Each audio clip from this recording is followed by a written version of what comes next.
Christmas Wraith, a cozy mystery with a ghostly twist. Haunted Everly After Mysteries Book 10. Written by Regina Welling and Erin Lynn. Narrated by Mia Kennedy. Chapter 1. 1,000 bees buzzed in my ears. A curtain of darkness snuffed out the light. Hours or seconds passed. Time had no meaning. And what did time matter anyway? Davina had been inside me when she crossed over, and something had gone very, very wrong. She'd killed me. Or worse. Was there something worse? I wasn't sure. And where was the light? Wasn't I supposed to go into the light when I died? I drifted through endless night until a sound penetrated the darkness. "Hello, my darling girl." I recognized a voice I never expected to hear again. Grammie Dupree? Am I dead? Not exactly. My grandmother chuckled. What do you mean, not exactly? I'm asking you a yes or no question. Am I dead or alive? What do you think? I'd have sighed if I could still feel my body. Not being able to set my mind racing. I think if you're here, I must be dead or dying. Did you come to help me cross over? Not exactly. In life, Grammie Dupree never used 2 words when she could fit in 10, so these brief answers were out of character. Or maybe not. Maybe people changed when they died and went into the light. I guessed I'd probably find out soon enough. Except now that I thought of it, there was a hint of a stronger emotion in her tone. What then? Panic suggested the faint scent of brimstone. Am I not welcome on the other side? I've helped a lot of ghosts find their way there. Seems like that should buy me a ticket through the veil, and I'm not a bad person. The comfort of her presence surrounded me like a hug. Of course you're not a bad person, but this wasn't supposed to happen. I came back because what's happened to you is all my fault, but I didn't mean for anything bad to happen. It's not your time. You have to go back. Happy to. I still couldn't see her or anything else, but the darkness felt less like a weight on my soul now. Tell me how. She hesitated so long, I wondered if she'd gone. Are you there? What's the deal with my body? I explained that the last thing I remembered was helping Davina hug her long-lost son right before she'd crossed over and dragged me into purgatory or whatever this was. My body could be on the inn's kitchen floor or in the morgue or anywhere in between depending on how much time had passed. Davina's gone, right? I remember her telling me it was time, then there was screaming. I'm a little hazy on the details after that. She's gone, but there's a trial coming, came the cryptic reply, followed by, Forgive me, love, but it's time to wake up. Grammie Dupree snapped her fingers, and I did, sort of. My eyes popped open, and I was still in the inn's kitchen, but not on the floor. Several feet away, Jason still stood where he'd been, with his arms around his mother. Well, technically, his arms were around my body where his mother had just been, but she wasn't there anymore. Which was, I supposed, the good news of the day. Thank you. Jason hugged me hard. You have no idea the gift you've given me. I feel like I've been reborn. I heard myself say something soothing and saw myself pat him on the back. It took me a moment or two to realize I was watching all of this happen from the outside. Another moment passed before the implications set in, and still one more before I realized who was in my body. My father always said I had his mother's eyes. This was taking that to the next level. Stunned, I watched while my grandmother assured Jason it had been her pleasure to help and made excuses to leave. Without my having to prompt her, she asked him to keep quiet about what we'd just done for him. People would talk. People in this town always talk. It might not be good for either of us if they do. Your secret's safe with me, Jason agreed, and we left him standing over his pastry table with a sad smile on his face, but also with peace in his soul. Outside, after a somewhat shaky walk across the lobby, Grammie Dupree closed the door behind her and leaned back against it for a few seconds to get her bearings. That was interesting, she deadpanned, then pulled herself together and opened my purse. I need a hanky. There's a napkin in my coat pocket, I answered helpfully. She hesitated briefly, then closed the purse and tested both pockets before pulling out the napkin to blow her nose. Had she heard me tell her where to look? I couldn't be certain. She didn't say anything to me as she walked down the steps, but I noticed her hands shaking as I followed her to the car, where Drew waited. I hadn't had nearly enough time to process my new reality, so I wasn't thinking straight when I reached for the door handle and lost my balance when my hand went right through. Time slowed to a snail's pace as my face passed through the door, then the seat, and I wondered if I might fall all the way through the car, the entire earth, and keep right on going.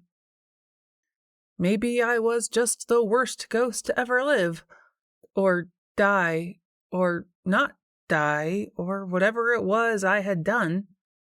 To my great surprise, I did not fall through the earth because my thoughts distracted me long enough for my subconscious to impose itself on my altered reality.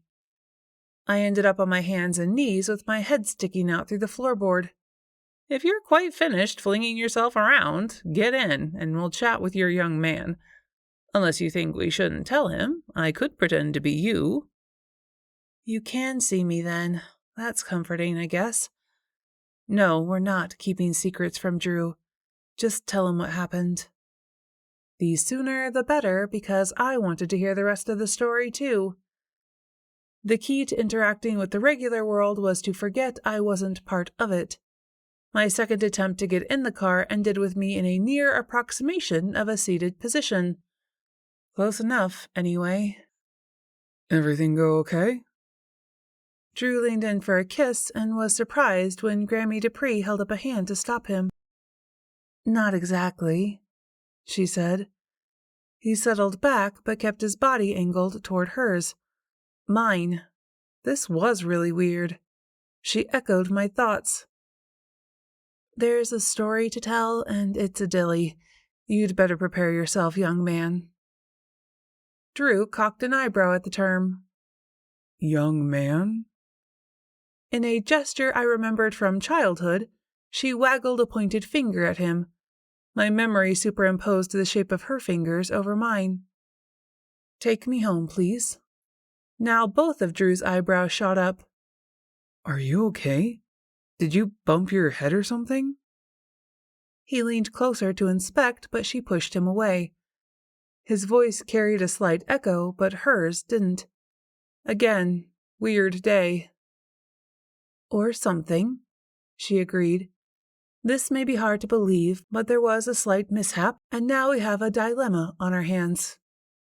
She pronounced it dilemma. Freudian slip? Since Drew hadn't cared whether or not Davina put an end to my ghost-seeing ability, he kept his face carefully blank while trying to gauge my current mood. The door? It's still open? I wanted to hear the answer as much as he did. Grammie swiveled in her seat to look me in the eye as she answered. I'm sorry, I didn't mean to cause such a fuss. You call this a fuss? I fired up. It's not a fuss. A fuss is something minor. This is not minor. This is major. It's the ghostly grandmother version of Freaky Friday, and I want my body back. I had never spoken to my grandmother with such disrespect, and half regretted it immediately, but only half. Who are you talking to? Drew wanted to know, but his gaze passed right over me when he looked in the back seat. I left you alone for half an hour. Even you can't have run across another body that quickly. That was harsh, I muttered, but fair. Grammie Dupree found the comment amusing. No, that would have been easier. We should probably have this conversation when you're sitting down. I am sitting down. Drew quirked a smile, but it didn't reach his eyes. Even the most patient man in the world has his limits. Not here. Take us home. Okay. Drew dropped the shifter into reverse and hit the gas, leaving me sitting in mid-air while he backed out from under me. So far, in my opinion, things on this side of the veil sucked. Stop! I heard her yell, then saw the car rock a little as he jammed on the brakes. Pull forward again. Why? Just do it. I'll explain later. Drew whacking the car into drive and pulling back beneath me didn't improve my mood, nor did the peal of her laughter at my expense. I failed to see the humor in this situation. I sat scowling while Drew simply stared at her. Sorry, it's okay. You can go now. To me, she said, Stop thinking so much. Just let things happen naturally. I'll give her credit for attempting to contain her mirth. She was about as successful as the Arch Deluxe served with a glass of new Coke, but she tried, and she was my beloved grandmother, so I let it go. In the process of deciding to be the better ghost, I realized the car was moving, and so was I. One problem down, 1 million or 2 to go. Did I mention how weird it was to see my body doing things I had no control over? Still, with the strange turns my life had taken since my divorce, I thought I was bearing the strain pretty well. Go me. That's home. I pointed and accidentally poked my hand through the seat. I bought Catherine Willoughby's house when I moved back to town. You think I don't know that? Been watching over you since the day you were born. Wasn't stopping just because I died. The knowledge warmed my heart, or the blank space where my heart used to be. No what? Watching who? You're not making sense. Drew pulled into the driveway and dropped the shifter into park. Unable to help myself, I reached for him, then flinched when he shivered. Inside, Grammie's mirth had subsided. I'll tell you everything. Chapter 2. The living world looks different from the non-living side. It wavers as if being viewed through something nearly transparent but not quite, like a curtain of water. I supposed, once I thought about it, the curtain effect was probably what the ghosts meant when they used the word veil.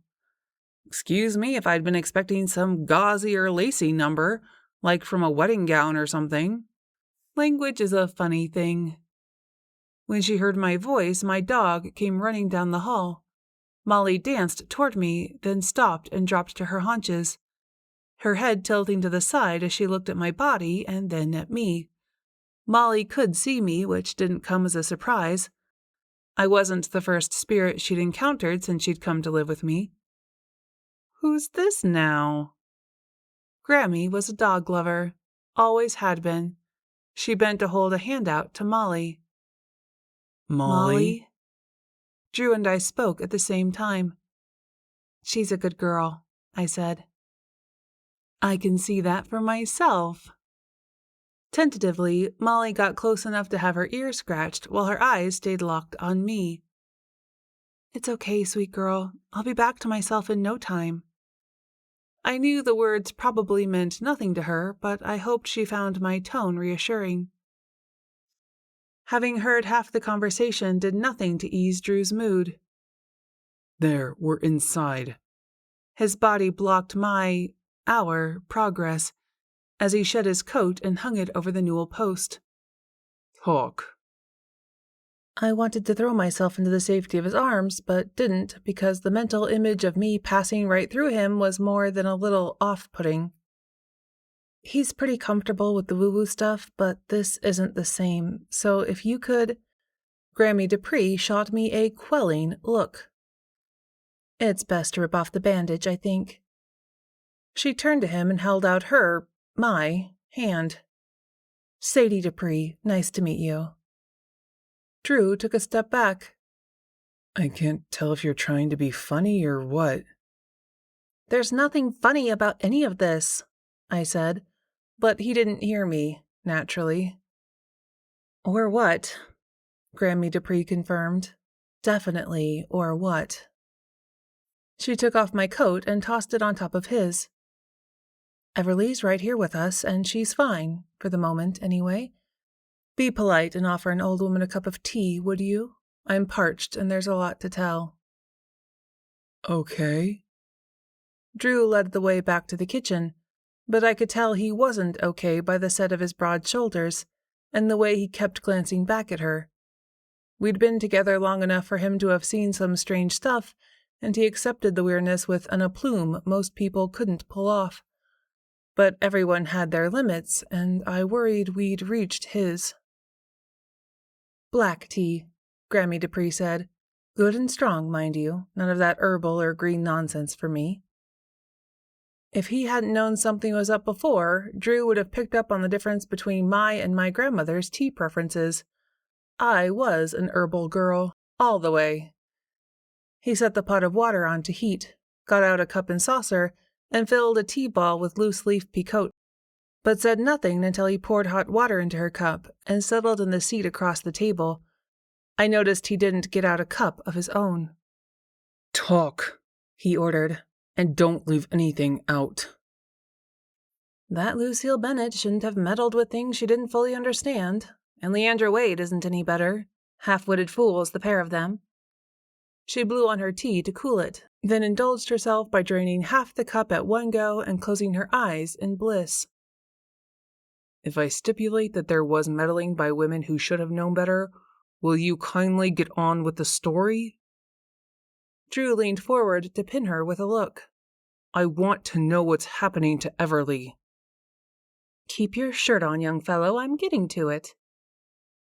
I'd lived with Drew for a few months, trained with him in the gym, and seen him deal with my crazy life in a way that made me feel seen and supported. Now his jaw clenched so hard I felt the phantom pain, and his eyes flashed with fury. Controlled fury, but even so. Not fast enough, I grumbled, and got a dirty look for my trouble, but she softened and spoke directly to me. Mrs. Partridge was a ghost. You could have knocked me over with a feather, or wafted me away with one, whichever worked best. Who? Not having been part of my distant history, Drew was in the dark. I shook my head. It wasn't possible. Mrs. Partridge couldn't have been a ghost. I remembered her vividly. Geraldine Partridge and her husband lived next door to my son. Ginny was a lovely woman who passed just before Everly's 3rd birthday. No, that can't be right. I remember coming home after the first day of kindergarten and seeing Mrs. Partridge on her porch. I shook my head harder. She asked how I liked school, so I told her all about meeting JC and how my teacher was really nice. Then I showed her my coloring pages and how I hadn't gone outside the lines. She smiled and told me I was a good girl. I watched Everly after school. For Drew's benefit, my grandmother repeated enough of what I'd said to give him the gist of my relationship with our dead neighbor. 2 years after Ginny's death, Everly came home full of the story of her first day at school. When she told me what the nice Mrs. Partridge said about her coloring, I did what I had to do. I couldn't have Kitty getting after the girl on account of her gift, could I? It was my duty as her grandmother to protect her. What did you do? Drew and I spoke at the same time and with equal dismay. I remembered my grandmother's mutinous expression quite well, as I'd seen it on her face every time she locked horns with my mother, which was a common occurrence in my childhood. Seeing it on my own face both jarred and brought back memories. Good ones and bad. I realize now I might have dilled Everly's pickle, but I thought it was the right thing at the time. Rather than trying to unravel the pickle metaphor, Drew repeated the question. What did you do? How much has Everly told you about her grandfather? Just that he died before she was born? By all accounts, my grandfather had been a man of many interests, blessed with a short attention span that he indulged by becoming capable at a number of pursuits. A fancy way of saying he could turn his hand to just about anything, and his CV included a varied list of wildly disparate jobs, including a 2-year stint as a traveling hypnotist on the state fair circuit. You have got to be kidding me. As soon as she mentioned my grandfather, I knew where this was going. He taught you hypnosis, didn't he? And you used it on me to keep me from seeing ghosts. He taught me how to hypnotize people, she repeated for Drew's benefit. And that is what she had done, behind my parents' back, no less. Then again, she'd caught on to my ability before my mother had. Or had she? Whenever I got my body back, I'd have to ask. I loved my daughter-in-law, Grammie told Drew. Very much. I still do. But we didn't see eye to eye when it came to spiritual matters. I was afraid she wouldn't accept Everly's ability, so I thought it best to turn it off until Everly was older, and she and Kitty could come to terms. And your method for interfering was to hypnotize Everly against her will? Drew's voice gets really quiet when he's annoyed. Grammie Dupree goes the opposite way. She was 5 years old, she nearly shouted. Kids that age don't know what their will is or should be. That's why God made adults. I figured if I could hold things off long enough, Kitty would come around to my way of thinking. But I died and crossed into the light before she did. Without telling me anything. She acknowledged the oversight with a nod, but didn't address my concerns. I did a right fine job of it, if I say so myself. Then along comes Leandra Wade and her half-cocked hoodoo, and what does she do? Drills a stupid hole right through the block I put up. The next thing you know... Drew finished her sentence. Ghosts realize they can haunt Everly, and she can't do anything to stop what happened to her. Condemnation dripped from every word. Nodding, my grandmother rose, lifted the kettle to ensure it had enough water, and lit the burner for a second cup of tea. Which brings us up to today and Lucy's meddling. As Grandma busied herself with the tea, Drew pressed fingertips to the center of his forehead, as if to ease the onset of a headache. I wanted to help with the pain, touch him, and tell him I was here and relatively okay, but I couldn't do any of that. Are we getting to the part where you're in Everly's body? Because that's the part I'd really like to hear. Is she in there with you? You said she was okay, but I don't see how I can trust you after everything you've done. Don't get huffy with me, young man. You may be a damned sight better than that idiot she married, but Everly's my blood, and I'm not letting anything happen to her. You want to know the whole story, and I'm getting to it. Just need to wet my whistle. You got any cookies? It's been a while since I had a cookie. Drew blinked slowly, shook his head, got up, and fetched the cookie jar. He plunked it down in the middle of the table. Go nuts.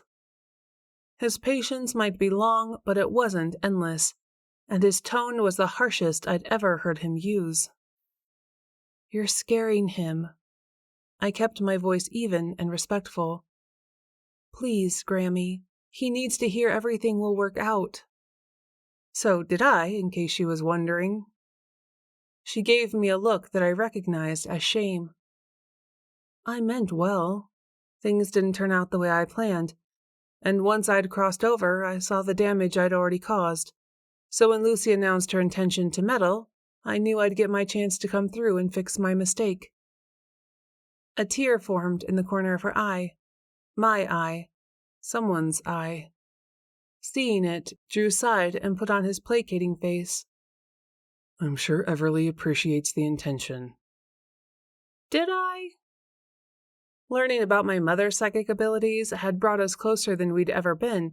Her approval of my relationship with Drew didn't hurt either, but my bad marriage and her dislike of my ex hadn't been our only issues. Well, I could have done without the actual haunting part of being haunted, and I certainly didn't like that people had died. The experience brought positive changes into my life, and those people would have been dead with or without being able to haunt me. I'm Everly Dupree. I help the dead find peace whether I want to or not. That is the story of my life, and maybe now the story of my death. But I certainly hoped not. Just tell me what happened when Davina tried to close the door. He must have felt my desire to touch her and offer comfort, because Drew patted the hand lying next to her cup and saucer. This was a weird situation. That was the first problem right there. Grammie dunked her cookie in her tea. There never was any door to close. I don't know where Lucy got that foolish idea in the first place. Probably from Leandra. Had Mama Wade mentioned a door?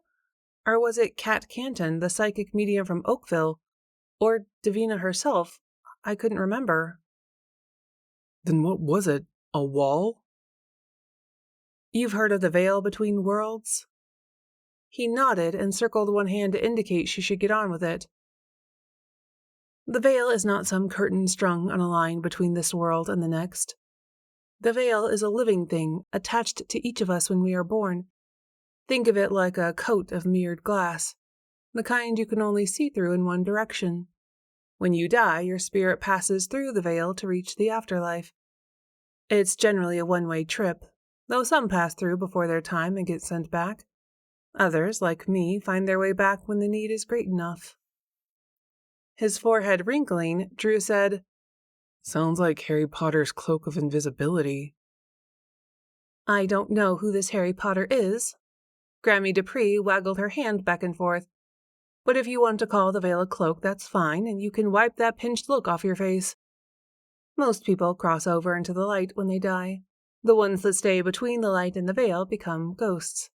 Ghosts generally have their own problems and better things to do than watch you all the livelong day.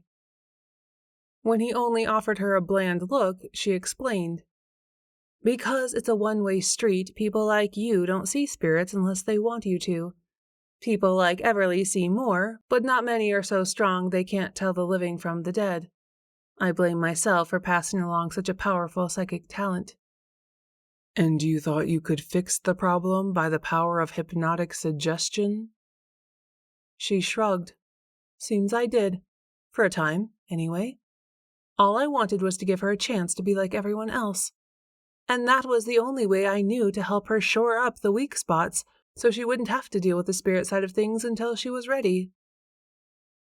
Weak spots? She acknowledged the question with a nod and continued explaining. You know there's more than one way to communicate with those on the other side. Clairvoyants are seers.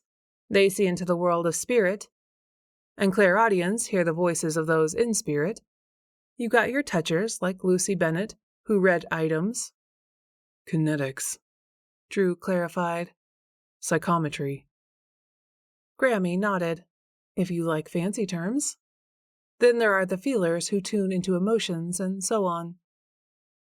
Yes, I get all of that.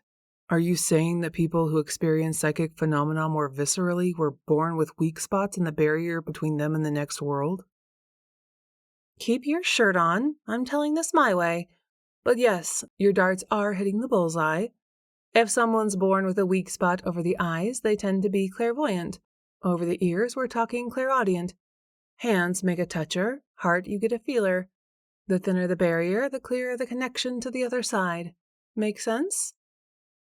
It did to me, and Drew's no fool. Sure. Everly was born with weak spots in her veil. You gave her a post-hypnotic suggestion to strengthen those spots. That lasted until Leandra made a hole over what she called Everly's third eye. Some call it the seat of intuition and perception. Others call it the portal to the soul. Once opened, it never closes.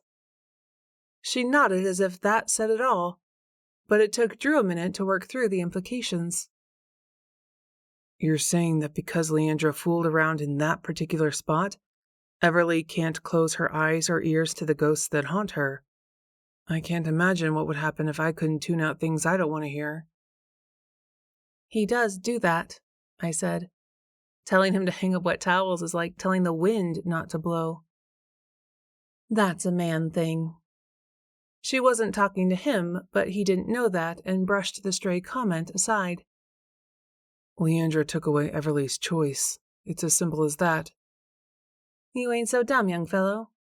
Grammie Dupree crowed her approval. I'm smart enough to know that you can call it a veil or a barrier or a damn invisibility cloak, but that's just semantics. Drew pinned her with a look. And I'm smart enough to see that you took Everly's choice away just the same as Leandra. A short silence ensued. I suppose I did. That first time, anyway. Today I came to give it back and to fix what Leandra and Lucy screwed up. My intentions were good, but we all know which road is paved with those things, and it didn't go quite like I planned. Finally, we'd come to the part I wanted to hear. I suppose I could have warned Lucy what I meant to do before I grabbed onto her. She held on, but I wasn't letting her do any more damage to my girl, so I hauled her skinny ass out of here and shoved her into the light. That would explain the screaming, but not all of this. I pointed from me to her. I'm getting to that, she said, closing her eyes to bring back the scene in her mind. I knew I had to stop Lucy from going through this stupid door business. I guess I didn't account for the rebound effect or that she'd be dumb enough to keep hold of Everly when she should have let go. When she finally did, Everly went one way and I went the other. We ended up like this. Drew rose to pace between the table and the stove. You keep talking to empty space, so I assume Everly is not in there with you? I'm here, and I'm okay, I said, but couldn't muster up the energy to make him hear me. Tell him. Her face flushed with embarrassment or shame. I hoped it was both, because the longer she spoke, the more annoying the story became. She's here and wants me to tell you she's fine. Davina was only doing what Everly wanted, Drew said. You could have respected her wishes. That's the trouble with people these days. You think wanting something's a good enough reason to have it, whether it's good for you or not. Lucy fiddling with things wouldn't have stopped Everly from seeing spirits. Leandra's dirty finger put paid to that. Then why did you interfere at all? I couldn't hold the question back. If Davina's door wouldn't change anything. She looked at me. I didn't say it wouldn't change anything. I said it wouldn't stop you from seeing spirits. Drew glanced at the space where I was, then back at her. Doesn't matter anyway. What's done is done. I got to Everly in time to drag Lucy out of her before she did any more damage. Any more damage? You don't call this damage? I gestured to my spiritual form. During the scuffle, she sighed and finally gave Drew what he needed to hear.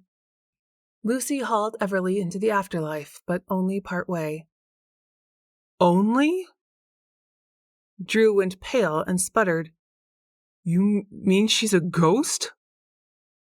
Seeing his face, she rushed to reassure. I told you she's here, with us, not dead, more like disembodied. As if there's a difference, Drew said, glaring at my grandmother. And for what? For nothing, that's what. Where his face had been white, it now turned red. No, Drew, don't say it, I shouted. I'd have had to drop the bomb on my grandmother at some point, but I preferred to be the one punching the launch button. It would behoove you to watch your tone with me. Grammie put on her stern look, which had a lot less impact on my face than it would have if it had been her own. Drew huffed. Would have behooved you to get more facts before you fooled around in Everly's head. It might surprise you to know that she didn't get her psychic ability from you. She got it from her mother. Grammie's mouth fell open as she slowly began to shake her head. That can't be true. I'd have sensed it in her. Drew jammed the point home. I guess you're not as powerful or as smart as you thought. He rose. I'm taking Molly for a walk. Hearing the magic word, Molly followed him out, but not without one last look at me first. Chapter 3. The sun had already set on my first day as a ghost when my grandmother and I stood in the middle of my bedroom. Feeling like my whole world had been turned upside down, I watched Drew toss his clothes into a box. He'd returned from his walk in a calmer frame of mind. Had it been just this morning when I'd awakened in my own bed, in my own body? And now, here I was, watching my boyfriend make space for my grandmother to sleep in our bed while I couldn't even talk to him. Welcome to my new life as the ghost of Everly Dupree. Somewhere under the layers of bravado I'd put on for my grandmother's sake lived the desire to spend an hour sniveling in the fetal position under the bed. I'm sorry, Grammie said, moving around to sit gingerly on the opposite side of the bed. She'd followed me in there and didn't think to ask if Drew minded. He didn't seem like he did. Nothing to be sorry for. Drew tossed a black tea toward the box, grabbed it when it snagged on the edge, and refolded it before adding it to the stack. You didn't mean any harm, and this wasn't your fault. It was a series of choices that resulted in the current situation. Blaming yourself doesn't solve anything. It's what you do about your choices that counts. I wondered what it had cost him to put his anger back in the box. Aren't you just a spreader of wisdom? Cocking her head, she gave him a steady look. Or maybe of something smelly that makes your garden grow. Drew paused in the middle of packing, thought for a moment, and burst out laughing. You're probably right on both counts. Everly's told me a lot about you. Grammie laughed. Is that a good thing or a bad thing? A good thing. He leveled a steady look back at her. Because the way she's talked, she doesn't harbor a single doubt that you love her. I can see that for myself. And because you love her, I know you won't rest until she's back in her body. You got that right. Brows fiercely beetled, she rose to pace the room. Soon as my head stops spinning, I'll figure something out. Could it be as simple as you going back where you came from? Drew cut her off. Wouldn't Everly just slide right back into her body if you slid out of it? Her hand stopped its restless plucking at the comforter and rose to palm her face. Maybe it is that simple. She wore my face, so when I tell you she looked like her fire had gone out, I know what I'm talking about. My face had looked exactly the same when my marriage imploded, so it wasn't difficult to recognize. Get on over here, Everly. We'll give it a go. Are you sure? It could wait until tomorrow. You look like you could use a good night's sleep, and it's not like I'm going anywhere. What did Everly say? Hush now. She waved off any further questions and rose to spin slowly in place, her eyes going unfocused as she searched for something only she could see. She stopped once, peered at the wall on my side of the bed for several moments, then completed a second rotation. It's no good. She finally slumped back on the bed, propped her elbows on her knees, and dropped her head into her cupped hands. I can't bring the light, and if I can't bring the light, I can't go into the light. I knew it probably wouldn't work, Drew sighed, but it was worth a try. Don't worry, we'll figure something else out. I clamped down on uncertainty, and she didn't need to deal with my doubts and worries on top of her own.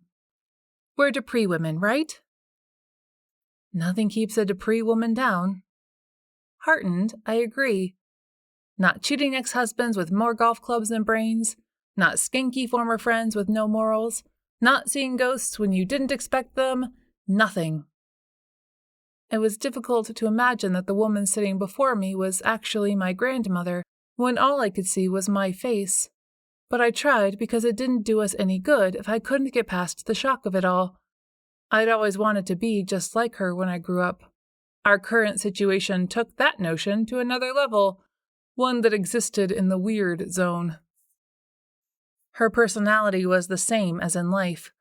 A little salty, but underneath the sharp was plenty of sweetness. In that respect, I guess we were opposites, because I tended to keep the sharp side of my tongue to myself unless provoked. That's the truth. Having only heard her side of the conversation, Drew agreed with her. And you're two Dupree women working together to solve a problem. My money's on you. You're a nice young man. Grammie rose and patted him on the cheek. If we're counting blessings, I'll add the chance of getting to know you to the list. Tomorrow you'll tell me all about yourself and your family. Anything you want to know. Is there anything I can do to make you more comfortable now? Maybe a snack or a glass of water? Her fire coming back, she waved him off. I know where the kitchen is. I can feed myself if I get peckish. I did enjoy watching television of an evening. I don't suppose Dancing with the Stars is still on? Drew shrugged. I couldn't say, but we'll check. He dropped the last items of clothing in the box and went to the bathroom for his razor and other toiletries. On his way to the living room, he detoured to the front stairs and set the box on the bottom one. Grammie goggled at the size of the flat screen hanging on the wall, but settled dutifully into my reclining chair and flipped up the footrest. Bring on the ballroom. But she frowned when Drew hit the power and the screen lit up. What are all those little squares? Where's the TV guide? Her hand searched for the booklet she'd always kept tucked into the side of her chair at home. How am I supposed to find what's going on? I guess TV has changed some since your time. We use a lot of different streaming apps now. Streaming apps? Her forehead wrinkled. You'd better show me because I don't have a clue what an app is, much less what a river has to do with anything. Drew's forehead wrinkled to match hers while he tried to figure out what she meant. When he connected the word streaming to her mention of a river, he explained as well as he could. Finally, he took the remote and set up a profile for her, adding shows from the list she gave him, then helped her through the process of choosing one. If you change your mind about snacks, I'm sure we have microwave popcorn. Or there's an air popper in the kitchen. I'd be happy to show you how to work it. Grammie's brows shot up and she grinned. I didn't die in the Dark Ages, boy. I know how to nuke a bag of popcorn. Sorry. Drew's face went dull red. I didn't mean to insult you. Don't worry, you didn't. You can tell your face it doesn't have to look like someone kicked the dog. You go on along now and unpack your pitiful box. I'll watch something and head off to bed soon. It's getting late. Drew looked at his watch. 20 minutes past 8. This had been the longest day of my life, and I couldn't help thinking he probably felt the same. I think I'll just take a book upstairs and I have work in the morning. Will you be okay here alone for the day? I won't be alone. Everly's here. Whatever his thoughts, Drew kept them off his face. I'll just lock up then and let you get some rest. Good night, Sadie. If you need anything, just holler. As Drew made his way up the stairs, I stayed behind in the living room with Grammie. It was strange, sitting here with her like this. It was almost like having her back, but not quite. But I didn't want to dwell on that right now. I just wanted to spend some time with my grandmother, even if it was in this strange new form. We watched TV for a little while, Grammie critiquing the dancers on Dancing with the Stars, and me nodding along. It was nice to have this moment of normalcy, even if it was just for a little while. But eventually, Grammie started to get tired, and I could see her eyes drooping. You've had a long day. Why don't you get some sleep? I don't know what I'll do. Probably hang out and practice saying boo? When she headed off to bed, though, I went upstairs to check on Drew. He'd unpacked his things in the largest of the spare rooms upstairs, the one nearest to the bathroom. Away from my grandmother and finally alone, He sat on the side of the bed, his shoulders bowed from the tension. I'm so sorry. He couldn't hear me, but I couldn't help myself. I didn't know this would happen. And now you're stuck in just about the weirdest situation I can possibly imagine. Maybe you should run now. I wouldn't blame you. Without thinking, I reached over, put my hand on his knee, then snatched it back when he shivered. Everly? Is that you? I touched him again to prove it was, and saw him relax a little. Plus, he didn't flinch from the sensation this time, which spoke volumes about his character. Is it weird that I feel better knowing you're here? He got 2 taps this time. 2 taps for no? When I tapped once, he nodded. I got it. Crude, but effective. I'll keep it to yes or no questions. I know Sadie said you were okay, but are you? 1 tap, and he relaxed even more. I love you. 1 tap on the knee, another on the hand. He got the message and smiled. Chapter 4. Just tap the button with the little speech cloud. Hovering next to my grandmother, I pointed toward the icon and winced when she rapidly stabbed at the screen, managing to open several random apps. Stop! Touch the square button. No, the square button. That's the round one. This is stupid, she grumbled. In my day, you picked up the phone, put your finger on the dial, and twirled it if you wanted to talk to someone. There was no tapping. Did I say tap? I meant touch. Once. Gently, I said.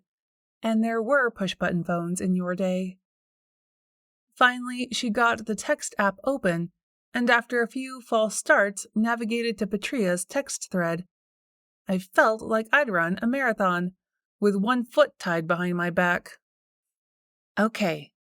I worked at keeping my voice calm while I pointed to the text input box. Next, you need to touch right here. We both got a chill when her finger intersected with mine. Touch. It's not a real button. You don't have to jab it. You know what? Let's just try a voice text, See the microphone? Touch it. Fine. She did, and then ranted about technology while her words scrolled onto the screen. If I'd had the ability, I would have taken a few cleansing breaths. As it was, I walked her through clearing the rant and got her to touch the microphone again. Just say this.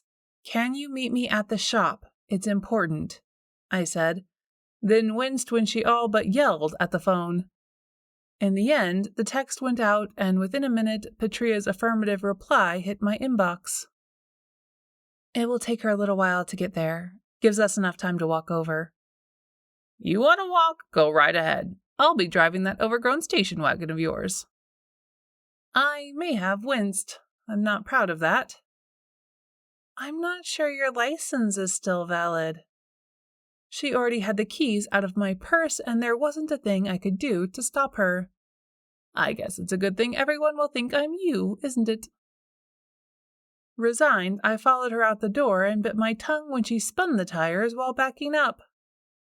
She's got some snot to her, Grammie said. When Grammie Dupree stopped in the middle of my street, I tried to grip the door handle, which didn't work anyway and earned me a quelling look. What's dual climate control supposed to mean? Apparently, we weren't moving forward until she'd adjusted the heater and fiddled with the radio to find a station that played something she liked. She could have done all that while we were still in the driveway, but what would be the fun in that? It means I can control the temperature on my side of the car in case I want to be cooler or warmer than you do. I thought about it for a second. You know, if I had a body and could touch the controls. She gave me a sideways look with 1 eyebrow cocked, as if my explanation sounded ridiculous, and probably to her it did. Comparatively speaking, my grandmother hadn't been dead all that long, but long enough there were automotive options that didn't exist while she'd been alive. I wasn't sure what to say and ended up not saying anything at all because my cell phone rang through the Bluetooth connection and made her jump a little. "What's that?" We were still blocking the street. "Pull back in the driveway. JC's calling." "From the radio station?" By the time I'd explained how the system worked, JC had hung up, which was probably for the best. The news about my current situation was better delivered in person. Seconds later, a text message scrolled across the screen. "Are you okay? Answer your phone." She's worried about me. But since we were headed to the shop anyway, I didn't even try to explain to my grandmother how to send a voice text over the car's system. It just wasn't worth the time or effort. "Are you sure you want to drive? It's only half a mile or so, not that far to walk." "You expect an old lady to walk half a mile on snowy sidewalks? What if I fall? What if I break a hip?" It occurred to me that my concerns should have had less to do with her driving my car than with her driving my body. Age is only a state of mind. My tongue might have been firmly lodged in my cheek, but she didn't seem to find the comment amusing. And in this case, it's a literal state of mind. You're not in the body of an elderly woman anymore. But it's fine if you want to drive. It's just that I haven't had this car all that long, so I'd appreciate it if you exercised a little caution. I might as well have waved a red flag before a bull. Muttering dire imprecations under her breath, my grandmother dropped the shifter into drive and rocketed away from the house like it was the zombie apocalypse and her brains were listed on the menu as the delicacy of the day. Still in a seated position, hovering in midair, I watched her get almost to the end of the street before I felt a mighty tug in the area of my stomach and looked down to see a thin line, like a strand of light arching from my astral body to my real one. I had about a second to find the sight interesting before the tether rubber banded and yanked me toward the car. Once she noticed the lack of my presence, Grammie threw the shifter in reverse and came back for me. I saw the flash of backup lights heading my way, but had too much momentum going to stop. I shot right past her and out in front of the car. "Quit fooling around," she said when we finally got ourselves aligned again. "Nothing ever goes easy." "That used to be the furniture store." Grammie pointed to a flat-fronted 2-story building at the end of the block. When I looked at where she pointed, the figure of a man caught my eye first. Hunched against the cold with his hood pulled up, he rounded the corner and was gone before we got close enough for me to see who it was. The former furniture store was one of the few buildings that still remained empty. Given our efforts over the past year and a half, Martha, her crew, and I had something to be proud of since empty buildings no longer outnumbered the occupied ones. We'd begun to bring the entire town back from the dead. Why was I so surprised that my personal life dealt with similar themes? Abner Mayfield was the owner. Came from out of town, but his wife was local. I bought a nice Davenport off them once. Got me almost a whole book of S&H green stamps for it, too. Good to know, but information I hardly expected to need. Still, I let her talk. The sound of her voice had always soothed something in my soul, made me feel safe. I hadn't realized until now how much I'd missed that feeling. Being with Drew came close, and my dad was certainly protective of me, but this was different. Her presence carried an aura of comfort and something that felt sacredly feminine, something timeless. "I remember Mr. Mayfield a little, I think," I said, my tone mild. "We bought a washing machine from him once." "So many empty buildings." She gave me a glance. It strikes a person funny to see it all so different. We both knew her chatter was meant to distract me from the coming ordeal, so I let her speak of scandal but didn't listen too closely as she pulled into a parking space in front of curated collections. Too much anticipation and dread rolled through me. "I've only just managed to patch things up with Nina. Could you please try not to do or say anything to set her off again?" We'd parked, so when she took a moment to level an annoyed look at me, we weren't in danger of crashing. Little by little, I'd worked at imagining her face transposed over mine, so at least I didn't feel like I was looking in a wonky mirror all the time anymore. I'm a delightful person, Everly. Everyone said so. Some even called me a hoot. You are a hoot, and always have been. I didn't mean to cast aspirations on your character. Nina can be touchy, is all I meant. Fancy talk, she said, the lines around her mouth softening. I'll try not to offend your little friend with my plain speaking, and you'll be there to ensure I don't. If she'd lived, I supposed our relationship would have altered into something vastly different as I became an adult. We'd have had time to develop mutual respect as two grown women. But she hadn't lived and still saw me as a child she hadn't been around to help finish raising. I still saw her through the eyes of childhood as well, which left us in a weird place, even if spending this time with her was a gift I'd never expected and almost didn't regret. I didn't mean to be disrespectful.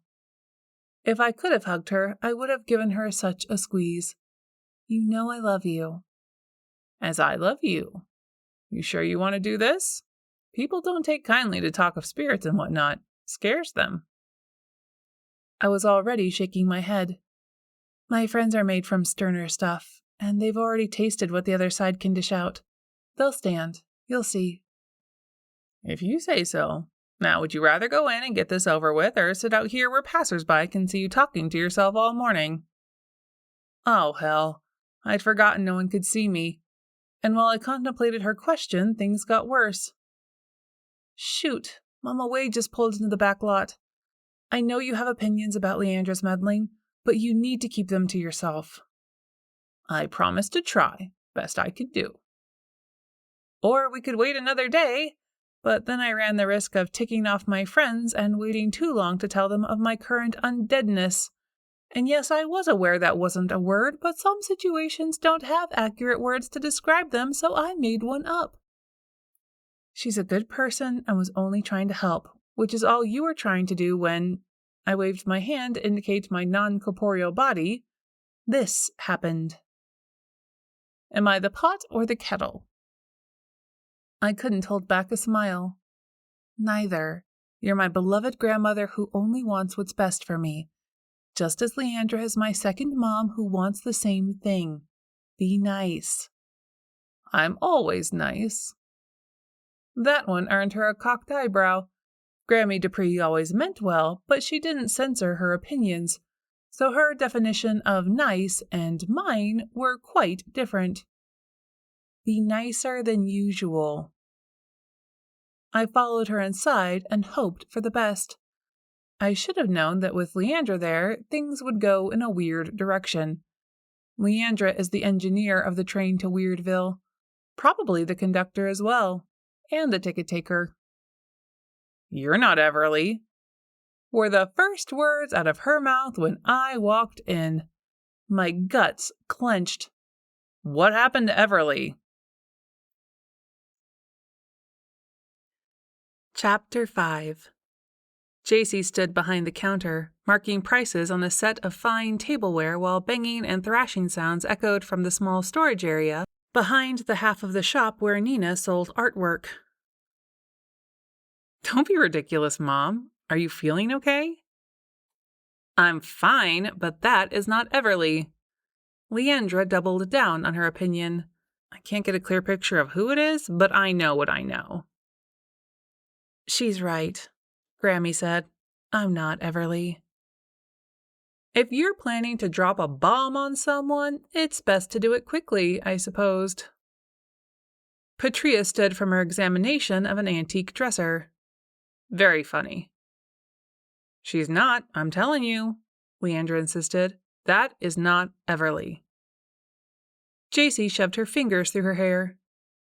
You two are in cahoots for some reason, but I don't have time for silly games right now. Be gentle with her, I ordered my grandmother. Ask her to get Nina so you only have to tell it once. She shot me a look, then just yelled for Nina herself. Okay, I guess that works too. What are you yelling at me for? Nina came around the corner wearing a scowl, her dark hair covered by a bandana and a feather duster in her hand. "Sorry to interrupt your cleaning, but I only plan on saying this once." Grammie glanced over at me, and I nodded for her to start, but she hesitated momentarily. "Get on with it, then." JC rounded the corner to stand next to Leandra. "You're scaring me." "Sorry, honey, that wasn't my intent." JC cocked a brow at the word honey, but kept quiet while Grammie struggled to find a way to tell my story. Shrugging, she finally just launched right into it. "You all know Everly was planning to see Jason Todd and to give him the chance to say goodbye to the mother he never knew." Why is she talking about herself in the third person? Nina must not have heard Leandra's pronouncement. "Pipe down, girl, I'm trying to tell you what happened." Being shushed and called a girl didn't improve Nina's mood. I can't say I blamed her. Looking at me, Grammie said, "Other than letting that fool of a ghost take you over, giving that poor boy some peace of mind was the right thing to do." Then she turned back to the others. "Lucy Bennett's spirit was inside Everly's body when she got ready to cross over. The meddlesome woman had no idea what she was doing with all that door nonsense. Anyway, I got there just in time to put a stop to it, but there was a scuffle." "Scuffle?" I said. "Felt like more than that to me." Before JC could ask the first of many questions I saw in her eyes, Grammie continued.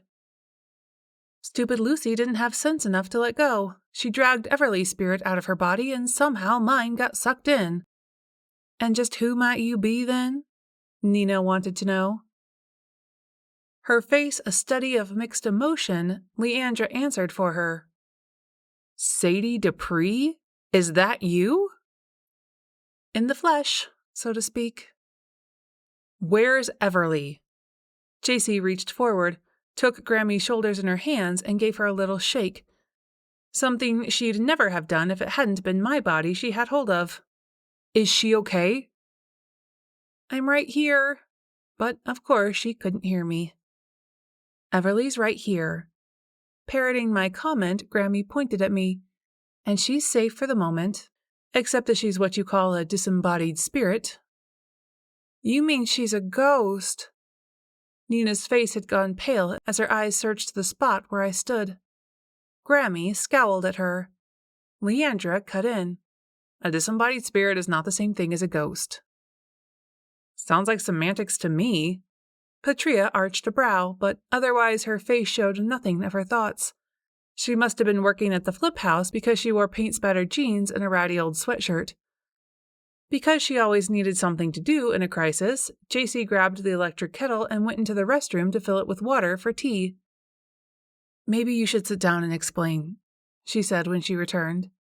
In a rush to do just that, Leandra walked right through me. We both shivered, but they all, except for JC, who busied herself arranging cups and saucers on a pretty tray, trooped over to sit down on various sofas and chairs that were for sale while I hovered nearby. A ghost is someone who died and passed through the veil but didn't cross over into the light. A soul that got stuck in the afterlife, Grammie explained. "Yes, we know all of that. This is not our first time." Nina waved an impatient hand. Grammie chose a teacup from the tray when JC put it in front of her. "Everly went through the veil, and she's definitely in the afterlife." Being helpful, Leandra tried to fill in the gap. "Obviously, she didn't die, which is the main requirement of being a ghost." "See?" JC wrinkled up her nose. "Patria was right. It's all semantics." "Her body lives even while her spirit roams the earth. It's a vital difference." Leandra took a breath, gearing up to launch into a detailed explanation when JC cut her off. "It doesn't matter what name you put to it. Everly's in trouble, and if there's anything I can do to help, count me in." "Same goes." Nina put a hand on JC's, which is when I noticed both of them were shaking. "Tell them I'm sorry," I said. "It seems like I'm the source of all things wackadoodle." "I will not." Grammie ignored the questioning looks her outburst caused. "You've done nothing to be sorry about. This was my fault and none of yours." JC's eyes narrowed. Is she telling you to apologize to us? That's so Everly. Grammie nodded while I muttered a protest. You tell her to cut that crap out right now. She's done nothing to be sorry about. I guess you just told her yourself. I needed to talk to my friends, but wasn't about to try possessing my body with my grandmother still in it. Even if I had the first clue how that worked, a list of things that could go wrong shuddered through me. You wouldn't think I could get a case of the creepies now that I had turned into the very thing that generally caused them, but you'd be wrong. I'm just trying to get a picture in my head. Nina gave JC's hand one more squeeze and let go.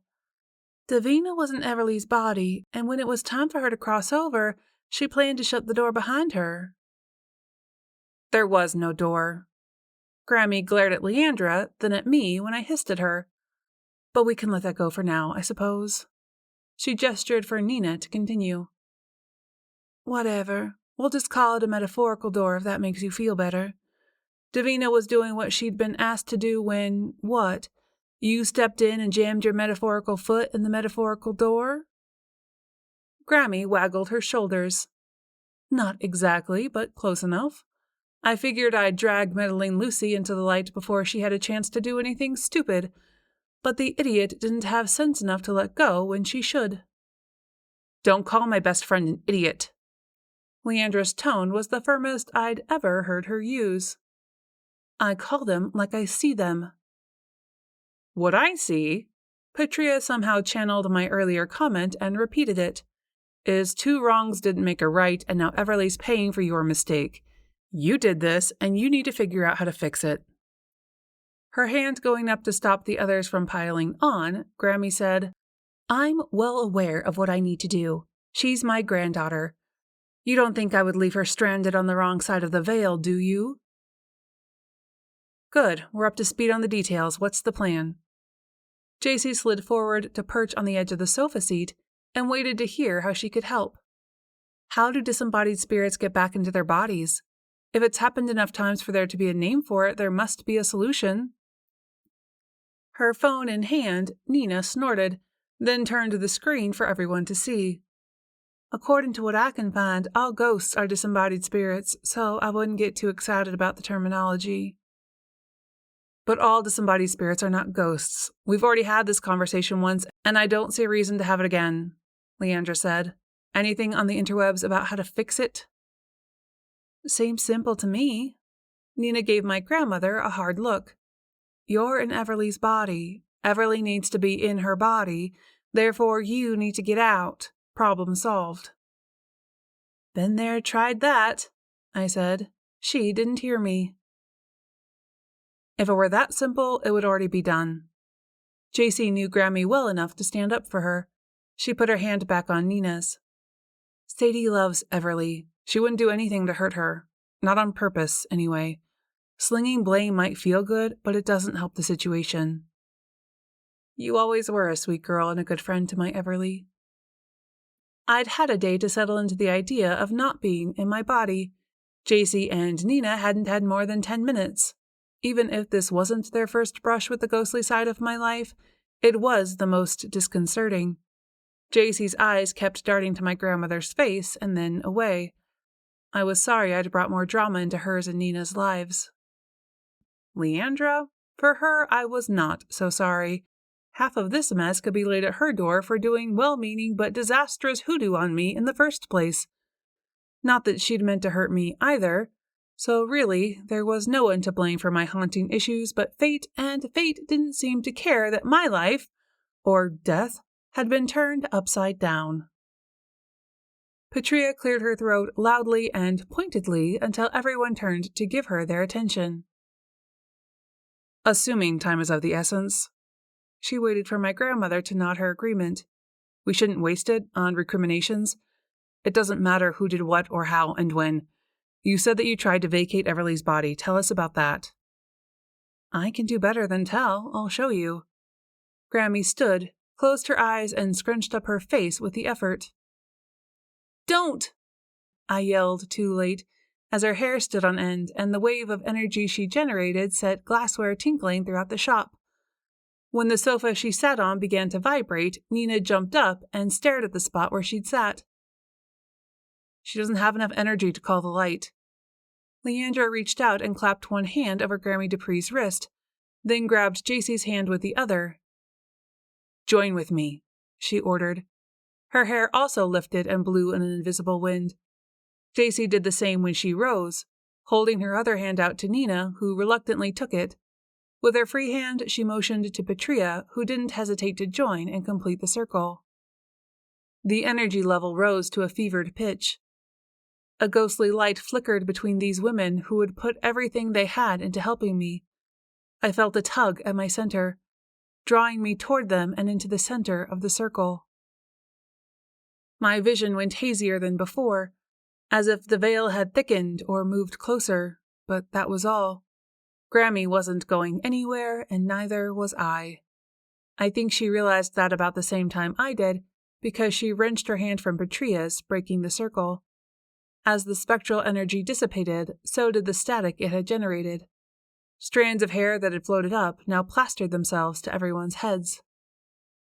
"That was intense," Nina panted as she stated the obvious and scratched at her scalp. "Maybe if I'd had time to anoint our third eyes with the proper oils," Leandra began, then cut herself off when a chorus of no's hit her like a wall. Her expression went mutinous, and she waved a quelling hand. "Don't tell me you didn't feel it. We were close. A little extra oomph and I think we'd have had it." "You mean well, Leandra."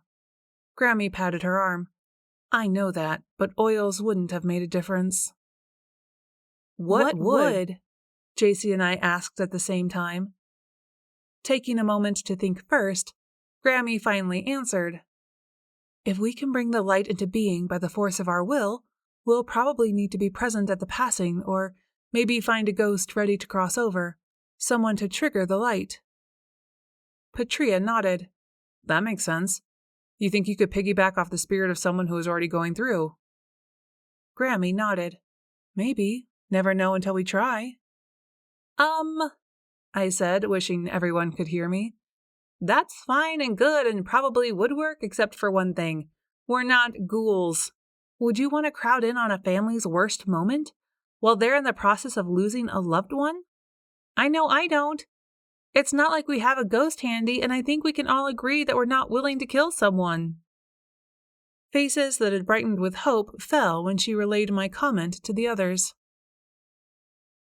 "She's right." Patria thumped her fisted hand against her thigh. "On all counts." "What about the weeping widow?" Leandra threw out after several theories for how to find a ghost had been shot down. "The who?" Nina scowled. "Ooh, that could work." JC rubbed at her temple as if trying to help a memory come to the surface.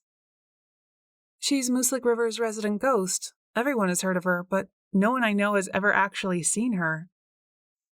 Born and raised in Mooselick River, I'd heard of the Weeping Widow, of course, but thought her nothing more than a campfire story meant to raise goosebumps on kids' arms in the cool dark of a summer night.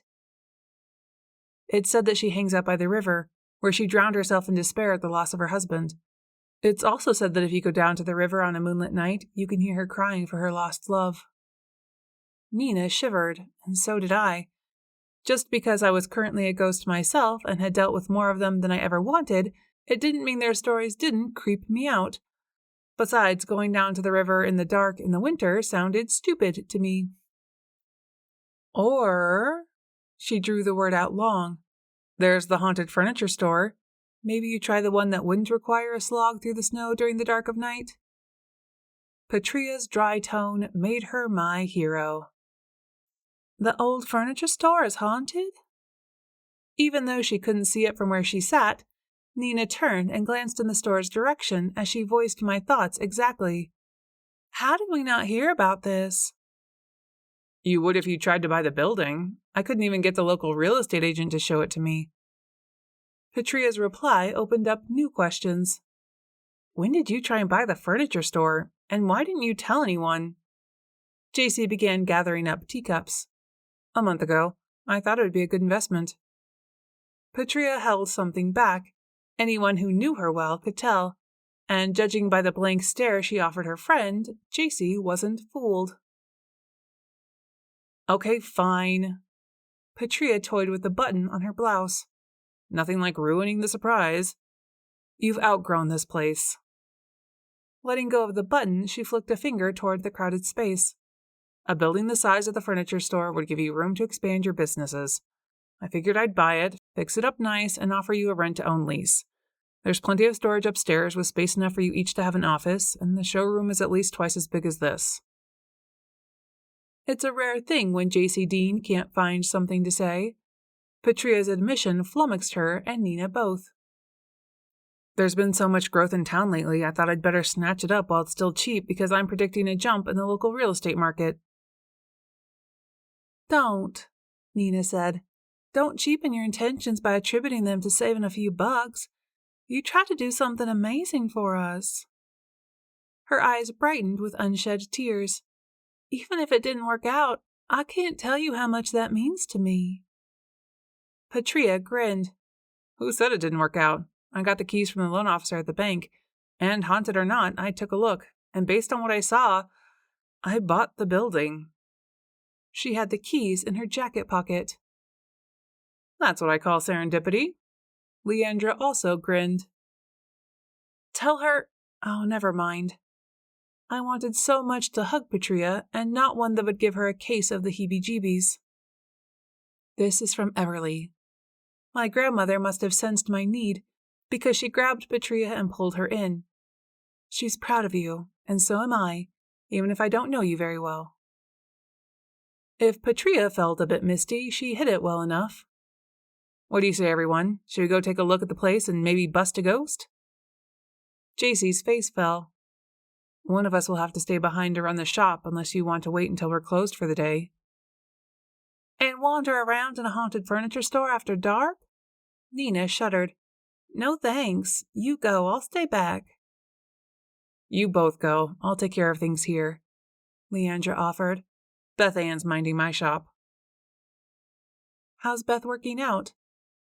JC's cousin had moved back to Mooselick River right after Thanksgiving, when the chain she worked for decided to close several stores across the state. Well enough, Leandra smiled. I'd hire her on full-time if I could. She's good with customers and keeps the place tidy. Tidiness not being Leandra's strongest suit. But I don't think she'll be able to stay in town if all she can find is part-time work. Send her over here, then. Nina blew a wayward curl off her forehead. We could use some help now and again, and 2 part-time jobs are almost as good as 1 full-time one. We can work out the division of hours so it's a help to everyone. Leandra brightened. I'll talk to her about it, but I'm sure she'll be interested. Now that you've settled the fate of some poor young thing, can we get back to the business at hand? Grammie Dupree was anxious to get me back into my body. So was I. Chapter 6. With the furniture store being just down the street, we walked there in a group. Or they walked. I hovered and floated alongside them unseen while Patria described the state of the building to her potential tenants. Nina let out a nervous laugh as Patria pulled out the keys. I can't decide if I'm terrified or excited, she said. It's acceptable to be both. JC did a little hip shimmy. I'm more excited than terrified. Just think of all that extra space filled with lovely things to sell and a proper-sized gallery with your beautiful paintings lining the walls. And the ghost of Abner Mayfield scaring the pants off our customers, Nina replied dryly. Rename the place Creepy Collections and advertise it as haunted. You'll double your business, Grammie Dupree suggested. Don't let Martha Tipton hear you say things like that, I said. I had the devil's own job keeping her from trying to turn Mooselick River into Maine's answer to Salem. We don't need to raise the ghost of that idea, thank you very much. That's what Martha said when she tried to get us all to jump on board with one of her weirder schemes. Unwittingly, JC echoed my words, making my grandmother laugh.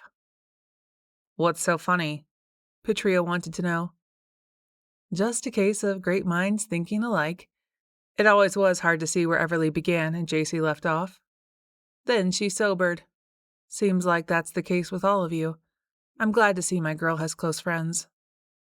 On that note, things could have turned maudlin, but Petria turned the key in the lock, stepped into the abandoned store, and held the door open for the rest of us to enter. The unheated space smelled of stale air, old furniture polish, and maybe a hint of mildew. Dust swirled up from the floor in whirling clouds around their feet. Place needs some updating, but I can see how it could work for you. It was Petria's turn to be nervous as she waited for her friends to comment on what was already a done deal for her. If you don't love it, I'll find something else to do with the building. Nina froze in fear as the air turned frigid around her. She exhaled and watched her breath transform into a thick mist. "Uh-oh," she muttered, just before Abner Mayfield came to the party. Everyone except Grammie Dupree cringed when an angry voice reverberated off the walls. "What are you doing here? You think you can just come in and out of my store like you own it?" The spirit of Abner Mayfield, an overweight man with a balding head and a thin black mustache, appeared in the mirror still attached to the far wall. He wore a white button-down shirt and suspenders attached to gray work pants. It was painfully clear this wasn't his first attempt at scaring people.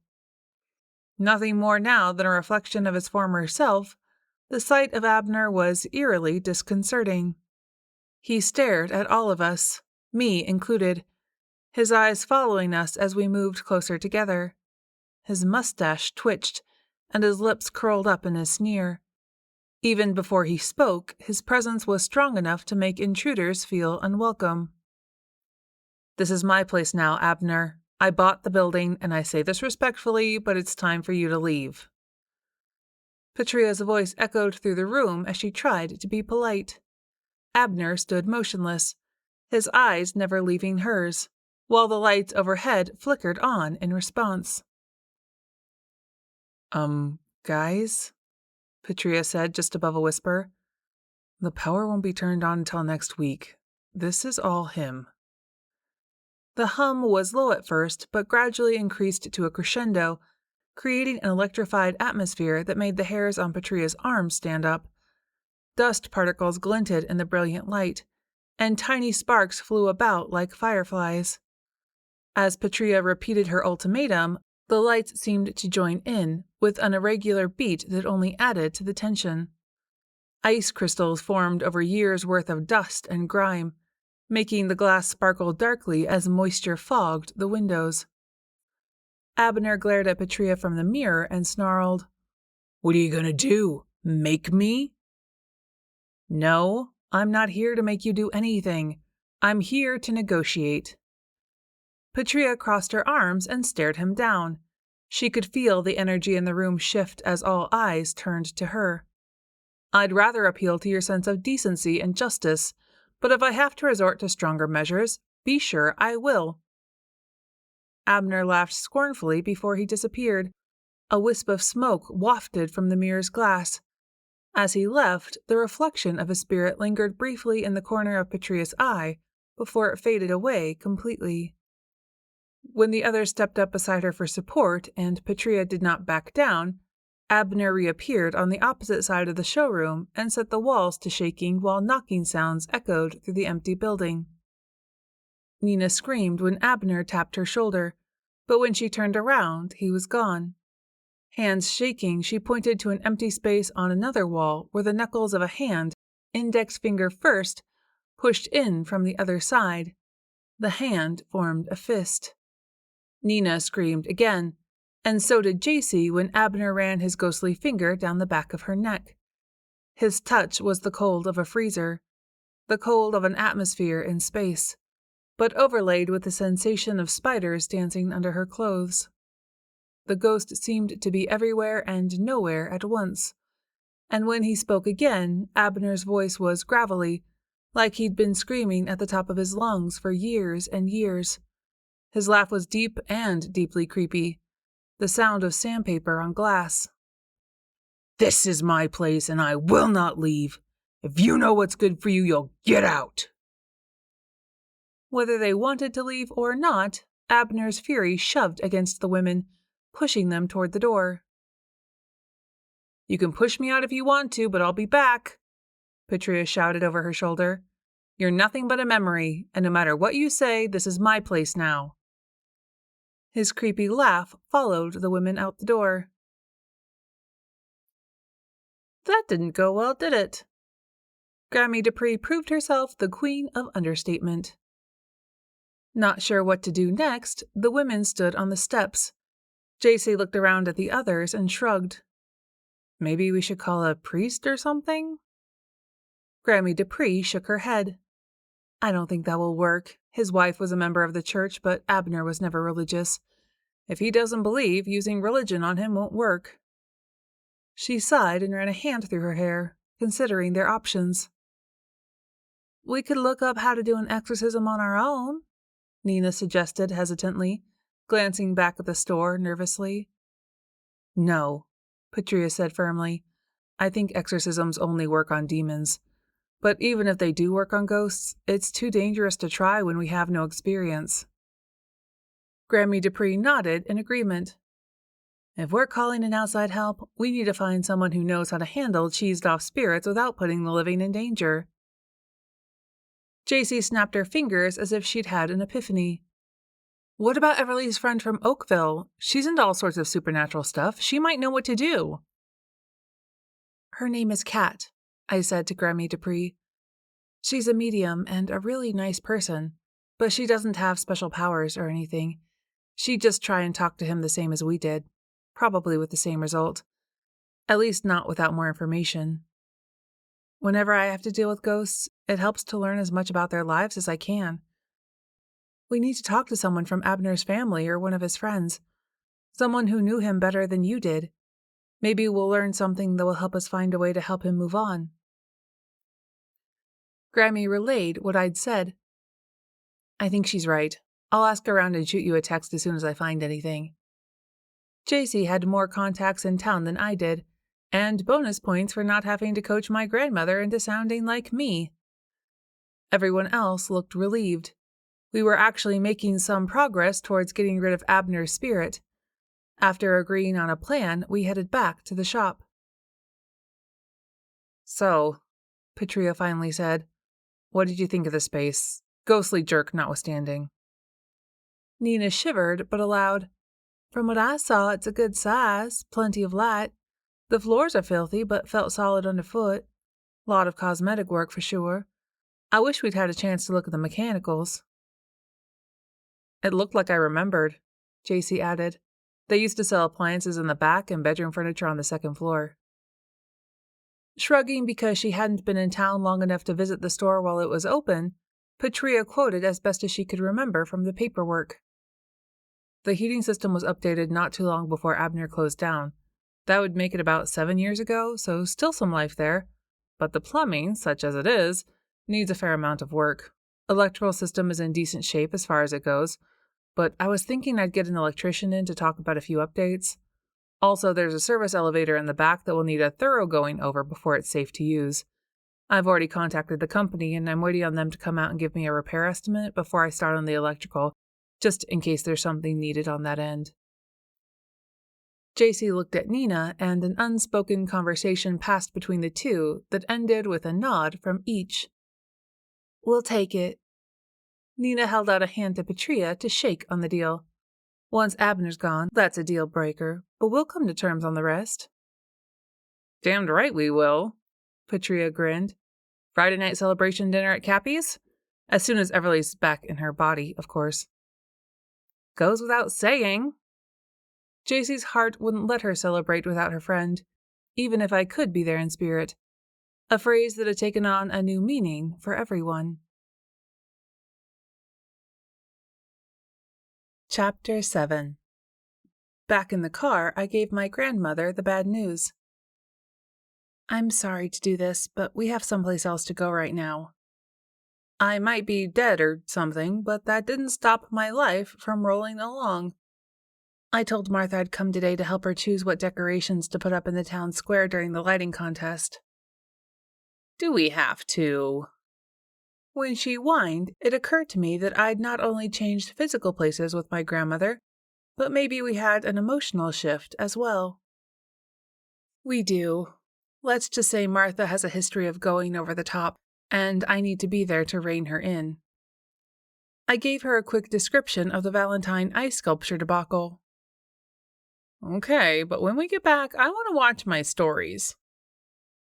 She couldn't handle my phone without me hovering to instruct, but she'd taken to navigating streaming television like a duck to water. When she discovered she could access every episode of her favorite soap that had aired since she'd passed, she announced she would catch up before she went back into the light or die trying. None of that sounded good to me, but what could I do? You realize that's over 1,500 hours of television. I did the math in my head. You'd have to watch all day every day for 2 months. Apparently, she hadn't. Fine, I'll watch 1 episode for each week. How long will that take? Cuts it down to 13 days? Are you sure? No, I'm not sure. I did the math in my head, and math is not my strong suit. But it's close enough to know you won't get through them all unless you hang around longer than I'd like to stay on this side of the veil. That got through, and she looked at me with love in her eyes and made me wish I could hug her. I wouldn't do that to you. I know. I wish we had more time and things weren't how they are. Whatever else happens, I'm glad we had this time together. It's more than I ever expected. My phone beeped a text notification and interrupted the sweet moment. That will be Martha. We should go. She gets testy when I'm late. Martha Tipton was born testy. She's a contrary freak.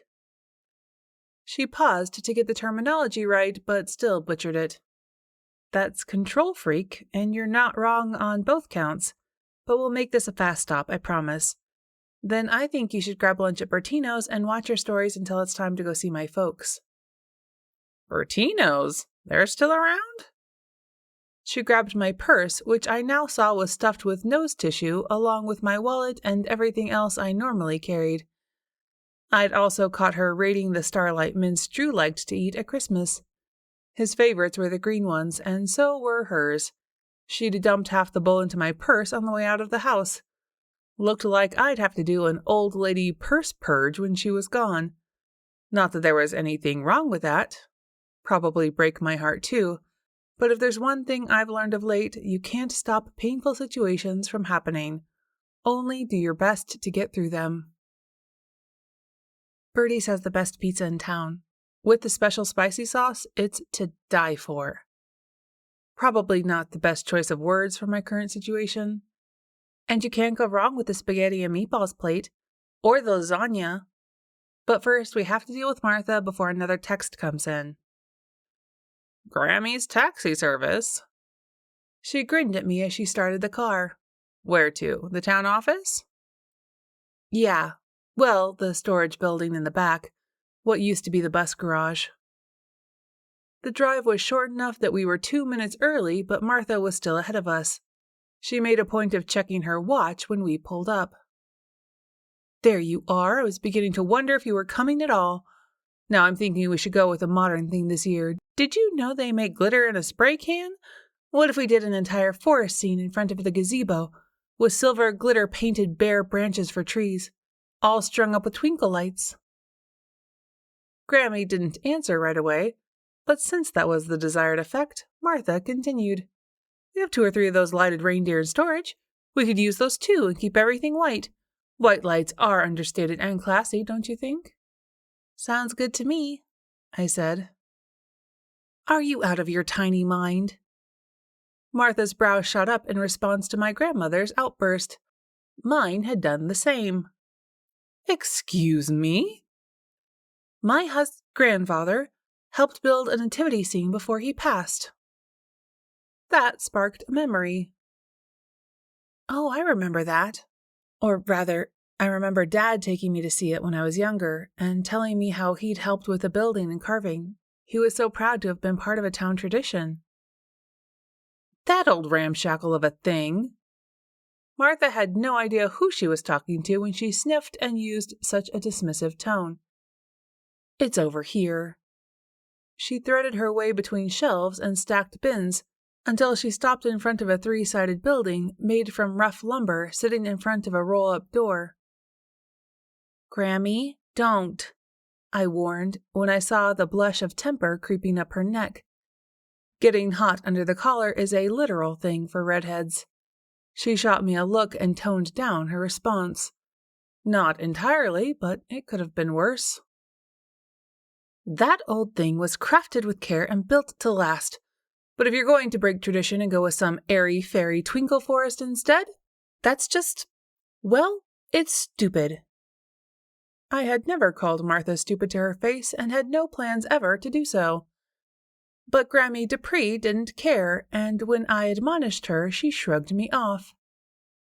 Her tone disapproving, Martha said, "Why, Everly, I had no idea you were such a traditionalist." "Sometimes I am. It doesn't look like it needs that much to spruce it up, just some cleaning and a new shingle or two on the roof. My father can fix it, and I'm sure he'd be happy to help. Is there some reason why we shouldn't go with tradition?" "No, I suppose not, but I don't think people will be happy. We haven't used it in simply ages." Always the drama queen, Martha released a long-suffering sigh and pressed her palm to her forehead while she thought for a moment. "Not since the year Lily Evergreen tragically passed away. But if you feel that strongly about it, we can set it up this year. Pastor Paternock will be thrilled, I'm sure." There was probably a story behind that wry comment, and I'd have put money on Pastor Paternock having something to do with the nativity scene falling into disuse. Would Martha be that vindictive? Yes, she would. Mollified, Grammie said, "But it might be pretty to have a few of those glittery trees and reindeer around it. Any reason we can't do both?" Also mollified, Martha brightened. "No, I suppose not." Then she thought a bit more and qualified. "I'll need to make a call and see if I can line up a flatbed and a winch." "Tell her to call Benny. I've got the number on my phone if she needs it." But Martha was a step ahead of me. According to the half of the conversation we heard, Benny wasn't available. But someone named Scott Vestry was there and offered to drive right over with the flatbed. Scott's back in town? Even the hint of gossip was enough to perk Martha right up. Permanent or just for a visit? For how long? Well, isn't that just something? I'll look forward to seeing him. 15 minutes? Sure, we'll be ready. We spent the 15 minutes finding and liberating Mary, Joseph, the wise men, an angel, and some barnyard animals from the recesses of the storage building.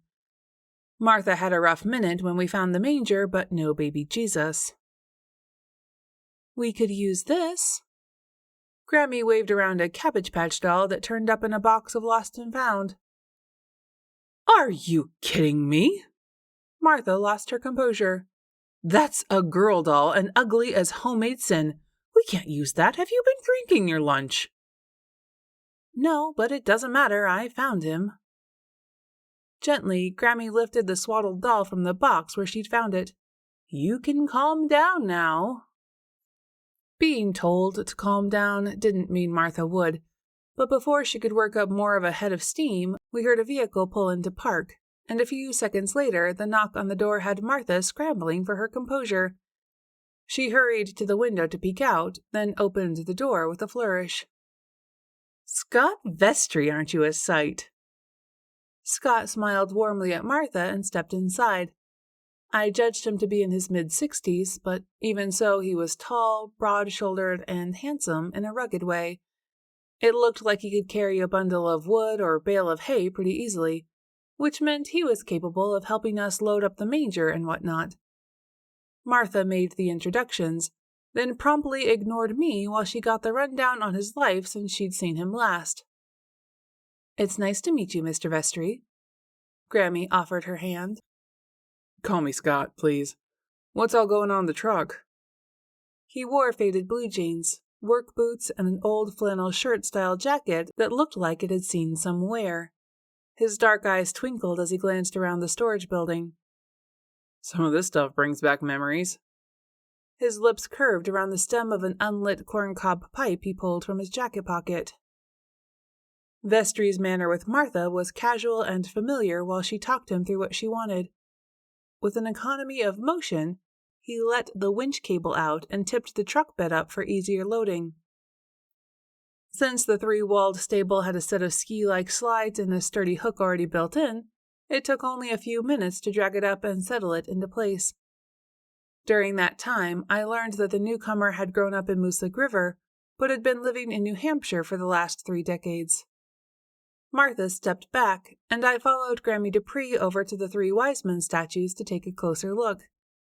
From their robes to their facial expressions and well-crafted staffs, I was impressed by their intricate design. So beautiful. She sighed and lightly touched one statue's arm before coming back to herself enough to say, "I only recently learned my grandfather made them." Scott grinned as he admired the handiwork. I remember your grandfather. He was a talented man, willing to try anything once, and he didn't take any guff. Good people. Grammie Dupree nodded in agreement and helped unpack the 3 figures on the truck bed with the other props for the Christmas display. Once they'd loaded up all of the animals and carefully strapped Mary and Joseph down, Scott double-checked that everything was secure and situated properly. Satisfied, he stepped back and grinned.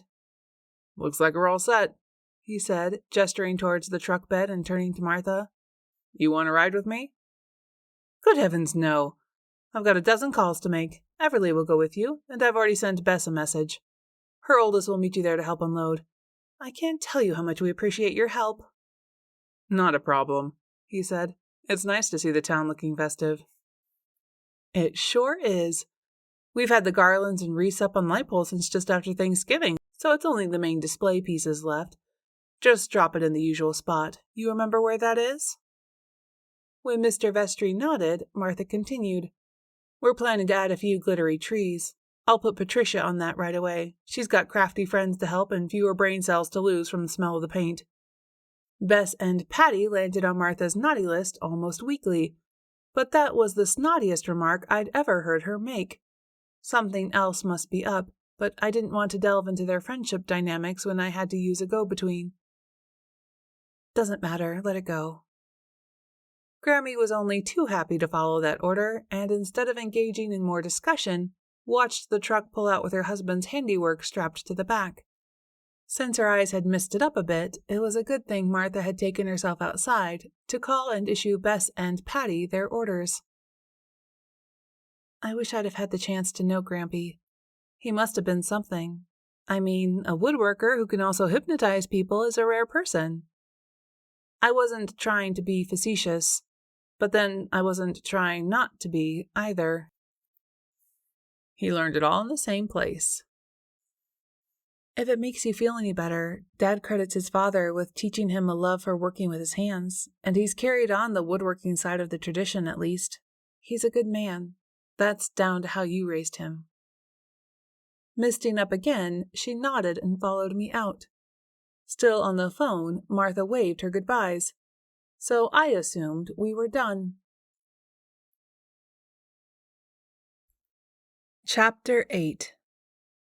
Besides the quiet hum of the engine, fresh snow crunching under the tires was the only noise inside my car, and not loud enough to fully break the tense silence during the short drive to my parents' house. Oil and water mixed better than my mother and grandmother on their best day together. This visit would not be anyone's best day. Under all the bluster, they loved each other, but love wasn't enough to dull the sharp side of either woman's tongue.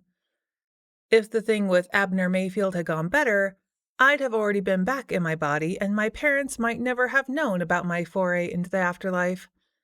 That would have been a good thing all around, but my life rarely runs on the easy track, so why would my half-life be any different? Avoiding my parents for a few days would have been the smarter choice, but I couldn't deprive my father and grandmother of the chance for a reunion. Whatever came, we'd handle it as a family. You're sure Everly wants me to go in with you? I don't want to get in the way of a family thing. Drew's hand hovered over the ignition switch while he waited for my answer. Once more, I tried to channel my energy into becoming visible to him and failed. He's family. She says you're family, and you'd better get your butt in there. I did not say the butt part. She shrugged. Close enough. Let's go in and get this over with. I wasn't the only one feeling the nerves, and who could blame her?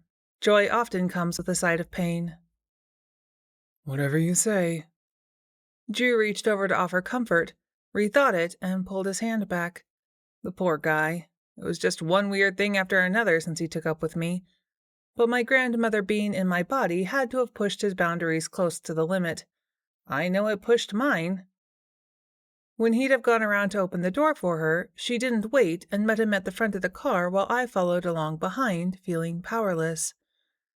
When she hesitated, Drew mounted the steps, knocked on the door, and waited while she caught up. Thankfully, my dad opened the door, his face softening as it always did when he saw me. My grandmother wasn't the only one feeling the sting of both the bitter and the sweet. Did we know you were coming, or is this just a pleasant surprise? He reached out for a hug, and having no idea what was happening, seemed hurt when my grandmother only stood there looking at him. What, do I have something on my face? No. As if freed from something holding her in stasis, she ran into his arms and clung there for the longest time, her body shaking with pent-up emotions. Hey, is everything okay? Over her head, Dad caught Drew's eye.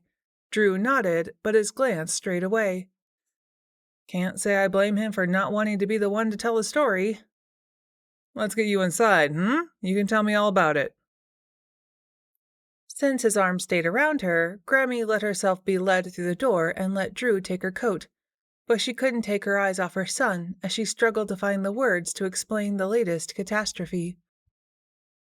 He knows about my ghosts, if that helps, I said, and he loves us. Just tell him, it will be okay. I'd never seen my grandmother at a loss for words before. It's better if I only have to say it once. Get Kitty, please. Kitty? Dad's eyebrows shot up. I suppose I should have said Mom. Grammie picked up on the error before I could point it out. No need to get me, I'm right here. I didn't know you were coming, but it's a welcome. The words died on her lips as her eyes met mine first. Mine. As in, ghostly me, not grandmother me. That came next. Sadie? In the flesh. What are you doing here, in my daughter's body? Mom's hands landed on her hips as she glared at my grandmother. Mimicking my mother's stance, Grammie demanded, How do you know I'm not Everly? I can see her standing right there, can't I? What did you do to her? What did I do to her? Grammie fired up. It's true then, is it? You are connected to the other side. That's how you know Everly is a ghost.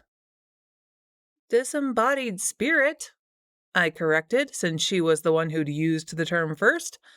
Not that she seemed to hear me. Maybe you should ask yourself that question. This is all your fault, all of it. Mom's face went red, almost purple. Excuse me? You heard me. If you hadn't played the skeptic, I wouldn't have had to step in and stop you from turning your back on your own flesh and blood. Fury lit a fire in my mother's eyes. Turn my back on my daughter because she could do what I can do? Is that what you think of me? Even hearing only half the story, my dad jumped to my mother's defense. Of course you wouldn't.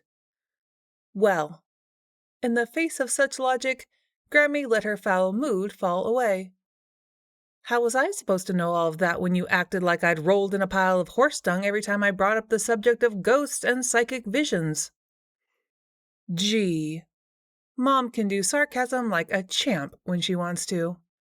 Let's see, maybe I acted that way to keep you from doing something foolish. Maybe to keep something from happening that ends up with my daughter as a disembodied spirit and you parading around in her skin.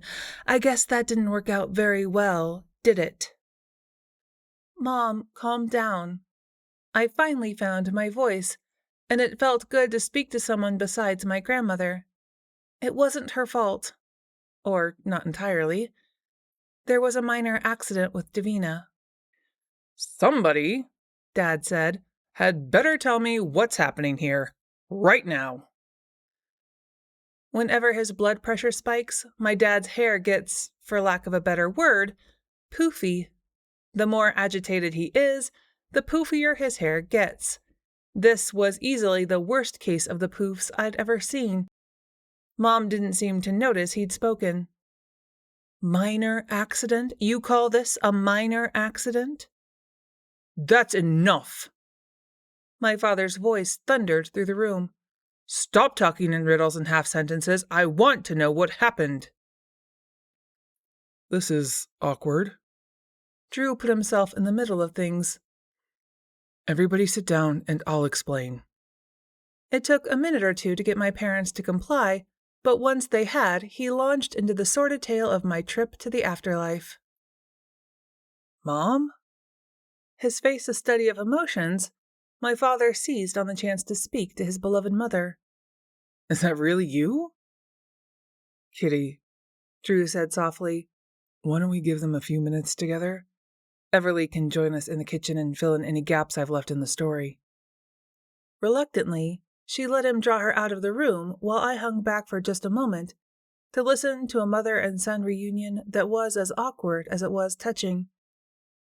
I could have used one of my father's famous hugs, but since that wasn't possible, I was happy to see him giving one to his mom.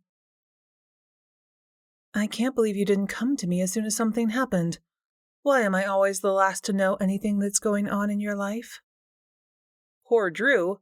Caught between two awkward situations, he glanced around for something to do to keep from being an unwilling spectator to family drama and noticed my mother had been cutting up root vegetables for a stew. I'll be over here if you need me, he said, not listening to half a conversation that's fully not my business. The mild attempt at humor fell flat, and being 5 steps away from the action didn't shield him from the dressing down my mother gave me as she came to terms with the current state of events. Eventually, a sense of calm returned, and she bent her attention to problem-solving. You have to tell your grandmother to cross back over. That's all there is to it. It's purely selfish of her to stay. Easier said than done. Don't you think we've tried that already? I can't believe she'd do something so horrible. Though maybe that shouldn't seem like such a stretch now that I know what else went on behind my back. We thought we had a solution, and maybe we still do, but things didn't quite work out how we expected. I gave her the high points of our initial experience with Abner Mayfield. We'll have to try again whether it helps Grammie Dupree cross over or not. Patria bought the furniture store with the intention of renting it to JC and Nina so they can expand. But with Abner determined to make trouble, I don't know if they'll ever feel safe enough to go forward if we can't help him move on. It was that bad? Mom had been watching Drew as he finished cutting up vegetables and just went ahead and added them to the pot. When he picked up the pepper grinder and gave it a few turns, she nodded her approval and relaxed. Bad enough. We'd given Drew enough details that he chimed in with a similar sentiment. Maybe because he couldn't see me, he forgot I could see him when he let his expression slip. Mom saw it too, because she rose and put her hand on his shoulder. When he turned to her, she gathered him in and patted his back.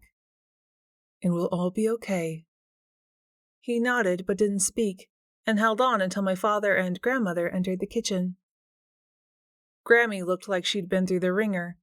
Her hair was mussed, and her face was blotchy from tears. I could see that Dad was also having difficulty keeping his emotions in check. It's not every day a person gets to talk to their long-dead mother. I was just comforting Drew. He's worried about Everly, as am I. Some of us don't seem quite so upset about the situation. Dad's gaze traveled from his wife to his mother and back again. Since I'm certain I do not fall into that category, I think it might be a good idea if I showed Drew something in my workshop. Coward, my mother said, but with no heat. Dad's hand landed on my grandmother's shoulder as he left the room with Drew only a few steps behind. Both of you. They'd barely cleared the door when Mom and Grammie Dupree squared off.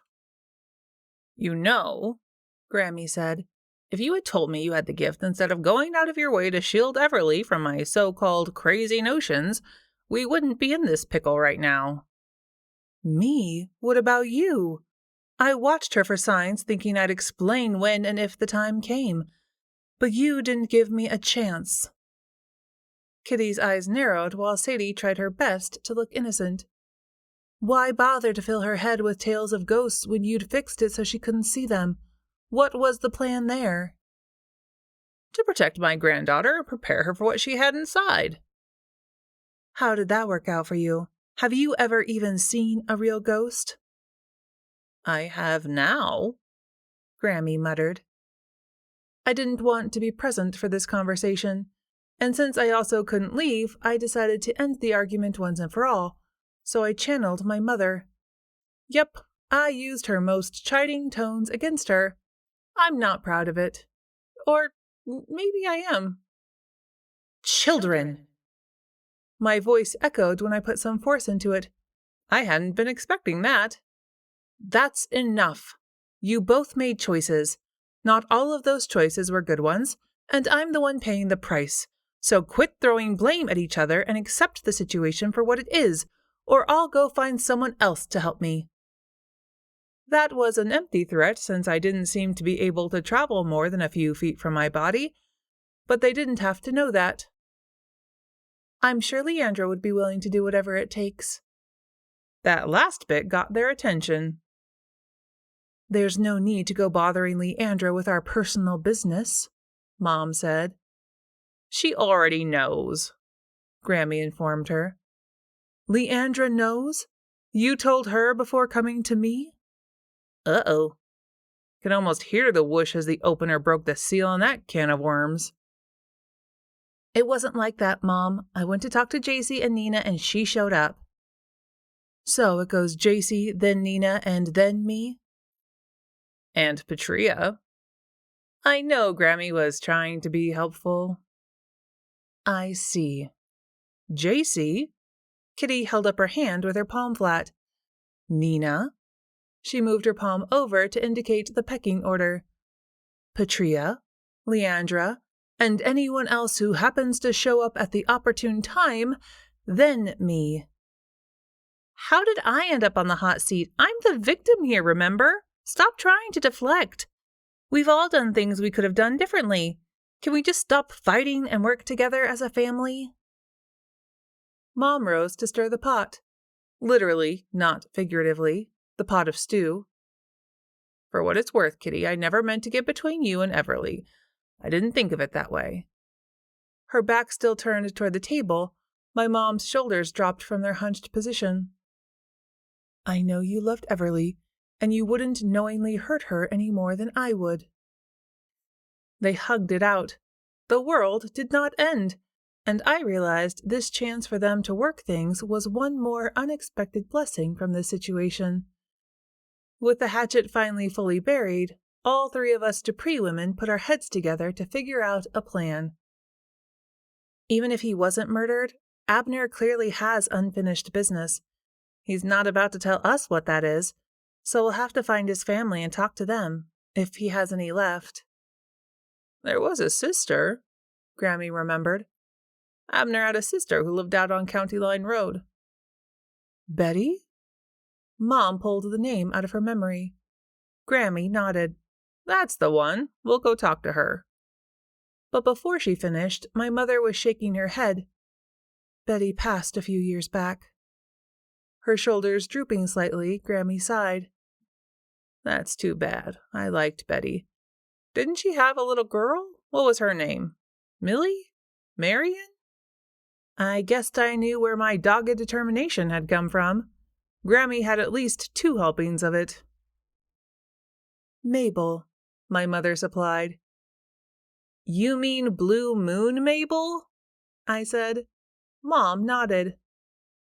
"We need to talk to her then. It's too late today. How about we meet there for breakfast in the morning?" I said. "Tomorrow's your day off, isn't it? Unless you have plans?" Grammie shot my mother a look. We can handle it if you don't have time. Any plans I have can be changed. My daughter's welfare comes first, as you should well know. I'll be there at 7 sharp. Make it 9, Mom. Mabel will be too busy to chat if we're there before 8. The rush is usually over by 9. Over Grammie muttering something about banker's hours, we agreed on the time. Chapter 9. Mabel's dating my boss. While she got ready, I gave Grammie the rundown on Mabel and tried to prepare her to fool a woman who knew me quite well. She looks a bit gruff, but she's got a soft heart. I was thinking of the way she'd hired one of the most annoying women I'd ever met because Thea Lombardi had a son who needed his mother to have steady work. As much as I found Thea annoying, she had helped us solve a recent mystery, so I'd softened toward her over the past few weeks. We'd never be as close as I was to Mabel, but it was a start. We piled in and drove the short distance to the Blue Moon Diner. Grammie announced she could smell the food cooking before we even got out of the car. How's the gravy and biscuits? Real butter on the biscuits or margarine? Is it sausage gravy? Homemade or from a jar? Can you think of anything besides your stomach? Do you know how long it's been since I had my biscuit buttered good and proper? I sucked back a snort, and we left it at that as we went inside. A few stragglers from the breakfast rush sat at the counter and one table. Mom had, of course, arrived early and waved at us from the farthest window booth. Thea caught Grammie's eye and gave a nod. For her, that was almost an effusive welcome. I've already ordered for myself, but I told her to wait until you arrived before putting my order in. That's good, I said as I recognized one of the people sitting at the counter. We'll be right with you. I just need to speak to that man over there. I pointed toward Scott Vestry. It won't take more than a minute. Grammie, if you would come with me, please. I promise it'll be quick. Mom didn't look too pleased, but she didn't argue as we crossed the diner, and Grammie tapped Scott on the shoulder. I just wanted to thank you again for your help with the Christmas display. Let me buy your breakfast to show my gratitude. Not necessary, but I'll allow it. My mother didn't raise the kind of fool who says no to a pretty lady.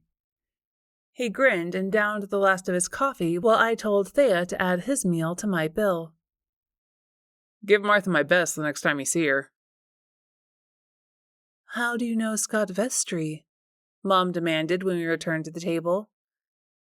He helped us set up the nativity scene yesterday, so I thought I'd pick up his breakfast tab as a gesture of thanks, I explained. Oh, she shrugged, then dropped her voice slightly.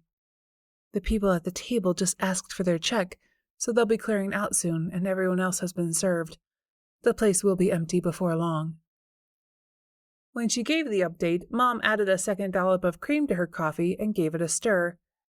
Anything else she'd have said got cut off when Thea showed up at the table with a pot of decaf.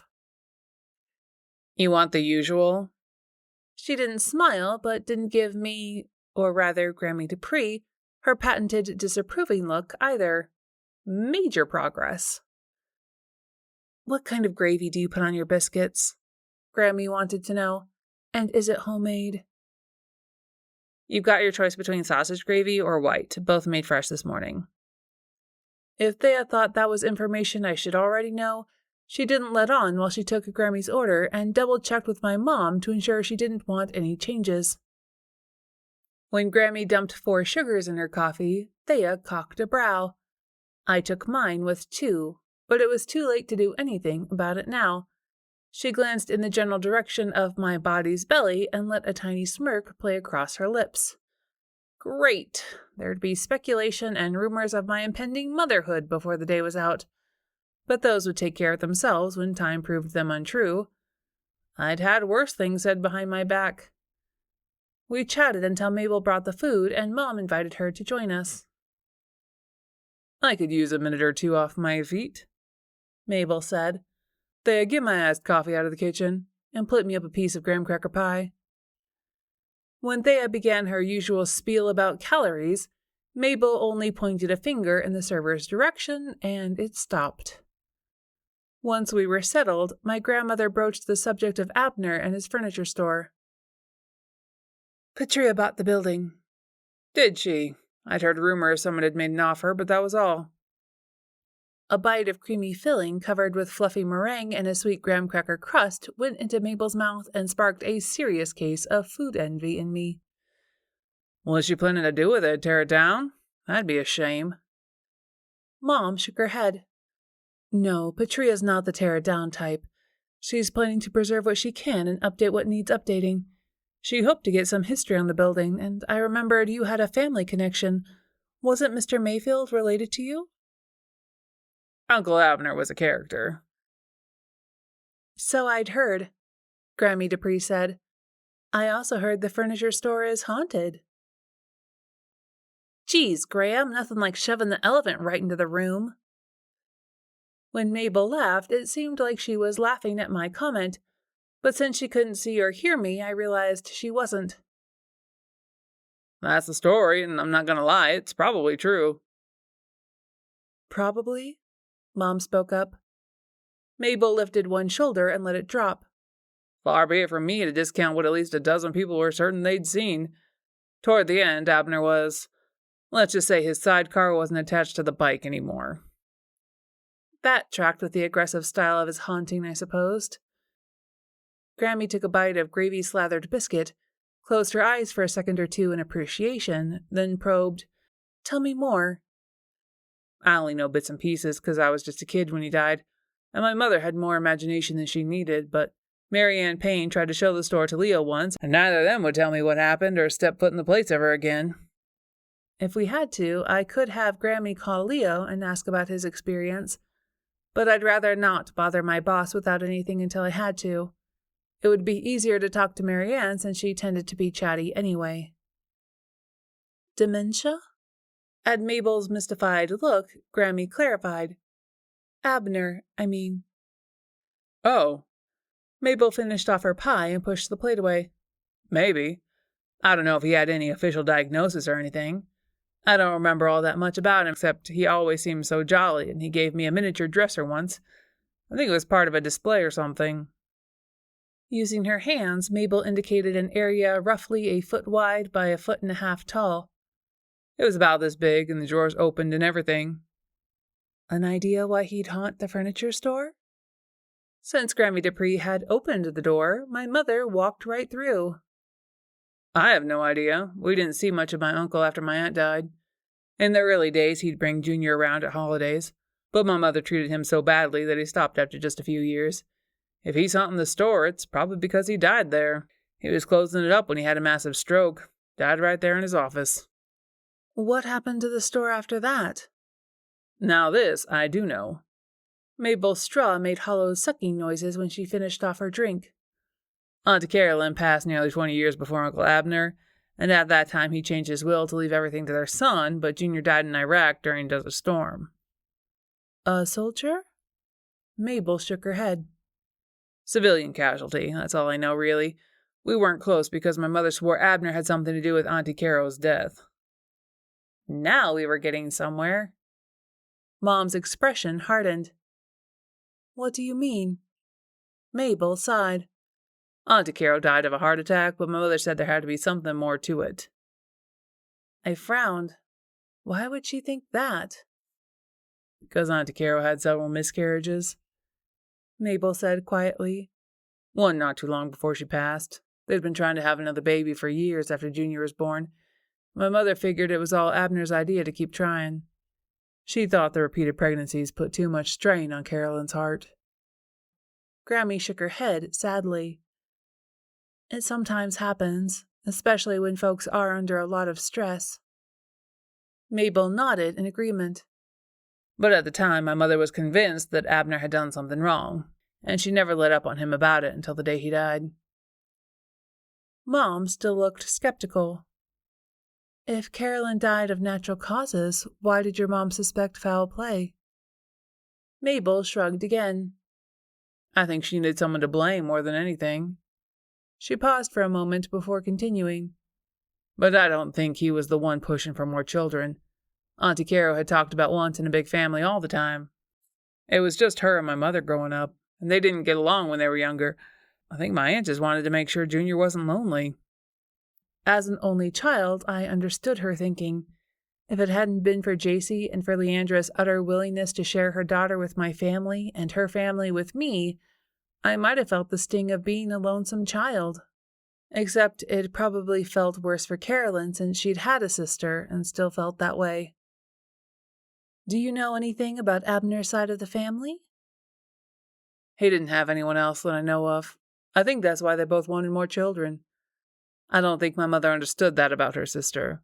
She's not very empathetic sometimes. Dark memories cast a shadow over Mabel's expression. But people are who they are, I guess. Can I get you anything else? Our time with Mabel had come to an end. She had a business to run. I'd like a piece of that pie if you don't mind. Grammie wasn't fooling me one bit. She wanted to try Mabel's graham cracker pie to see if it rivaled hers. To go. Outside, the three of us sat in my car, running the engine to keep warm, and discussed what we'd learned. Total waste of time, Grammie decreed. We didn't learn a single useful fact. Of course we did, my mother disagreed. Go figure. Earth to Kitty, were you there? Abner died of natural causes, and so did his wife. We got nothing. We got plenty. Mabel called Abner her jolly uncle, so that's a description quite at odds with the Abner we've met. We've learned that he has no other family and at least something about the disposition of the store after Abner's death. That's true, I chimed in before they could get a fight off the ground. I'm not sure how any of this will help us get him to leave, but the more we know, the better, I'd think. Grammie Dupree harumphed, but didn't get time for a rebuttal, because my phone chimed with the one I use for calls forwarded from my office number. When she fumbled with answering, my mother grabbed the phone from my grandmother, swiped to answer, then handed the phone back. Hello, Grammie answered, and I heard the louder tones of one of my favorite tenants reporting a minor plumbing problem. Tell her I'll be right over and we'll get this sorted out. Why can't I tell her to jiggle the handle? That was a question I'd asked myself several times, but I suspected Mrs. Burns wanted the company more than she wanted me to fix the flapper on her upstairs toilet. Just tell her you'll be right over. It's my job to take care of the tenants, and Mrs. Burns is a really nice woman who does a lot for the community, so we'll go and jiggle the handle for her. We'll have a chat, and who knows, maybe we'll learn something that will help us with Abner. Grammie didn't look convinced, but followed my directions to the tidy little single-family home Mrs. Burns rented on Maple Street. Chapter 10. Her name's Cindy Burns. She works with the widowed to help them get their lives back on track, and she's nice. She's one of my favorite tenants, so you need to be on your best behavior. When am I not? Even dead, I wasn't stupid enough to answer that question. Cindy's dog, an adorable little Chihuahua mix, ran toward the door when he heard my voice. I'd forgotten to warn my grandmother, but she caught his little body in her arms when he launched at her. Well, hello there. Aren't you a sweetie? Grammie let the fox-faced pup give her kisses on the cheek. Jiggling the handle wasn't quite enough to fix the problem. Flapper stuck, I said. Tell her we'll have to lift the lid off the back of the toilet to see what's going on. Be careful. Cindy Burns hovered in the doorway, a comfortable woman with brown hair and kindness reflected in the blue of her eyes. That soap dish belonged to my mother. No problem. Grammie Dupree snatched at the end of the toilet paper and wrapped the soap dish in half the roll with an efficiency I could only admire. That ought to do it. She handed the bundle to Cindy, then lifted the porcelain lid as I'd instructed. We leaned in at the same time, and my head intersected with hers. It wasn't a pleasant moment for either of us. Like I said, the flapper stuck, but that's not all of it. The water's filling really slowly. Better call a plumber. Oh, Cindy said. I was hoping it was something easy like usual. Plumbers cost the earth these days. She wasn't wrong. There's no need for that, I said. Tell her we can fix it. How are we going to fix this without a plumber? Grammie forgot herself and spoke to me in front of Mrs. Burns. Mrs. Burns frowned in confusion. Sorry. Grammie realized her mistake. I was just talking to myself. I think I might know what's wrong. She looked at me and I nodded. This isn't the first time I've fixed a slow-running toilet. There's probably dirt plugging up the inlet filter, and when that happens, the water doesn't flow with enough pressure to shut the flapper properly, so it sticks open. All you have to do is turn off the water. It's that valve. I pointed toward the shutoff that fed the water to the toilet. All I have to do is turn this valve. She repeated after me for Cindy's benefit. And then you can disconnect the line. There's a wrench in the toolbox. Again, she repeated what I'd said. Not that wrench, I warned, and pointed to one with a shorter handle that would do better in the narrow space. This one. 15 minutes later, under my direction, she'd cleared sand from the wire screen, refitted the connection, and crowed with happiness when the water gushed into the tank once she turned it back on. Problem solved. Grammie tossed the wrench back into the toolbox with a satisfied smile. Thank you, Cindy said. It's funny how some things happen so gradually you don't notice a problem until you need help fixing it. Because my grandmother loved a good metaphor, she gave Cindy a wide smile. You just described the human condition. At first, Cindy seemed surprised. Then she cocked her head and said, You know, I think you're right. Reaching past my grandmother, Cindy flushed again and got out of the way. Our best bet would be for Grammie to pack up and get out of there before she slipped and said something I'd have to explain later. Instead, she lingered once she'd followed Cindy back downstairs. You work with people who have lost their spouses. Cindy nodded. I do, among other things. How would you tell someone to handle a widowed man holding on to the past so tightly he's unable to see reason? She meant Abner. We stood at the foot of the stairs while Cindy framed her answer carefully. You can't force someone to move through the stages of grief. Are you afraid he might harm himself? Not anymore, but for the sake of those around him, he needs to move on. I know this isn't what you want to hear, but you need to give this man some space to follow his own journey. If you're patient, he'll tell you what he needs when it's time for him to move to the next phase. And maybe what he needs is just for someone to listen. I guess I can do that. Grammie hefted the toolbox and thanked Cindy for the advice before she left. How did you know what to do? Grammie asked once we were settled back in the car. Not my first toilet screen cleaning. I told her about my work and how I'd come to get the job. Leo's a great boss. He trusts me to run things while he enjoys his retirement, and I only feel like he's overpaying me half the time. Are you happy? Is this the job you want for the rest of your life?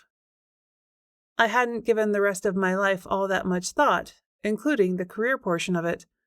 When everything fell apart, all I could do was get through from day to day, and maybe I was still in that mode, still coasting along and trying to figure out what came next. While I thought about the best way to frame my answer, I noticed the same hunched figure from the day we'd first met Abner. The man turned the corner onto Maple and kept going. Probably someone home for the holidays. Probably not. I answered the question truthfully. But it's something to do for right now, and when it isn't, I'll find someone and train them so Leo doesn't have to worry. Grammie nodded, but didn't say anything more. When she should have turned left to go back home, she turned right and followed the main street out to the turn that would take us to the beginning of what Grammie called Memory Lane. When I was young, she'd drive me around to the places in town that meant something to her and tell me the stories of why. Some of these places won't look the same, I warned her. I should hope not.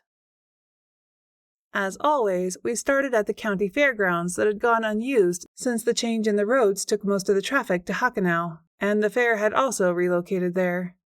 Being winter, there wasn't much to see besides the remains of the cow barn that had been the only structure left standing until it had fallen in during the storms the year before. I met your grandfather right over there. She'd pulled off the road as far as the snowbanks would let her go. He was so handsome and mysterious. I let him hypnotize me, and that's when I fell under his spell.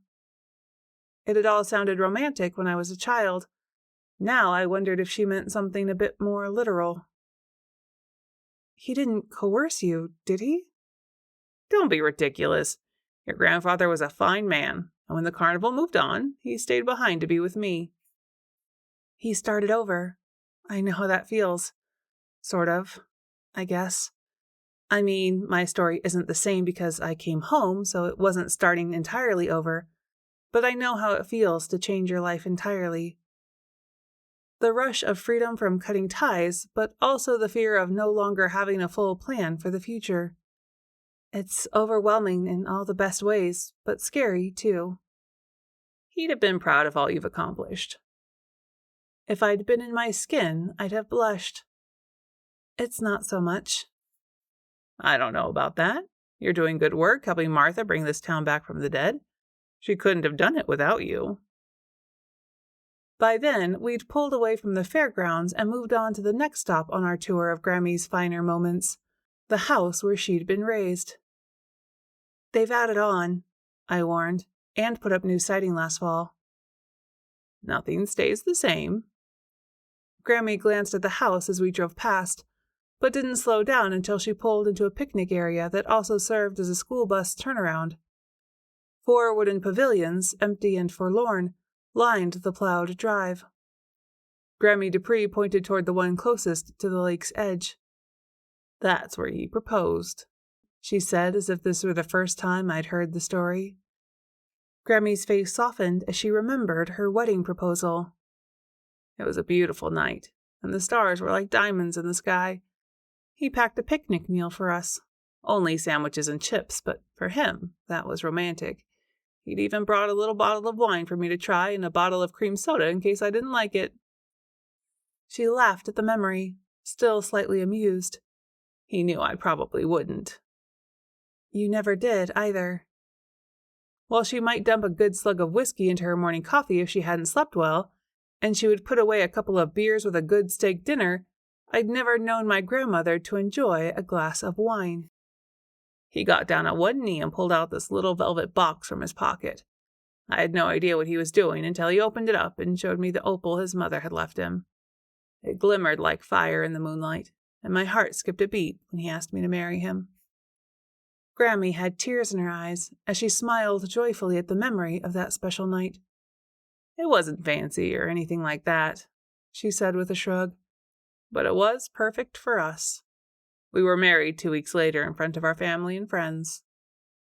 She glanced around at the pavilions before adding, half the town thought we had to get married, but your father didn't come along until I went to Harmony to get a charm from some old witch named Hagatha.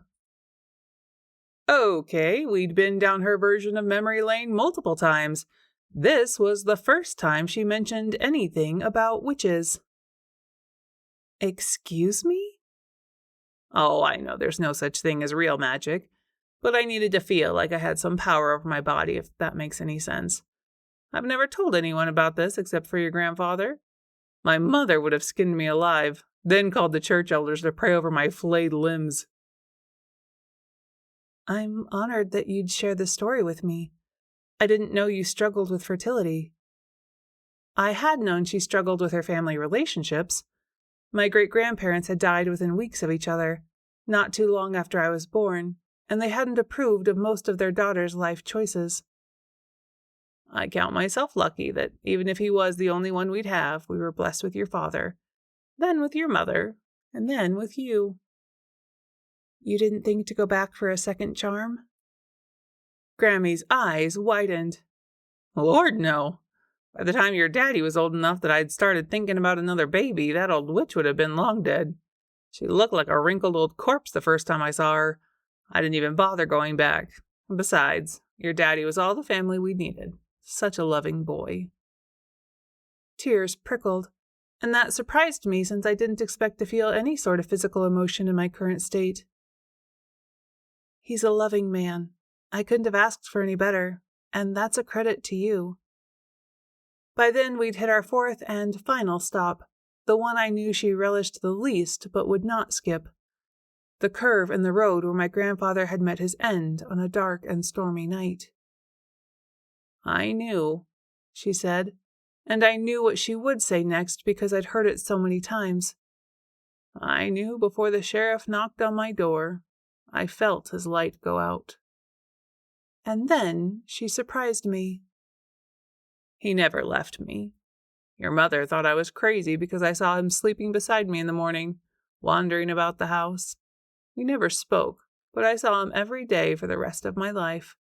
When I crossed over into the light, he was there to hold my hand, so we could go together. He's the only ghost I ever saw." And then I surprised her. "You took that from me.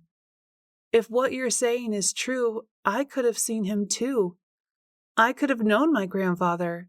Maybe not in the way most girls do, but it would have been better than nothing. And if you hadn't done what you did, I could have helped him speak to you. We both missed out for no good reason at all." Seeing my grandmother at a loss for words was a first. Seeing her shrink with shame was something I wished I could unsee. I also never thought I'd be upset over not seeing a ghost, when I never wanted to see them. But there you go.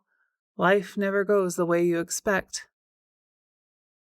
"I never thought about it that way." Neither did I. Not until just now, anyway. Chapter 11. Drew had already left for work when Martha Tipton called. Automatically, I reached for my phone, then wrinkled my nose when my hand went right through. "You need to answer, Grammie. Martha won't stop calling until you do." "I don't know how," she admitted after fumbling with the phone for a moment. "It's easy. See there?" I pointed to the flashing green answer button. "Put your finger there and drag it across the screen." After 2 tries, she managed to connect the call, and I got her to put it on speaker so I could hear and direct her responses. "Everly, you have to come. It's horrible, awful, the worst thing ever. I don't know what we'll do. Say you'll come. I need you."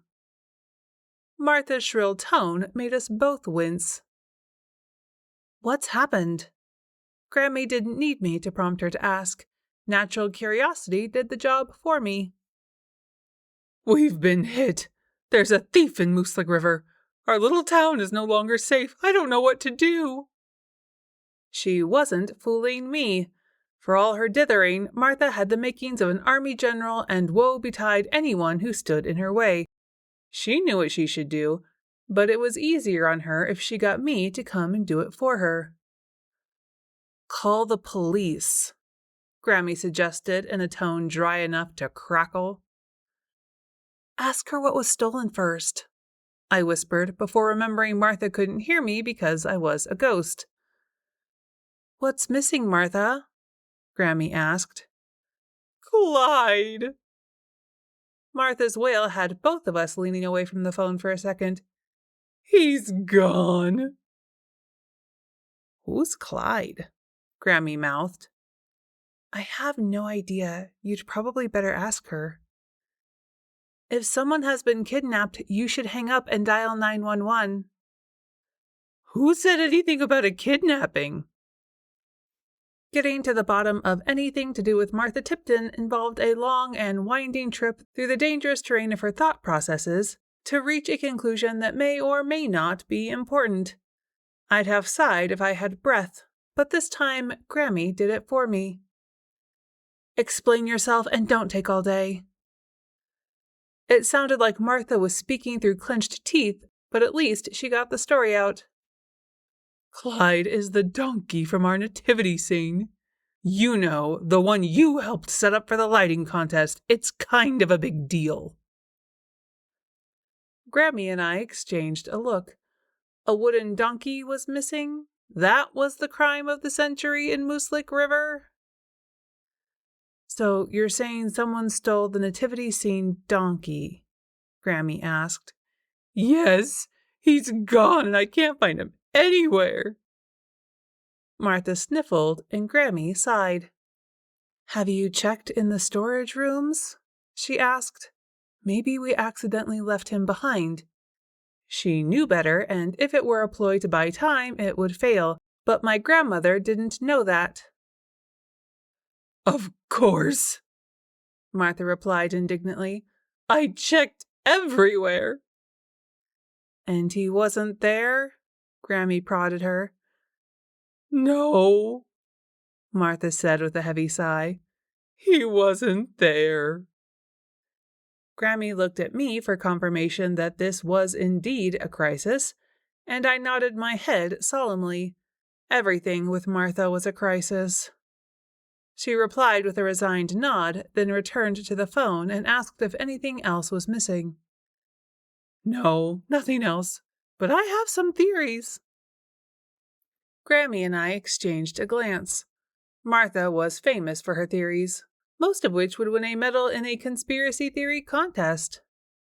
Do you want to hear them? She asked in a hopeful voice. Grammie hesitated before saying yes, and that's when Martha really got going with her wild ideas about what had happened to Clyde, the nativity scene donkey. She suggested someone from Hackenow had stolen him to put a damper on the lighting contest. Or perhaps he'd been kidnapped by a band of thieves who wanted to ransom him back to Mooselick River. Or maybe a gang tried to use him as target practice. We don't have gangs in Mooselick River, Grammie stated, then looked at me for confirmation. I shook my head. What do you call those girls who hang out on every street corner in February? I snorted out a laugh. Girl Scouts? Selling cookies? Each theory was more outlandish than the last, but no matter how crazy they sounded, we had to admit that Martha Tipton did have a point. There was no telling what kind of madness could befall Mooselick River next. After telling Martha we'd meet her at the town office, Grammie hung up the phone, and I could feel the tension in the air. Martha's hysterics had set her on edge, and the news of a theft in our little town was unsettling. We knew we had to act fast to keep Martha from blowing the situation even more out of proportion. We both know that donkey was in the stable when we finished setting up. I followed her outside and got into the car just in time for her to take off. As we drove toward the town office, we verified the nativity setup was indeed donkeyless. I kept my eyes peeled for any signs of Clyde or his abductor. Stupid, really. No one would be dumb enough to steal a wooden donkey and then wander around town with it. We arrived at the town office not 10 minutes after Martha's call. The way she carried on, you'd think we'd taken the scenic route through New Hampshire to get there. Where have you been? Martha grabbed her coat and the keys to the storage unit. Do not answer that, I ordered my grandmother, since the light in her eyes suggested she had a pithy comment she wanted to utter. Still, I couldn't hold back a smile when she made a face at me. We followed Martha around back, waited while she unlocked the storage room, and under the dim bulbs began searching for clues. See, there's nothing here. All that was left was the baby Jesus, sitting on a shelf where he'd left him waiting to be added to the manger at the appropriate hour. See, he's not here. And besides, that donkey was standing beside the manger, proud as you please, when I went home last night. But on my way in this morning, I noticed he was gone. And called me. She nodded. Then I guess the next step is to look at the crime scene. My grandmother repeated what I said, and Martha's face fell. I have to stay here and mind the office. That's a shame. Grammie needed no prompt from me on that one, but she could have sounded a bit more like she meant it. She corrected herself, will look around and let you know what I find. At least the last part sounded sincere. We drove back to the town square, squinting as the sun glared off snow and ice.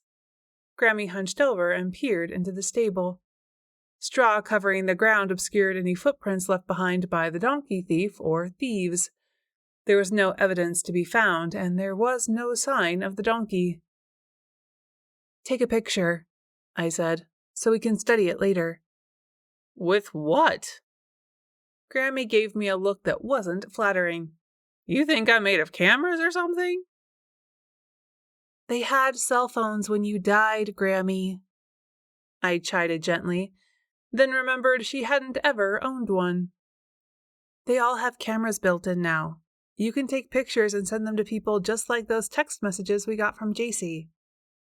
"You don't say." She pulled out the camera and flicked on the power button. "Show me how." I explained until she understood, then stepped back to stay out of the shot. "My brother would have had a field day with one of these," she said when I showed her how to scroll back through the images. "Why? Did Uncle Vernon like photography?" She offered a cheeky smile and waggled her eyebrows. "He liked dirty pictures." "He'd have loved the internet then." Tiptoeing my way out of that conversational minefield, I went back inside and took another look around. Grammie snapped off another shot, then followed me. Almost immediately, she spotted something on the ground. "What is it?" I asked, peering over her shoulder as she knelt to take a closer look. "Don't touch it, it could be evidence." "It's an old handkerchief." She found a stick and nudged the bit of material flat and into the light for a better inspection. "There's a monogram in the corner." I leaned in for a closer look. L-E-T, with the E in larger print centered between the L and T. It certainly wasn't Martha's monogram, so the question hung in the air. Who else had been here? We searched around for any other clues, but came up empty-handed. "We should call the cops," Grammie said finally, pulling my phone from her pocket. "Maybe someone saw something last night." I shuddered, feeling the weight of the situation settling in my stomach. Who would steal a wooden donkey from a nativity scene and leave behind a handkerchief? It didn't make sense. "I need you to take a picture before you move anything and get a baggie out of the car. I keep some in there for picking up Molly's poop when we're out. Should work for an evidence bag, and there are tweezers in my purse to pick up the hanky with." I waited while Grammie went and got the items I'd asked for. "You've done this before," she said. "Unfortunately, I have. And as much as I hate to admit it, you're right. We need to call the police. Ernie Polk's number's on my speed dial. Just press and hold the number 7, I said, my voice shaking slightly. Be prepared. I rarely ever call him to report something besides a dead body. He'll make assumptions. Grammie nodded in agreement and managed to work the speed dial without too much trouble. I didn't even have to tell her to put it on speaker this time. "Dupree, who's dead this time?" Ernie didn't bother wasting time with a greeting. "No one?" "I must be making snowmen in hell." "You're funny," she said before I could prompt her. "What's the problem then?" Ernie wanted to know. "Somebody stole Clyde?" "Clyde the donkey?" How did everyone in town but me know the donkey had a name? "That'd be the one." Martha noticed he was missing on her way to work and called me. Grammie repeated what I told her. "I really don't have time for this right now. Just go into the station and tell Carol Ann you need to file an incident report. She'll get the salient details and pass them on to me." He hung up without saying goodbye. "Rude." Grammie looked at the phone, then put it back in her pocket. As we drove towards the police station, I couldn't shake the feeling that something bigger was going on in Mooselick River. This wasn't just about a stolen donkey. It was about something much more sinister. But for now, we could only report the crime and hope for the best. As we walked into the station, I realized how often I'd come here in the past year and a half. Mooselick River had become a place where even the smallest crimes could have far-reaching consequences. When we get there, just repeat whatever I say, okay? Carol Ann Wilmot won't be joining Mensa anytime soon, and she doesn't like me much. So it's just easier if we keep the conversation to a minimum. Hey, Carol Ann, I need to fill out an incident report, Grammie said. Who'd you kill this time? Carol Ann flipped over the printout she'd been reading, as if to keep me from seeing what it said. Whatever, who cared? No one's dead. The dispatcher shot me a raised eyebrow. Really? I guess there's a first time for everything. So they say. Grammie injected just the right amount of bored dismissal into her tone. Maybe we were more alike than I remembered. The report, please. Still staring at my body suspiciously, Carol Ann kicked against the floor to wheel her chair over to a file cabinet. Why stand up and walk when you could glide? Fill this out. Put it in that tray when you're done. Do you need a pen? Grammie shook her head, took up the sheet and filled it out with the little information we had without much help from me. You got a stapler? We found some evidence. Carol Ann didn't even bother looking up as she slapped a battered stapler on the counter, nor did she say anything when we left. Where to? Grammie dropped the shifter in reverse just as Ernie's cruiser pulled into the space beside us. He nodded in our direction but didn't bother stopping to talk, which was just fine with me. Home, I guess. We have a couple of hours before we deal with Abner again. Or maybe we should talk to Martha and get more information about Clyde. Maybe there's something in his history that would make him worth stealing. You don't need to talk to Martha. I know just as much as she does about the history of that donkey. Minus the years since her death, but I wasn't going to argue the point. Fine, I said. Then let's go on home. Chapter 12.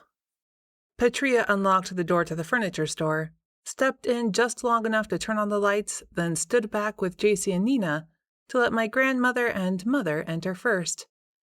We'd already gone a few rounds trying to talk the three non-essential women into letting my family handle Abner alone. This is our place, and we're not giving it up to some jackass ghost with impulse issues, JC had said, her face set in mutinous lines. Nina and Petria agreed. And since Petria had the keys, that had been the end of the discussion. We would all face Abner together. I calculated our odds at somewhere around even. What could we do to him if he didn't leave? Exactly nothing, that's what, and he knew it. True to form, he started up the second the door closed behind us. Same light show as before, lots of spooky noises and old Abner whizzing around in a ghostly frenzy. What he hadn't counted on was that we'd all seen it before and were no longer intimidated. Plus, we had Cindy's advice about just listening to him. The problematic part would be getting him to talk instead of bluster. Get out!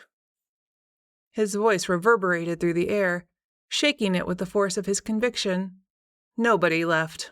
Abner didn't take it well. His eyes narrowed into thin slits as deep-seated anger flashed in them. He glided forward, his movements fluid like water, the power inside him building with each step. His footfalls echoed through the room, causing the lights to flicker and dim. A chill settled over the space that would drip cold sweat down a person's spine as his shadowy figure loomed even larger than before, threatening to engulf us. He was the embodiment of darkness and fury, with an aura that could choke out every last ray of light. Grammie stepped forward, her face resolute. Abner Mayfield, this is quite enough of this nonsense. This is not the kind of man you were, and you are no longer welcome here. If you don't leave peacefully, we'll have to take stronger measures. The rest of us nodded our agreement and moved to stand behind Grammie in show of solidarity. Taking it as a sign to double down on his efforts, Abner set the windows rattling in their frames. Dust filtered down from a new crack in the ceiling plaster. Cut that out. Grammie crossed her arms and narrowed her eyes. You were supposed to cross over when you passed. I know your wife is on the other side, so why won't you go? Mentioning his wife seemed to bring some clarity back to his wild eyes. Abner stopped whizzing through the air and planted his feet firmly on the ground as he regarded us with a look that bordered on sad. I can't leave. I haven't found what I lost. And what might that be? Nina fisted her hands on her hips. Her fear of Abner seemed to have diminished. Possibly because she got a good look at the area where her gallery would be, and once seen, wanted the space for her own. Tell us what you need. We only want to help, Grammie said gently. There was a baseball card tacked to the wall in my office, he explained with a furrowed brow. I was looking for it when I died. His eyes sparked again. It's mine, and you can't have it. Kitty stepped closer, her expression softening with understanding. Abner, these women just want to run a successful business here like you did. They have no interest in your personal property. No one wants to steal anything from you, especially not something of value. Abner shook his head. It's not about taking my things away. That baseball card is worth nothing except for sentimental value. You see, my father left his collection to me, and when I found out what it was worth, I sold it for the down payment on this building. Then my father died, and I realized I should never have let his cards go. So I tracked down the person who had them and talked him into letting me buy this one back. He agreed because it was worthless, and I kept it pinned to the wall behind my desk to remind me of where I came from. He turned to us, desperation etched on his features. Please help me find it so I can move on. The tension hung thick in the air as we weighed our options. Finally, Kitty spoke up. Okay, we'll help you look for it, but once we find it, you promise you'll move on and let us take over the property? Agreed, Abner said with relief. Patria regarded my mother as if she'd come to the picnic without any sandwiches at all. There's no baseball card in his office. That room is as empty as the rest of the place. If there ever was a card, it's long gone now. If it were, Abner would have moved on. Her mouth snapping into a straight line, Patria subsided and led the way upstairs to a room that was, indeed, as empty as she'd said. Go nuts. Fine, I'll concede there's no baseball card in here. My mother ran a hand through her hair, mussing its perfect grooming. We're missing something. Are you sure the building is completely empty? Patria shrugged. Unless there's a secret room somewhere the agent didn't tell me about. She gave me the keys and made me go in alone. Why didn't you try to scare me off then? She turned to Abner. It was his turn to shrug. I didn't think you were serious. Big city girl like you's got no business in a backwater town like Mooselick River. Haunting's hard work. Haunting you seemed like a waste of time. Guess I was wrong. Looks that way. Patria kept her tone mild, but her eyes flashed with annoyance. You know you can't do it anymore, even if we don't find that stupid card, right? I'm not going back to the city. I do own the building, and these women will expand their business into this space. If that's how things play out, you're welcome to stick around, but you won't interfere with them or their customers. You got it? Looking sheepish, Abner nodded. I've been rattling around here alone for a long time. I'd like to move on now. Whose fault is that? Grammie Dupree mumbled. Hoping to help him do just that, we scoured the entire store, top to bottom. It's not here.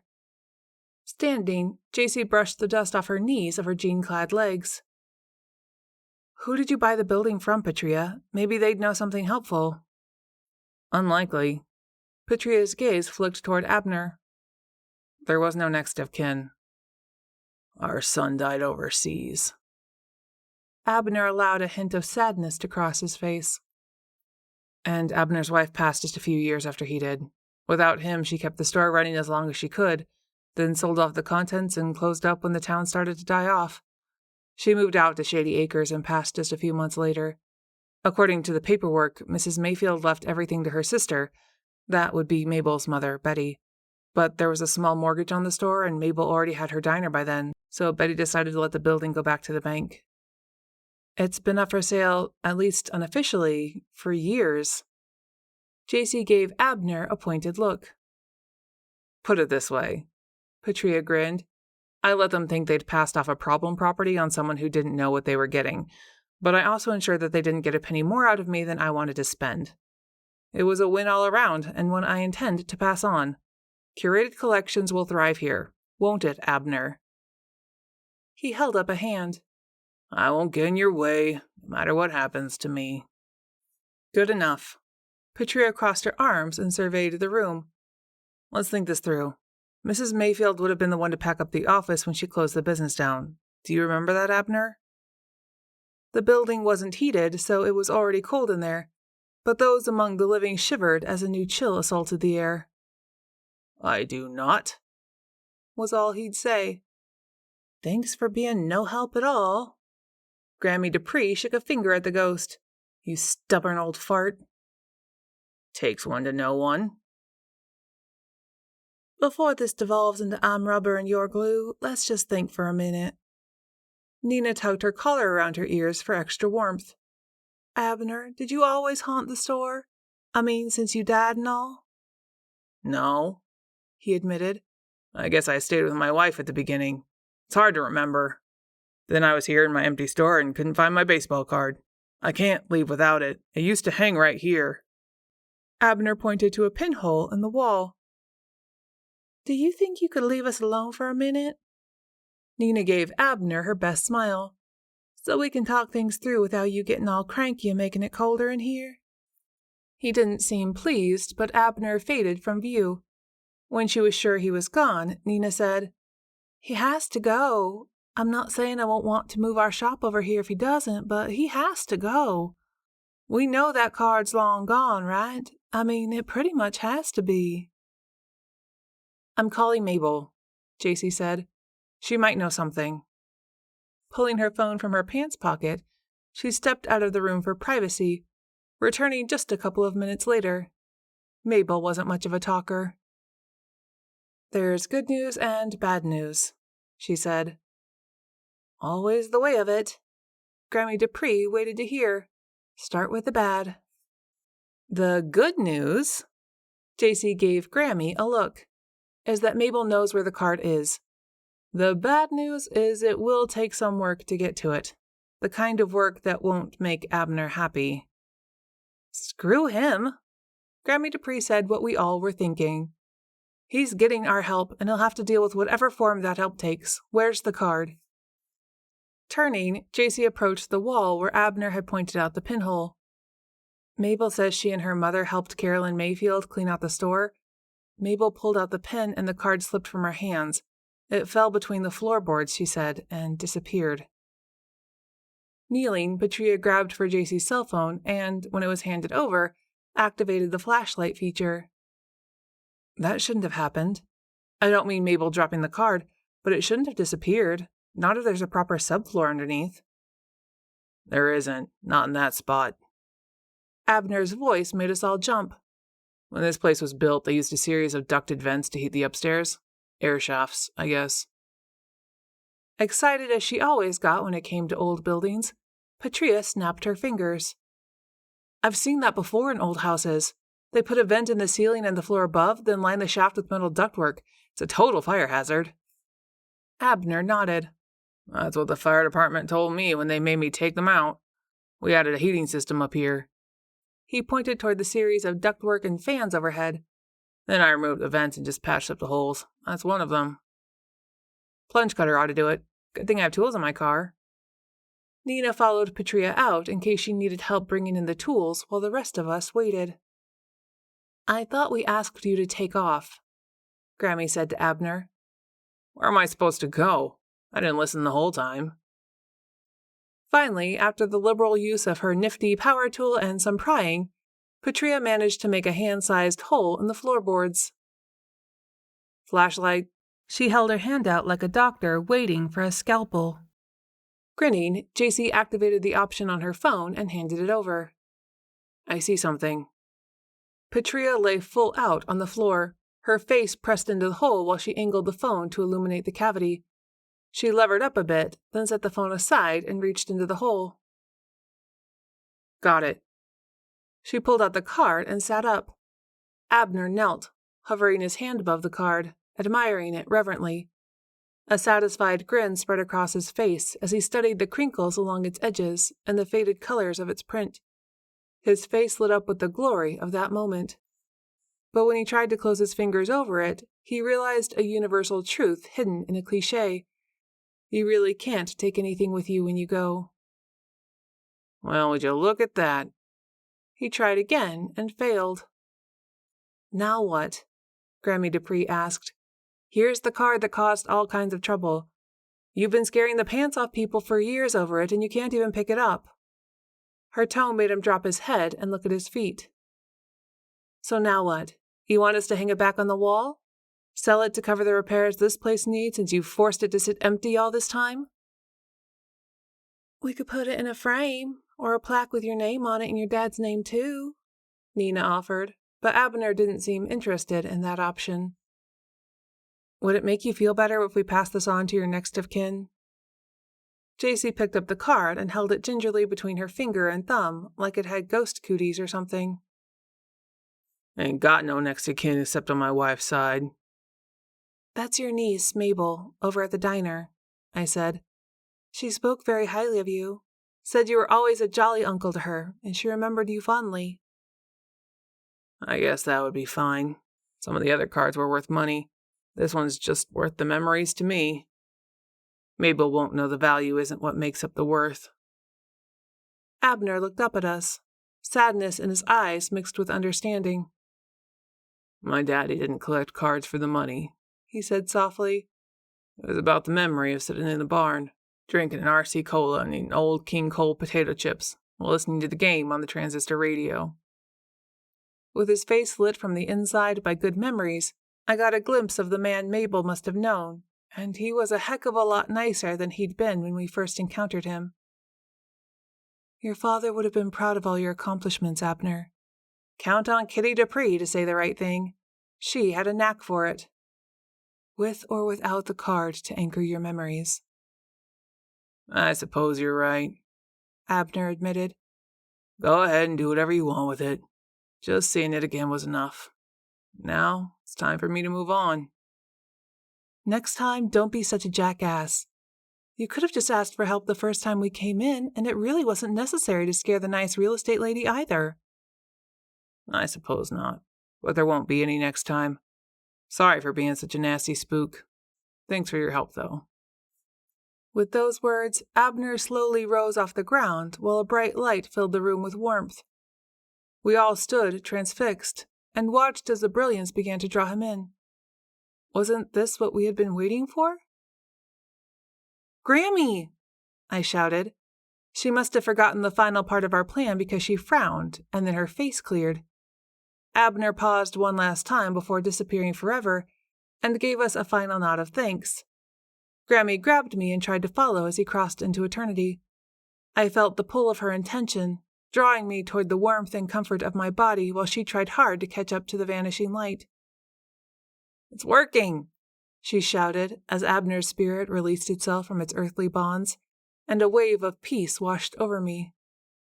I closed my eyes and waited for whatever came next. No, it's not. My mom's voice rang in my ears. My eyes popped open to see 2 faces turned in my direction, and 3 still looking toward where Abner had gone into the light. What happened? Frustrated, Grammie pounded her fist against her thigh. I got caught up in it all and I forgot to grab onto him until it was too late. He got away from me. It won't happen again. I should hope not. I didn't have to say anything because my mother jumped right in. It's not like we have ghosts popping out of the woodwork every which way in this town. There's always the weeping widow, JC reminded us. Chapter 13. No. I tried to keep exasperation from coloring my tone. Click with your left finger, not your right. That's what I was doing. My grandmother made no such effort. But this stupid menu keeps coming up. I sighed. The menu only comes up when you click the right mouse button. I need you to click the left. This was our 3rd time having the same conversation in a 5-minute time span, and I wasn't sure I could take a 4th without being disrespectful enough to ask if she knew her left from her right. These newfangled computers don't make a lick of sense to me. I don't know why anyone would want to bother with all these interwhatses when you could just go to the library. But she managed to click on the article I wanted to read. Oh, would you look at that? she said. "It's just like reading the paper." Thus the appeal of the internet. The Legend of the Weeping Widow, resident ghost of Mooselick River. For over 50 years, whispered tales of the Weeping Widow have spread among the people of Mooselick River. Some think the story is little more than a tale to scare children, while others claim to have encountered the ghostly apparition. The legend tells of a woman, a nameless young widow, living on the edge of town when her husband went out to hunt for dinner and never returned. Desperate with sorrow and unable to find solace in her grief, the widow took to the river's edge where she wandered, all alone, weeping bitterly and carrying a single white rose.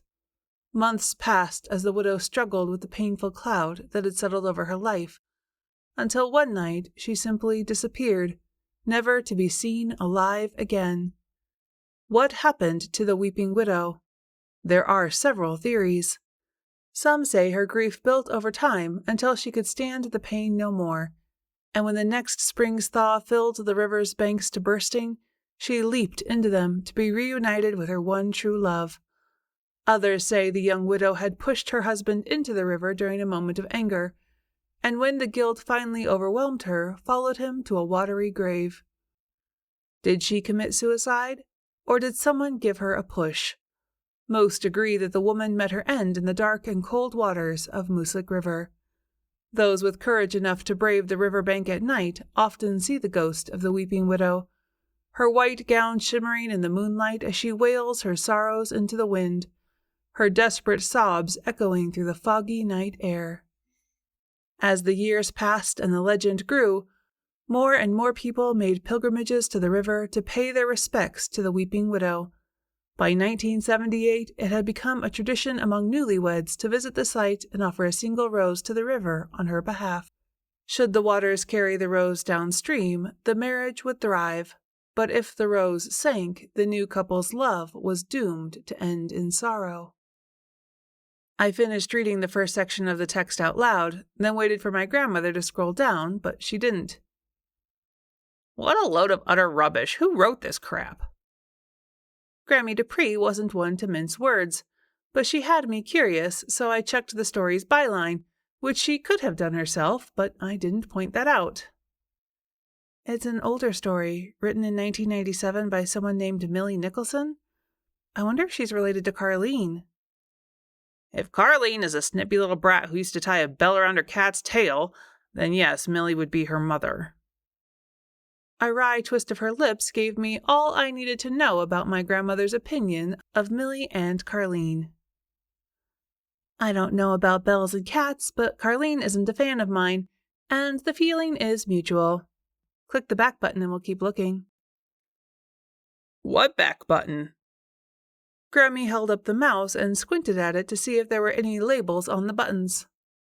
I pointed to the screen where I wanted her to click and had her keep going. Stop, I think I saw something. My fingers itched to take over for her, but I could only wait until she slowly scrolled back. There, stop. The screen finally halted on a newspaper article about the weeping widow dated August 2nd, 1963. I read aloud. They found the man's body miles away from the banks of the Mooselick River, where he had gone to catch fish for supper. He'd been missing for 2 days when a small search party came upon his body. The man lay in a shallow ditch, his fishing pole still clutched in his hands, his hat discarded a few feet away. It appeared he had been dead for some time. He left behind a young bride, and the circumstances behind his death were never solved. Some say his ghost haunts the lonely forest, searching for his lost love. Even in late spring, Mooselick River runs dark and cold. In some spots, the water is deep and dangerous. So it was on the day the lonely bride could stand her grief no more. Her pockets packed with stones, the weeping widow walked into the river. From that day to this, it is said her ghost haunts the river while his haunts the forest, and never the two shall meet. Fat load of hooey. Grammie offered her opinion. She wasn't wrong.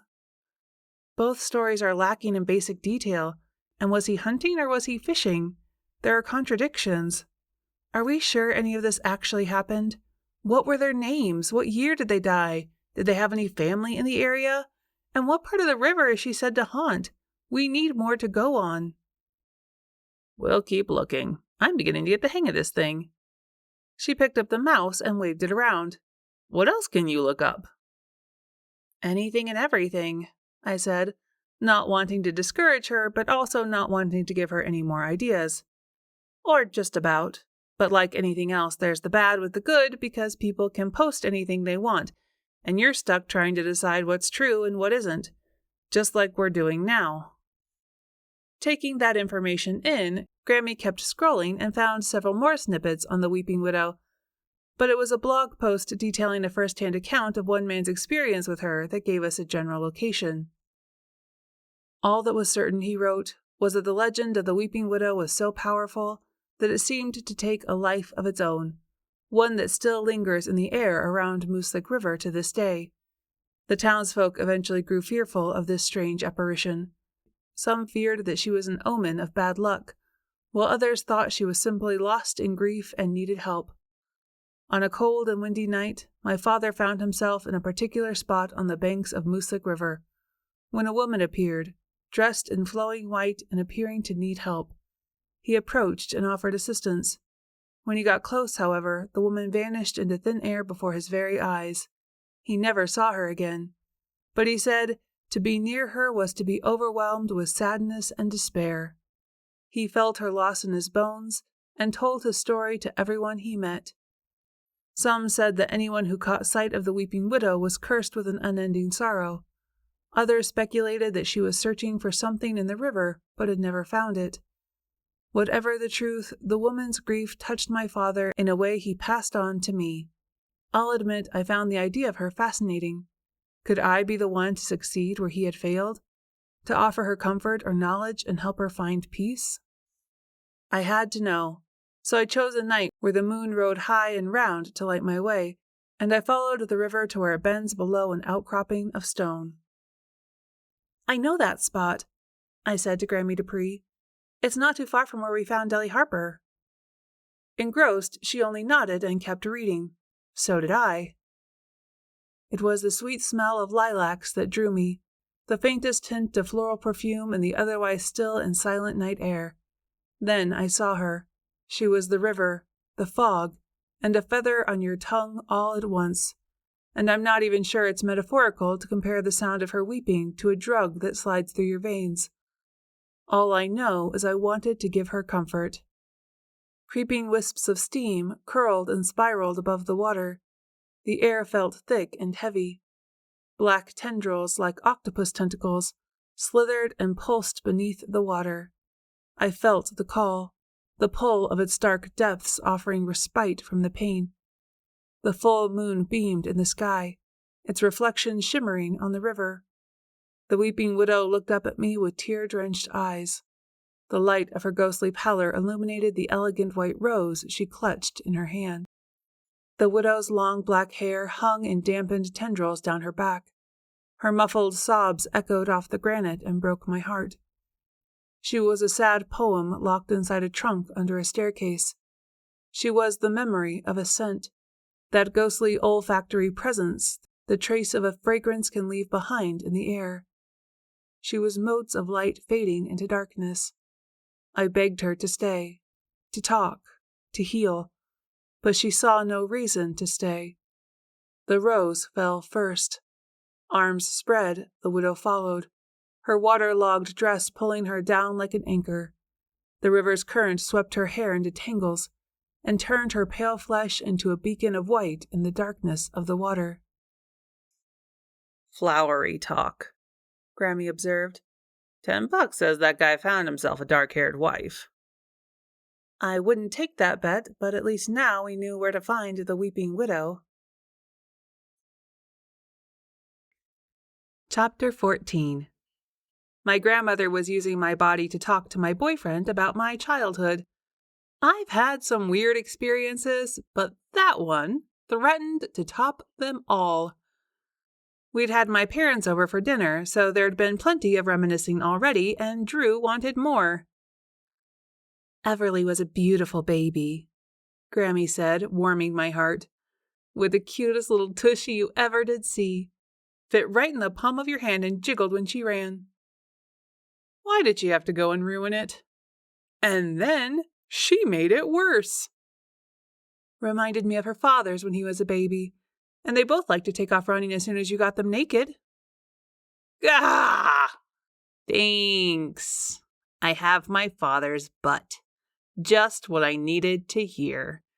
And the way Drew's face froze, I figured he felt the same. If the man stuck around through my latest life debacle, I didn't see where I had any choice but to marry him and give him babies with cute jiggly butts. As if reading my mind, my grandmother poked at the loose thread. When are you going to marry my girl? You're a fine-looking fellow. You and Everly would make some pretty babies. Let him be, Grams. You already know he's asked me. You'll have to get Everly to answer that question for you. I'm hoping for sooner rather than later. Why? I couldn't contain the question even if he wouldn't hear it. Why would he want to put up with all of this? I gestured toward my astral body and then toward my currently occupied one. My life is madness. He should find someone who isn't always in the middle of one ghostly crisis or another. If I ever end up back in my own body, he'd be a fool to stick around. I should have kept quiet, but I didn't expect my grandmother to repeat the statement out loud, or for Drew to turn and speak to an area of empty space several feet from where I actually was. Drew's eyes carried a seriousness I'd rarely seen in him before. Maybe I don't mind being a fool, he said. I shook my head, unable to believe what I was hearing. But why? What could possibly make you stay with someone like me? Someone who will never have any sort of normal life? After Grammie Dupree repeated the questions and pointed out my general direction, Drew turned and gave me a long look meant to penetrate all the way through to my soul, and then smiled ever so slightly. Everly, I've watched you help ghosts find peace, and now you're dealing with one taking over your body. Nothing is impossible for you. You are strong and courageous and brave beyond belief. You take on the supernatural world like no one else possibly could. How could I not want to stay by your side through it all? My heart swelled with emotion as he spoke, and I wasn't sure how I had been blessed enough to find such an understanding man.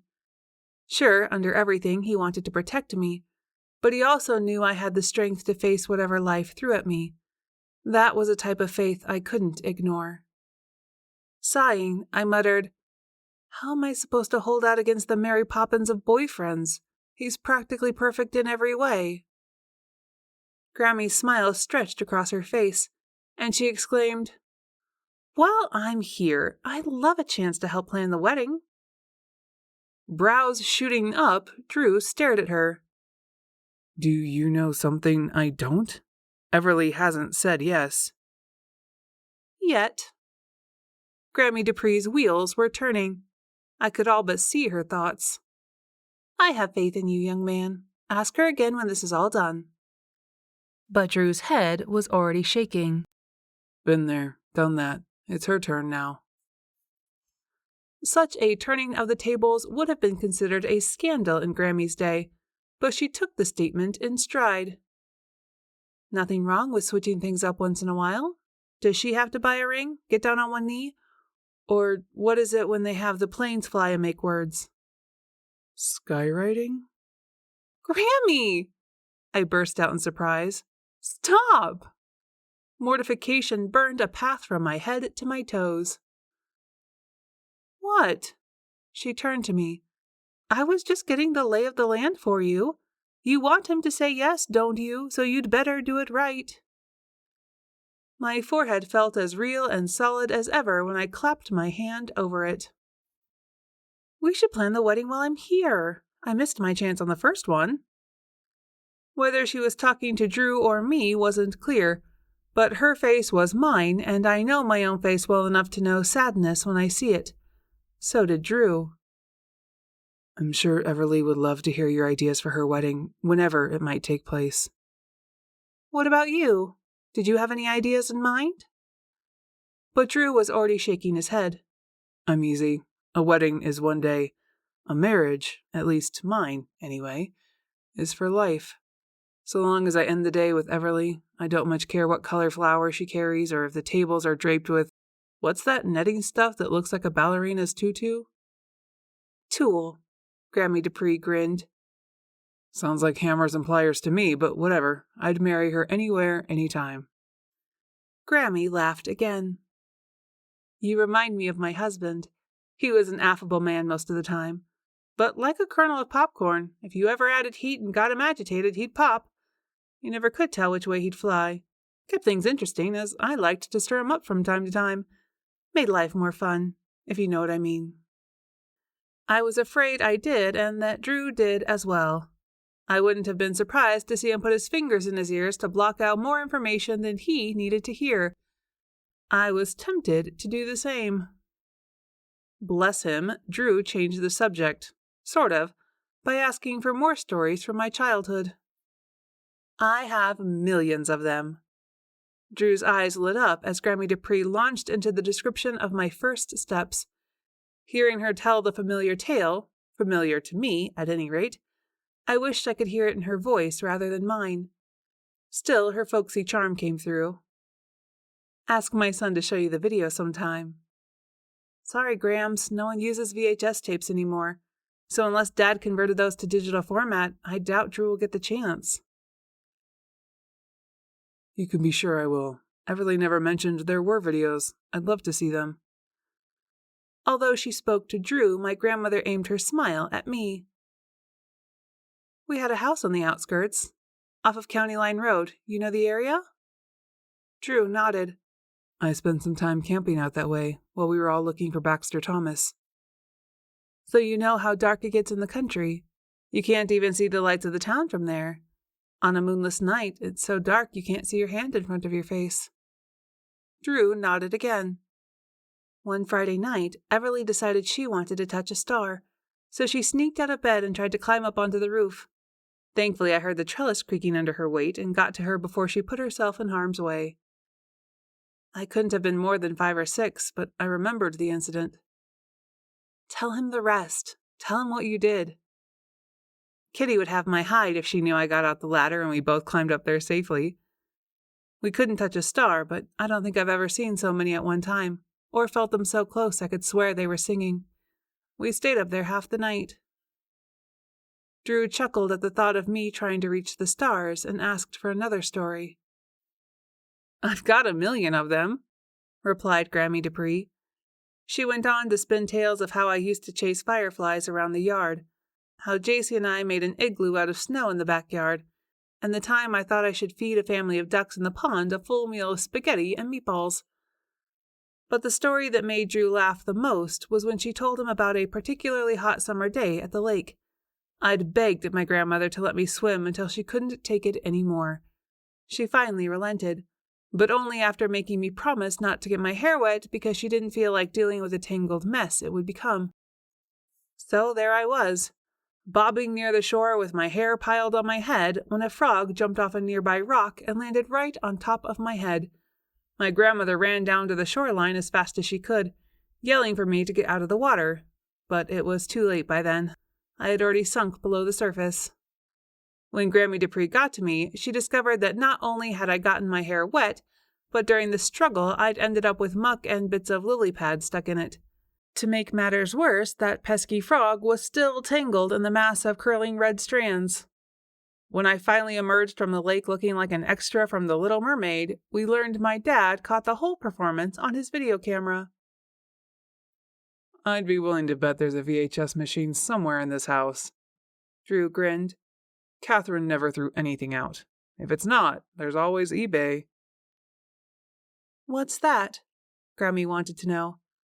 A magical place where you can buy all sorts of outdated things like VCRs and the equipment to digitize old videos. Drew's grin warned me there'd be a home movie night in our future. Well, 2 could play that game. Tell him we'll call his mother and see if there are any cute videos of Drew when he was little. That dimmed his smile a bit, but not enough to change anything. Chapter 15. "This is fun!" Grammie shouted in Drew's ear, the wind doing its best to steal her breath and the words away. She huddled behind him on the snowmobile he'd borrowed from someone at the gym. She wasn't wrong. Even in my current state, I'd enjoyed sitting on the hood and watching the play of the headlight on the trees we sped past. Getting to the riverbank at this time of year wasn't possible by car, and Grammie flat out refused to strap on a set of snowshoes, so the borrowed machine had been our only option. I decided I might need to buy one for fun, though, once I was back in my flesh. That's the spot. Letting off the throttle, Drew coasted the sled to a stop, yanked off his helmet, and pointed toward a slash of spray paint on a nearby tree. The river's just beyond those trees. He pointed, and then pointed again. And that's the outcropping near Deli's old place. Tell him I'll be as quick as I can. According to the plan, Drew would wait with my grandmother, but we all thought it best if I approached the widow alone. I could navigate the trek along the riverbank easier, and we also thought she might be less skittish around someone else from her side of the veil. This would be our third attempt at making contact. The first two failed when we didn't go far enough down the trail to get to the right spot. Things looked different in the winter, and even more so at night. This time, Drew had done a daylight run and marked the spot so we could find it easier in the dark. Thick snow crust made no barrier to my feet as I approached the riverbank. A chill ran through me, bringing with it a swirl of emotions, nerves and excitement mingling together. The moonlight shone down on the river like an ethereal blanket, shimmering off gentle ripples in the few areas where water flowed around and over layers of ice. The silhouettes of the trees lining the riverbank were almost indiscernible in the darkness, but I could distinctly hear the gurgle and rush of water under the ice as it flowed downstream. The sound grew louder as I drew closer to the river's edge. I sensed something close, something foreign yet familiar. At first I thought it might be an odd echo, but then I heard it again, the faint whimpering of someone crying. It seemed to be coming from somewhere nearby, but my view was blocked by the shadows of the night. My imagination supplied the sensation of my heart racing in my chest as I took a few tentative steps forward to investigate what lay beyond. Focusing on the sound, I turned left and moved forward slowly until I gradually made out a woman seated by the riverside. As I got closer, the moonlight picked out the folds of her long white gown, but with her head bowed, I couldn't see her face. Even from a distance, I could tell she was shaking with sorrow. It had to be her, the legendary ghost of the weeping widow. I mean, who else would be out here in their nightgown without a coat on? Trepidation sped up the illusion of my heart beating faster in my chest. Both fear and pity for this tragic figure rose inside me to choke and cloud my resolve. The chilly night air felt odd against my skin, but I took a deep breath and stepped onto the riverbank, hoping not to startle her. Her head snapped up, revealing alabaster skin that had clearly not seen sunlight in years. Her eyes burned into me, a force of sadness pressing on my soul. She held my gaze for an eternity before dropping her chin and turning away. Stepping closer, my heart aching for the woman before me, I stretched my arm and tentatively touched her shoulder.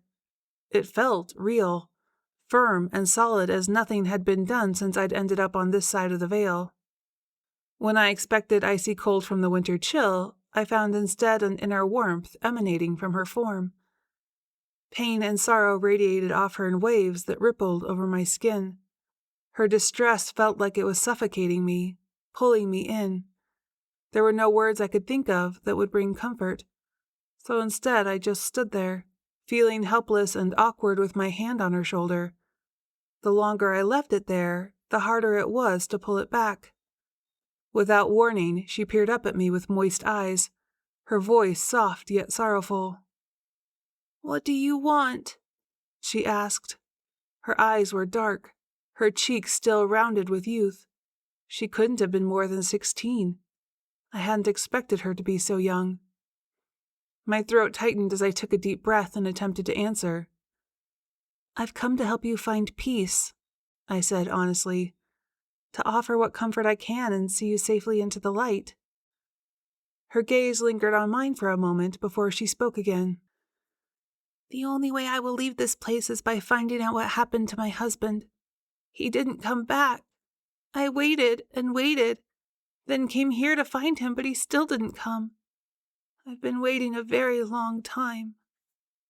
My stomach twisted into a knot as I heard the story of the weeping widow from her point of view. A sense of futility rose in me. How could I possibly help this woman after so much time had passed? But then my conviction surged within me. Gathering like a storm in my soul, I knew I had to try. "What is your name?" "Victoria." "I'm Everly Dupree. It's nice to meet you. I'll do my best to give you some closure," I promised her solemnly. She looked at me with a strange mixture of sadness and hope in her eyes, mouthing a quiet thank you before dropping her head once more. When I would have asked for more information, she simply faded away. I swallowed hard against the lump forming in my throat. This mission would weigh on me for more reasons than one. Turning away from the riverbank, I headed back the way I had come, and that moment marked the beginning of my quest to unravel the mystery of the weeping widow. Grammie Dupree got off the snowmobile seat when she saw me coming. "What happened? Did you see her? Tell me everything." Her breath plumed in the frigid night air. Mine didn't. "Let's get you back to the car where it's warmer, and I will." The trip back felt faster than the trip out. Grammie started the car while Drew pulled the sled onto the trailer and secured it for the drive home. Once we were all nestled in the car, I recounted my conversation with Victoria and everything she had told me. Grammie Dupree listened intently, her lips pursed with determination as I spoke. When I finished, she was silent for a moment before speaking again. "That poor woman," she murmured sadly. "We have to find out what happened to her husband. We can't let her wait any longer for closure."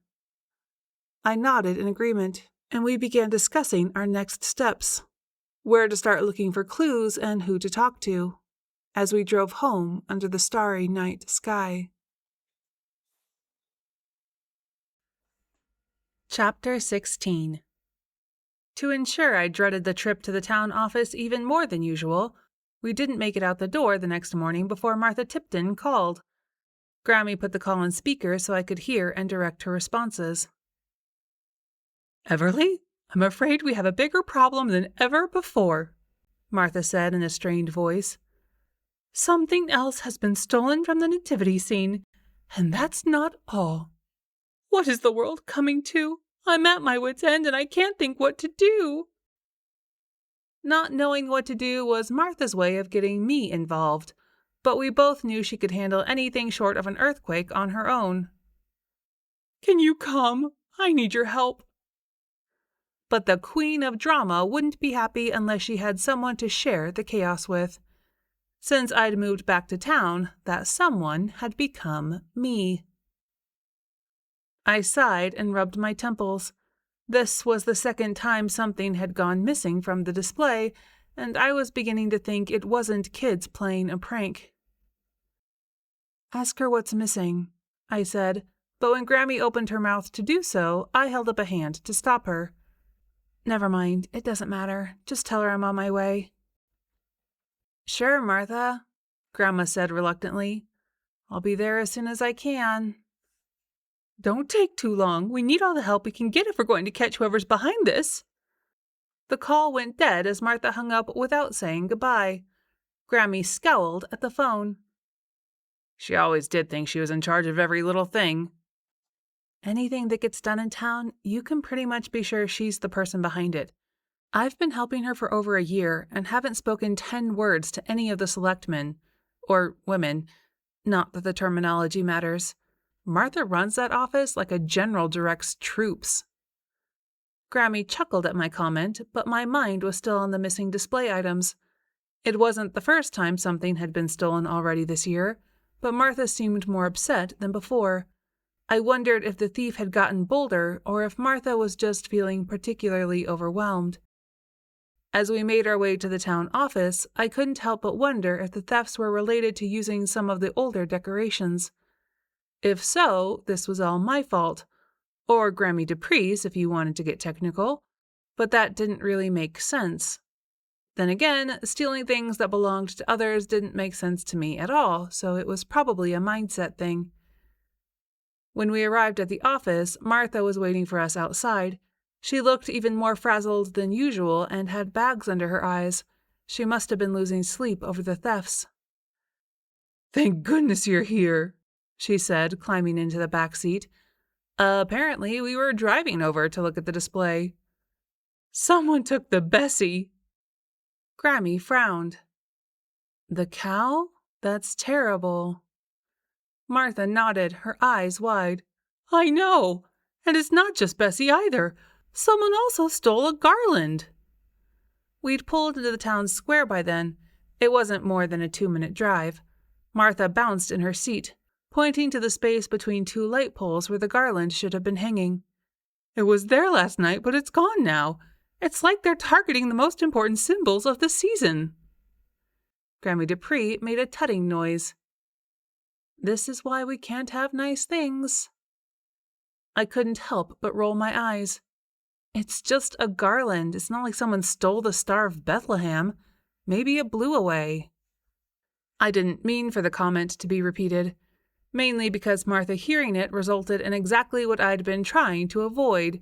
She got huffy. "It's the principle of the thing," Martha snarled. "And it's not just the garland. Someone tried to break into the storage room the other day." I raised an eyebrow. Ask her if it could be kids playing pranks. "No," Martha insisted. "These thefts are a deliberate ploy to undermine me. Someone is trying to ruin Christmas for the whole town."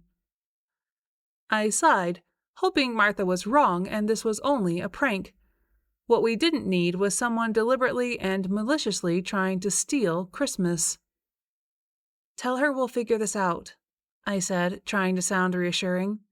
"But we need to start looking for clues." Martha nodded, her expression still tense. "I've already called the police, but I don't think Ernie is taking this seriously. He thinks it's just kids too, and that idiot dispatcher of his suggested it might be the Grinch." "Well, we'll show them that it's not," Grammie said, patting Martha's hand. "We'll find the thief and ensure they're brought to justice." I couldn't help but smile at Grammie's determination. For a woman in her 70s, she was still as feisty as ever. Then again, she was in my body, so it was a case of the spirit being willing while the flesh wasn't weak. Bonus for her, not so great for me. "Let's start by looking for footprints or any other evidence around the display," I suggested, hoping to steer the conversation away from Martha's frustration with Ernie Polk before she got annoyed enough to call him or something. Dealing with him and Martha at the same time wasn't on my list of fun things to do. Grammie nodded, and we all began to search the area for any signs of the thief. As we looked, I couldn't think of a single reason why anyone would want some manky old wooden animals badly enough to steal them. And what did the missing garland have to do with anything? "Tell her we should think about putting a webcam up somewhere. A 24-hour live feed would be a good thing to have on the town website, especially when there's an event going on. Plus, if people knew they might be caught on camera, they'd be less likely to steal random farm animals from the nativity display." "What's a webcam and a 24-hour live feed?" Forgetting it wasn't just the two of us, Grammie asked a question Martha assumed was meant for her. "It's a fantastic idea, is what it is. I can't believe I didn't think of it myself." Forgetting about evidence, of which there was none to be found anyway, Martha circled in place, looking for possible camera locations. "There's extra cash in the discretionary funds thanks to our mysterious benefactor. I'll talk to your father about it. Seems like a good project for one of his classes." "My father?" Grammie realized her mistake fairly quickly this time. "Right, of course, with his kids and all. Sure, that works. I'll make the call and get him on board." Martha looked at her more closely than I'd have liked, but since my grandmother hadn't said anything too out there, we shrugged and bundled into the car to head back to the town office. Inspecting the scene of the thefts hadn't been the only thing on our to-do list for the day. But when we tried to search through death records for the mysterious Victoria, we struck out in a major way. Towns haven't kept death records since the state office opened in 1892. So if you're looking for someone who died after that, you'll need to go to Augusta. Give them the full name and date of birth or death, pay the fee, and you can have a copy of the records. Then again, if you know the death date, you might find something in the town reports. We always put a memorial in the back. Would that tell cause of death? It might. They treated the town report more like a newspaper edition until the early 1950s, with little articles of interest and such. Why the sudden interest in distant deaths? Are you rethinking my idea about playing up Mooselick River's haunted past? What a damn fool idea. You gotta love it when the person inhabiting your body has no filter between their brain and mouth. Or maybe you don't. I certainly didn't. Grammie, be nice. I got her to hush up, but Martha's warmth had flown, and the look in her eyes when she showed us the collection of town reports wasn't very friendly. The sooner I got my body back, the better, but I'd begun running a mental list of people with ruffled feathers I'd have to smooth over. Scanning through 20 years' worth of town reports didn't make a dent in the task, and didn't add anything to our store of knowledge. We didn't find Victoria's last name, her husband's first name, or where his body had been found, or where he'd died if those two places weren't the same. It was just more variations on the tragic theme of a widow who pined for her lost love and then took her own life. Poor William got the short end of the reporting stick. Martha accepted our thanks with a certain coldness that said I'd not been forgiven, and we headed back out to the car. Well, that was a dead end. Grammie thought I was making a pun and found it amusing. Speaking of the dead, she said as if we hadn't been talking about that very thing for literally days, I think we should visit the cemetery. Why? It's off-season. Closed. She shrugged. I want to visit your grandfather, and while we're there we might find out something about the widow. Who was I to argue with that logic? Besides, she had control of the body. I couldn't stop her if I wanted to, so we went. Chapter 17. Do we really have to do this now? We could drive to Augusta and pay to scan through the death records. We'd be more likely to find useful information there than wandering through a cemetery in the snow. Didn't you listen to what Martha said? You need the full name and date of death to get access. We don't have those yet. Grammie pulled on a pair of warm gloves and dragged a hat over wayward curls, got out of the car and tested her weight on the packed snow. The crust gave under her feet, but not enough to hamper movement, so she climbed the fence and headed for the first gravestone. Do you see that? She pointed to the text carved into granite and read the inscription out loud. Beloved son. What does that tell you? That someone died too young. I don't see the point. There's nothing like getting an eye roll from your grandmother. Beloved son. That tells me this boy was buried by at least one of his parents. Okay, I don't see how that helps us. I got the eye roll a second time. It doesn't. But if we find Victoria's grave, and if there's an inscription, and if her husband is buried nearby, we might learn something about their family life. You get it now? What if her husband didn't die? What if he bumped her off and then went on his merry way? That doesn't make sense, but I see what you're getting at. Let's get this over with. I would have followed her into hell anyway, and the cold didn't bother me. So I guessed it was time to shut up and do as I was told.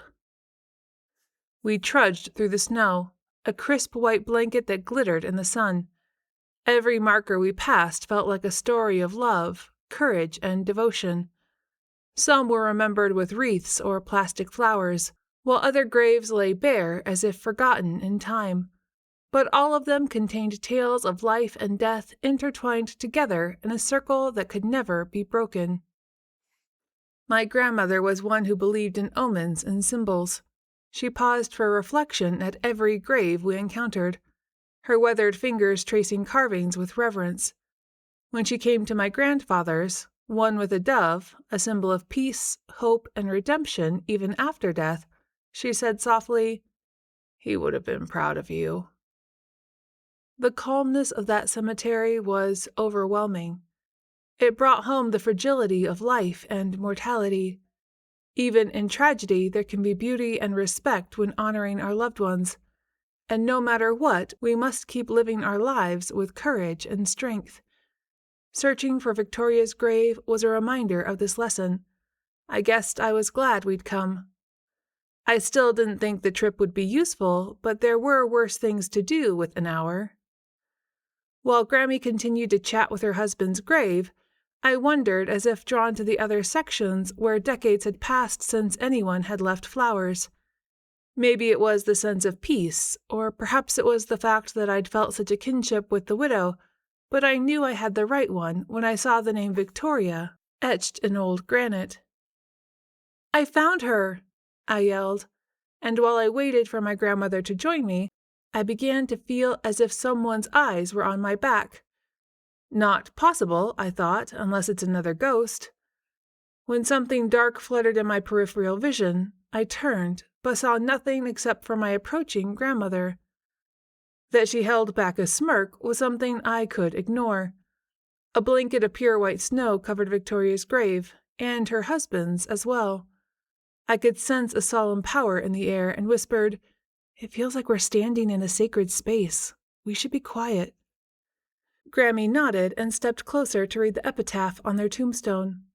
Victoria Eastman, beloved wife of William Eastman, together in life and now together in death.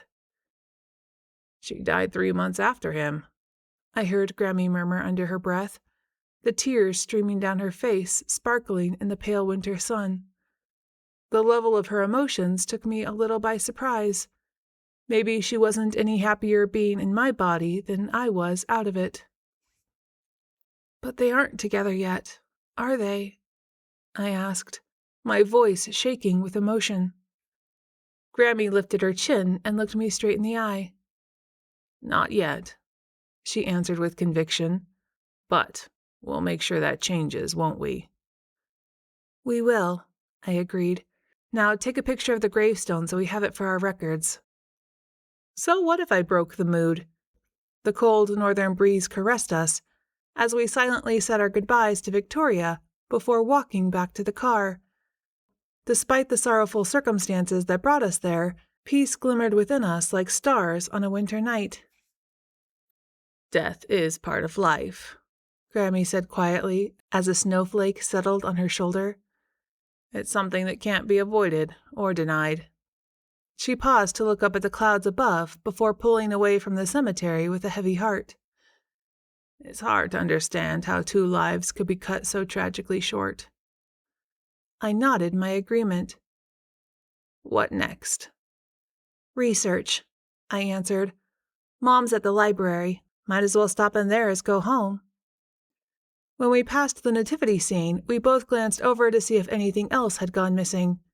She waved at Scott Vestry, who had, it seemed, had the same idea, then swerved to the wrong side of the road, put down her window, and called to him. "Everything okay?" "Looks to be. I was just passing by and thought I'd check." He tipped us a 2-fingered wave, and she pulled back onto the road. Chapter 18. Left click, Sadie, not right.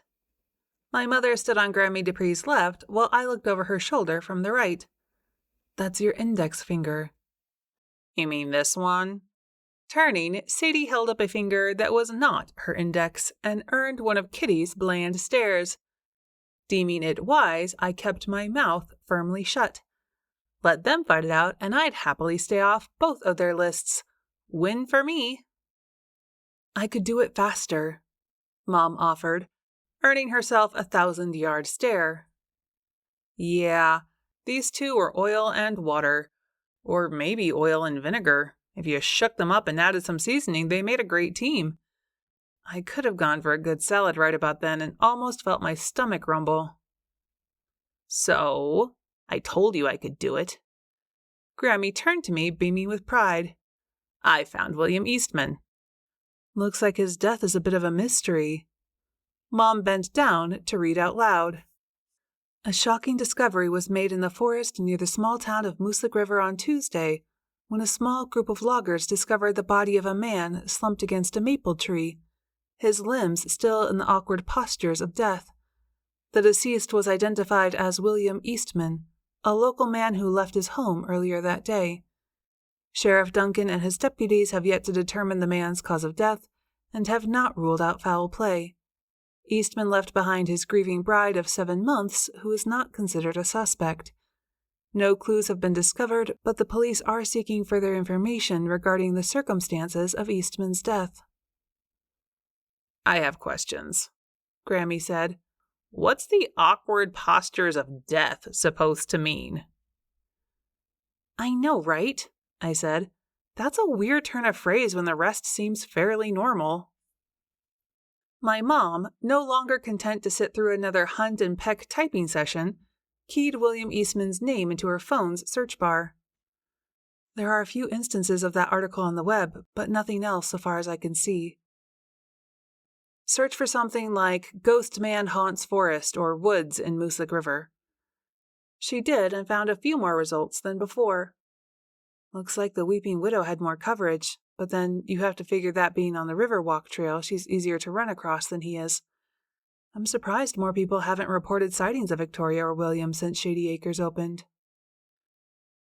She doesn't show herself to everyone and only walks at night, Grammie said, and there are none so blind as those who will not see the spirits surrounding them. I think that's a perversion of the phrase, but I won't disagree with the sentiment. Mom turned her phone so I could see the screen. Only one result looks like a first-hand story of an encounter with William's ghost. One was better than none, and to get Victoria to move on, we had to find out what happened to William. Read it to me. Better yet, Mom gently nudged Grammie Dupree over to the left and slid the keyboard and mouse a bit to the right so she could type in the website address. Hey, that's the same blog post we saw before. How did we miss a blog post about the husband? We didn't. Now that the site was up, Grammie returned to her former spot and grabbed for the mouse. She hit the scroll wheel to navigate to the bottom of the page. We never read the comments, and it's buried in there. One click and the comment filled the screen. Okay, this is more like it. I read the comment aloud, my voice quivering with excitement. My name is John, and I had the most peculiar experience several years ago. I was walking in the woods near the town of Mooselick River when I felt a chill breeze and heard a voice call out to me. The man said his name was William Eastman and asked for help finding his way back home to his wife. He seemed confused, as if he didn't know how he got there or what had happened to him. I tried to get him to follow me back to the road, but he just kept saying he had to get home. I reached out to grab his arm because he didn't look steady on his feet, and my hand went right through him. When I realized he was a ghost, I didn't see how to help him, so I left him in peace and went on my way. It was like his death was a mystery even to him. Grammie Dupree made the sign of the cross as she spoke. Those poor kids. All they wanted to do was spend a lifetime together, and they're stuck with an eternity apart. We need to discover what became of William Eastman so we can give them both the end they deserve. I nodded my head, feeling a surge of responsibility course through me. There was more to this than getting me back to my body. We couldn't simply abandon the weeping widow's husband to more time spent lost and disoriented. We had to find out what happened to him and grant him peace. I'm all for that, Mom spoke up.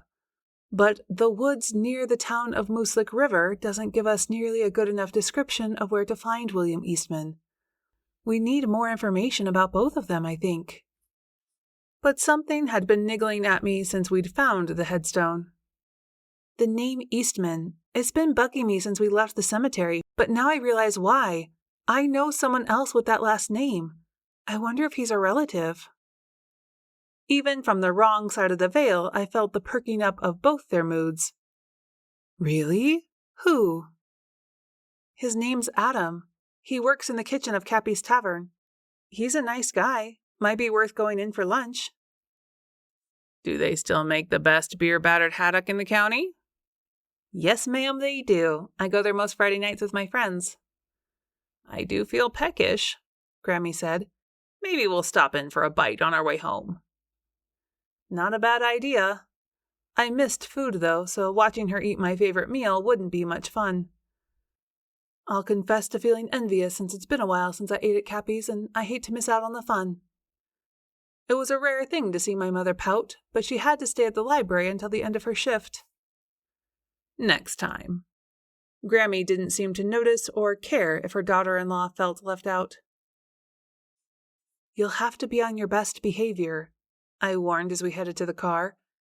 Adam's not a close enough friend to know about my ghostly adventures, so we'll have to be careful how we approach the subject.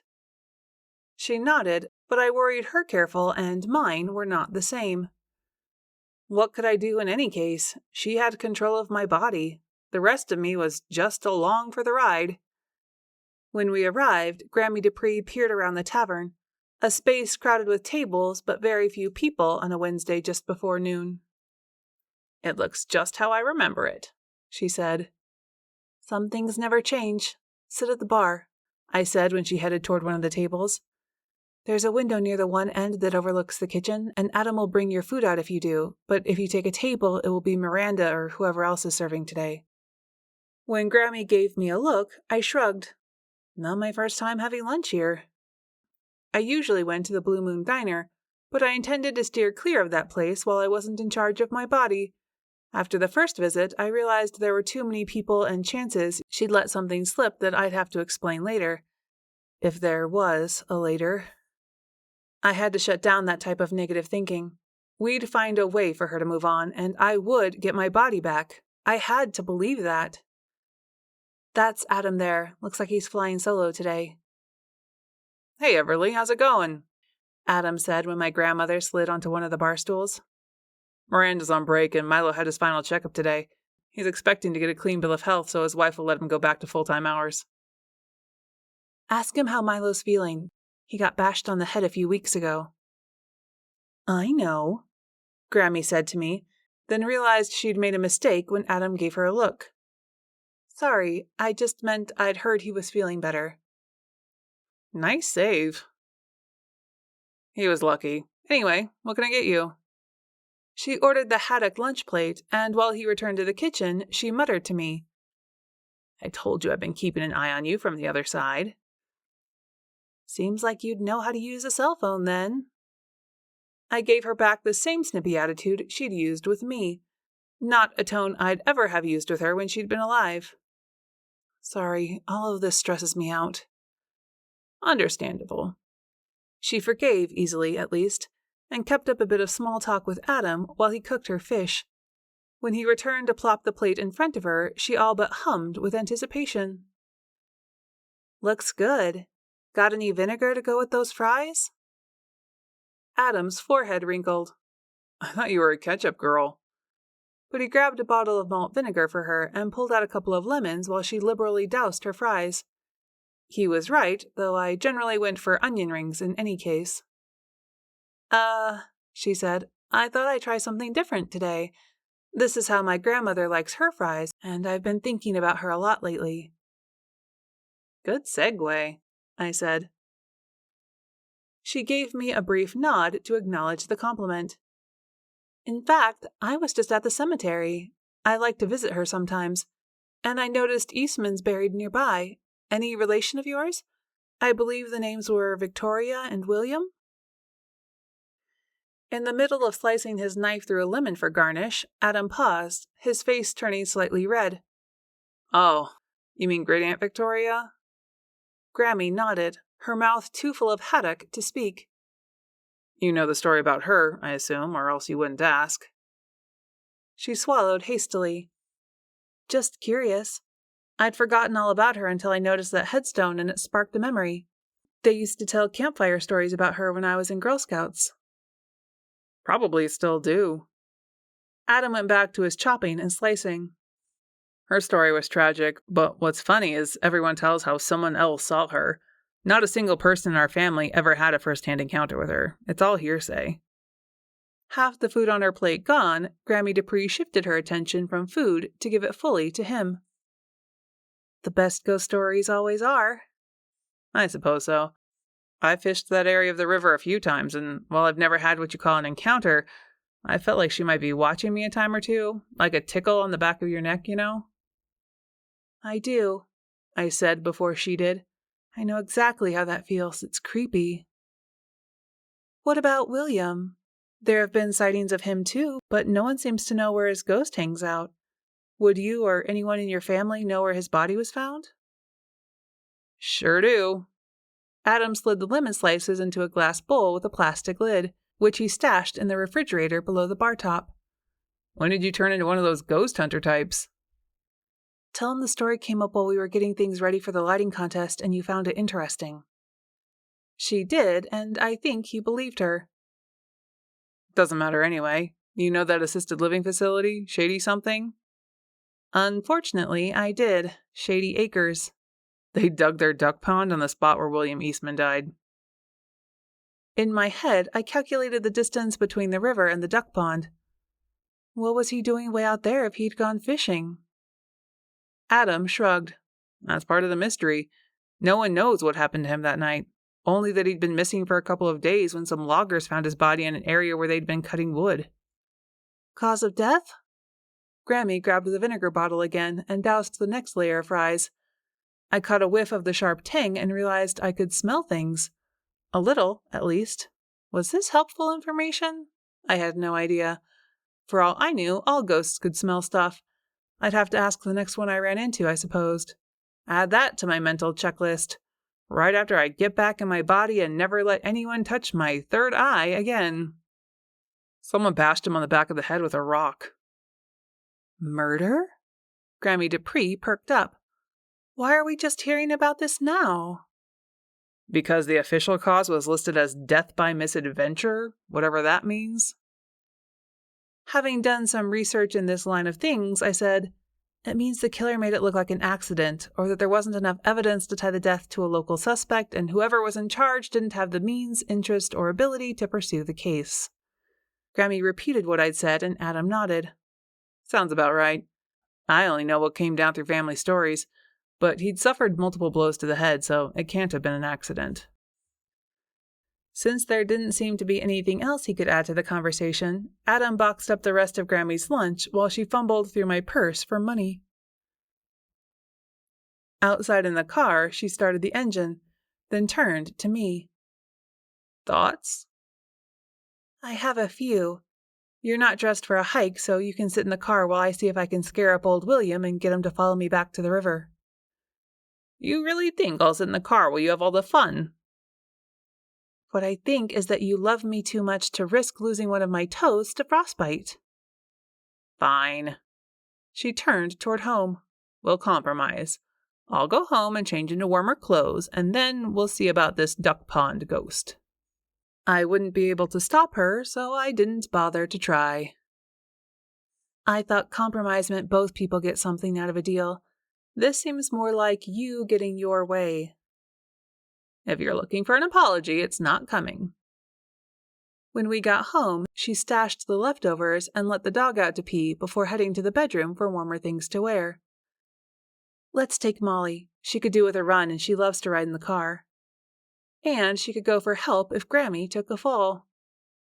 Grammie's stocking-covered feet made almost no sound as she walked to my closet, rummaging through my clothes. Her fingers settled on a chunky knit sweater and pants with a flannel lining for extra warmth. She laced a pair of winter boots against the cold, snuggled a down parka over it all, and grabbed Molly's leash from the hook by the door. Let's do this. The poor pup hadn't fully adjusted to our weird situation, but today was different. Molly wagged her tail vigorously as soon as Grammie touched the leash. The woman had more energy than I ever did, and it made me smile. Chapter 19. With Grammie driving, we pulled into the facility where I'd once solved a missing persons case and broken up a drug ring. For days I had volunteered here and hadn't felt so much as a tiny tingle from William. Why did I think now would be different? Who knew? but if I wanted to learn more about the old ghost, this was the place to be. When she would have pulled into one of the visitor spaces, I directed Grammie toward the employee lot behind the main building. A brisk winter wind blew through my grandmother's hair as we walked. The sun played peekaboo behind the clouds, alternately sparking glares of light off the frozen pond and threatening snow for later in the day. Grammie's breath turned into little puffs of frost as she chucked Molly's tennis ball ahead.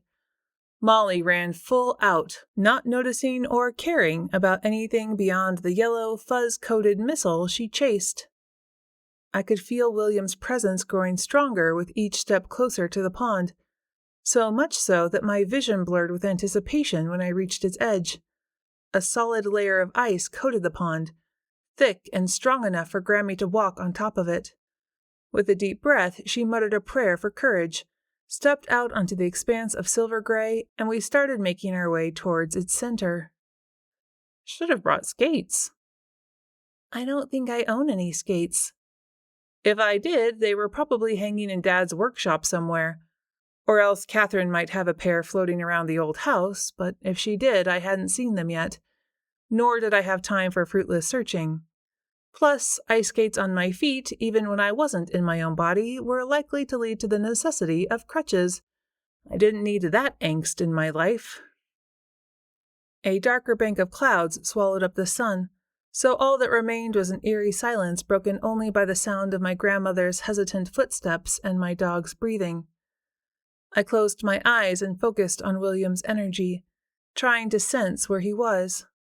Suddenly, a loud cracking noise filled the air, and Grammie let out a yelp. "It's okay," I said, trying to sound more confident than I felt. "Just the ice shifting. This pond isn't that deep, but maybe it's better if you take Molly back to the car." "But I want to see the ghost," Grammie argued. "I don't want to be stuck in the car while you have all the fun." Molly tugged at her leash, anxious to get off the cracking ice.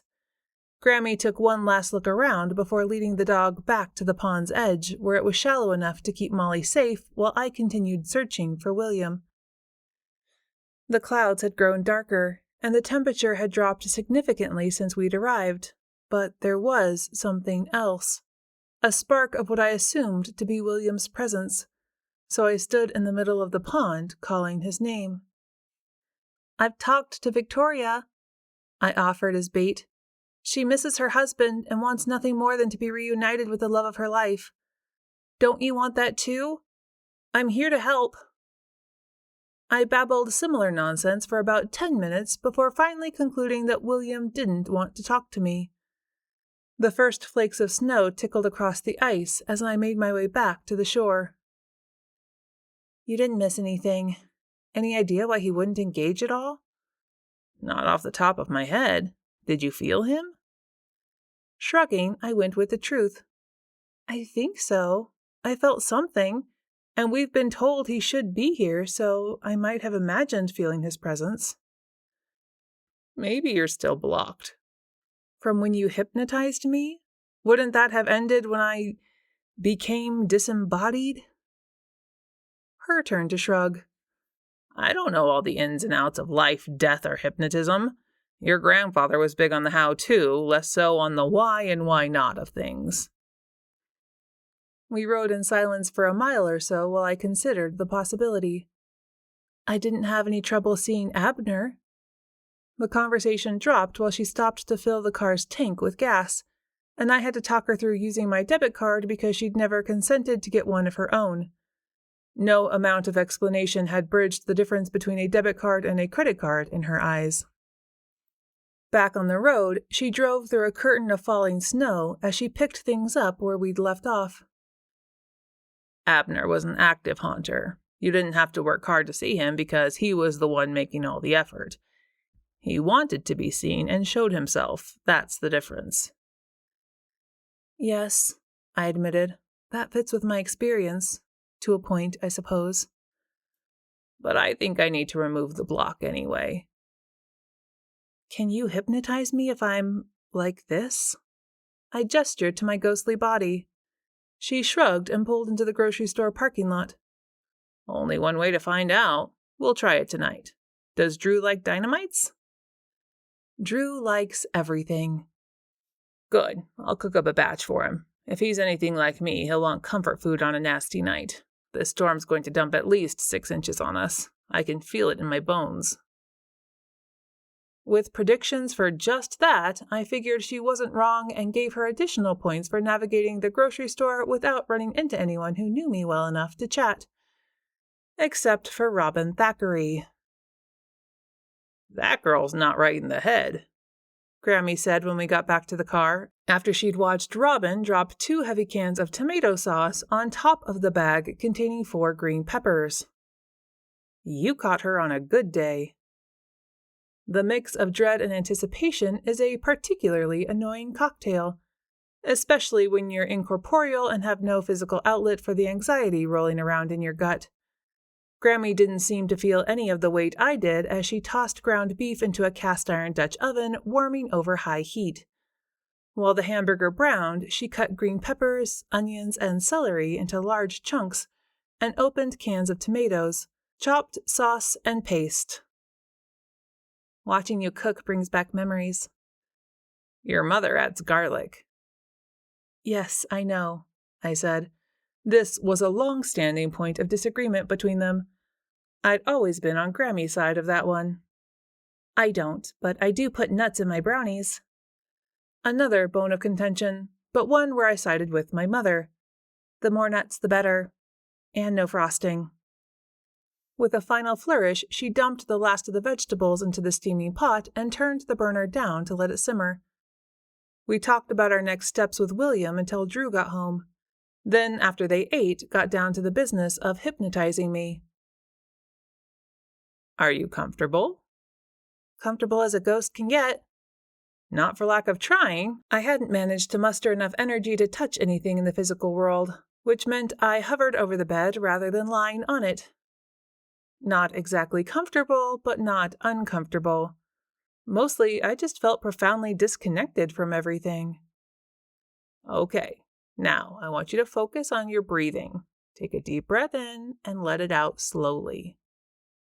I tried. You have to give me credit for that much. You know I'm on the other side of the veil and don't have a body. How am I supposed to focus on my breathing when I can't breathe?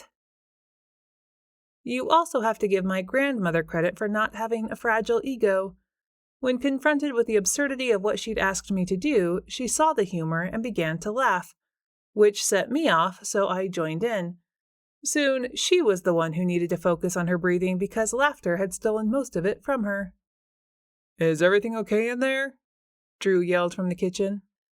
We're fine, but that's not going to work. Let's try another way.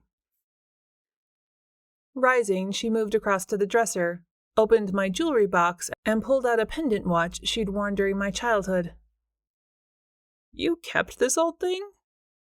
Why wouldn't I? It reminds me of you. I reached out to stroke the watch, but my fingers went right through.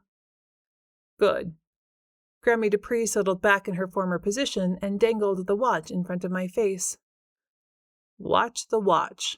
Focus on it, and only it. If anything else, any other thought pops into your head, don't get distracted. Just let it slide right back out without giving it any of your attention. While she spoke in an even tone, she kept the watch moving. Are you sure this will work? It seems like something out of a Saturday morning cartoon. Don't make fun of the process, she chided. You need to find a focal point so you can get into a fully relaxed state. It could have been anything. A pendant, a crystal, a fishing bobber.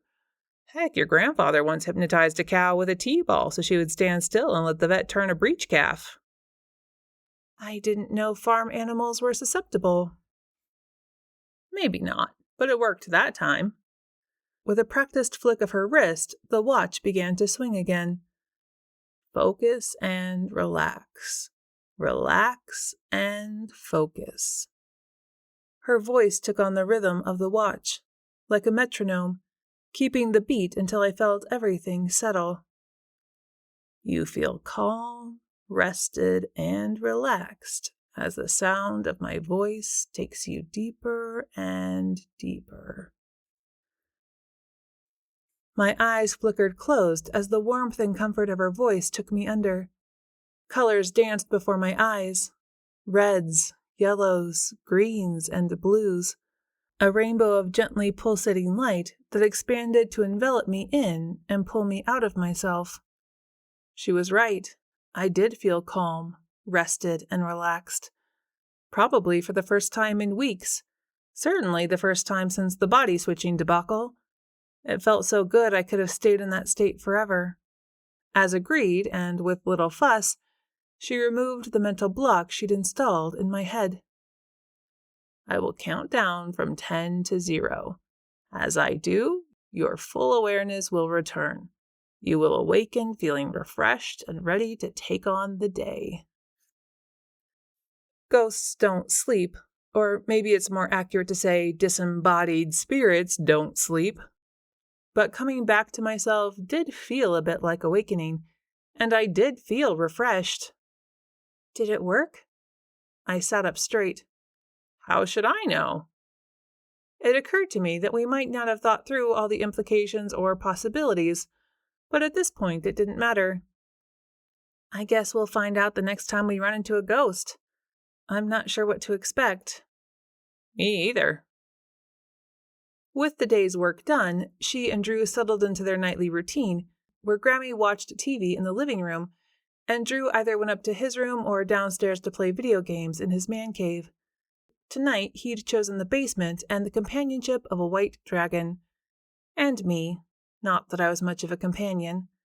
I didn't understand the rules, but enjoyed watching his character storm the castle, and when he paused to get a snack, I stayed behind while he went upstairs. He returned with a bag of microwave popcorn in his hand and a weird expression on his face. Everly, are you still here? Waiting for me to declare my presence, Drew stood in awkward silence. I tapped him on the arm to put him out of his misery. Oh, good. Listen, we have to do something about your grandmother. He paused as if waiting for me to ask why, then realized I couldn't and continued. She turned Project Runway into a drinking game. I tapped his arm 3 times, a new signal he interpreted correctly as me needing more information. Yeah, she thought it'd be fun to take a drink whenever anyone said they knew who they were as a designer, and now she's hammered. It was too late to do anything about it other than pour her into bed if she didn't make it there on her own. Then again, she's an adult, I suppose. It might be best if I let her sort herself out. That got a single tap from me. This situation wasn't easy on me, and for all her breezy self-assurance that everything would turn out okay, Grammie Dupree had to be worried too. If my memories were accurate, she hadn't been the type of person to overindulge with alcohol regularly, so at this point I wasn't too worried about her. With the concern gone from his face, Drew kicked off his shoes and settled on the sofa, leaning back against a throw pillow with his hands behind his head and his legs propped on a footstool, crossed at the ankles. He made a fine picture. Too bad I couldn't touch him. She's a hell of a woman, he finally said, and since I agreed with him, he got a tap on the knee. But then, so is your mother. You're a credit to them both. He got another tap, but only for the comments about them. When he sat up suddenly, swung his legs to the floor, rested his elbows on his knees and his head in his hands, my heart wrenched. Maybe he'd hit the end of the line on the crazy train that my life had become. I couldn't blame him if he had. A girlfriend who sees ghosts is one thing, but when she turns into one, that's a lot to take. If he were sensible, there'd be a Drew-shaped hole in the wall as he escaped. Come back to me, okay? I miss you. I will, I said, but he didn't hear me. Chapter 20. Grammie's prediction of 6 inches of snow was off by a couple. Mooselick River endured an 8-inch coating of fluffy white before the last flake fell. Kids got a day off school, and so did my dad. So when he showed up at my front door a couple of hours before lunch, he met Drew on his way to work. Don't forget, Drew locked eyes with my grandmother and did the 2-finger pointing thing from his face to hers. I gave my word, didn't I? What's that all about? Dad wanted to know. So did I. Oh, just something he asks me to do later. Nothing to worry about. Once Drew was gone, Dad hugged his mother, then addressed the empty space about 5 feet from where I stood. I've got something to show you. You'll both want to see this. He sniffed the air and pulled a laptop out of the bag he carried that I hadn't noticed. Got any more of that coffee I smell? Mom doesn't let him have coffee after noon, I said. Won't you get in trouble with Kitty? Not if you don't tell her. Dad grinned. He would miss his mother when she left, but this had to be as weird for him as it was for me. She mimed turning a key over her lips and followed him to the kitchen, where he set the computer down and flipped open the top. What's your Wi-Fi password? Sunbeam Bagel 606.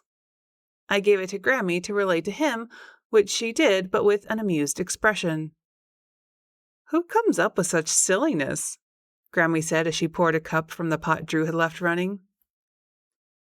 Once he'd logged on, Dad navigated to the website with the webcam feed and logged into that as well. With a practiced hand, he chose the history link and selected the hour he wanted to view. Then, when the still of the town came up, he clicked on it to start the video. All I saw was a steady curtain of snow and several humps around a larger one, which I assumed was the nativity scene.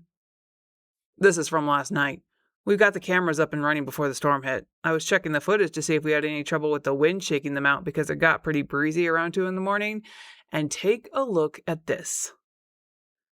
He'd begun to fast forward while he talked, stopped at the appropriate timestamp, then hit play again. Do you see it? At first, I didn't, but Grammie, standing to his right, clamped a hand on his shoulder and leaned closer to the screen. Just call me a monkey's uncle, she said, and he kicked the speed down to go frame by frame.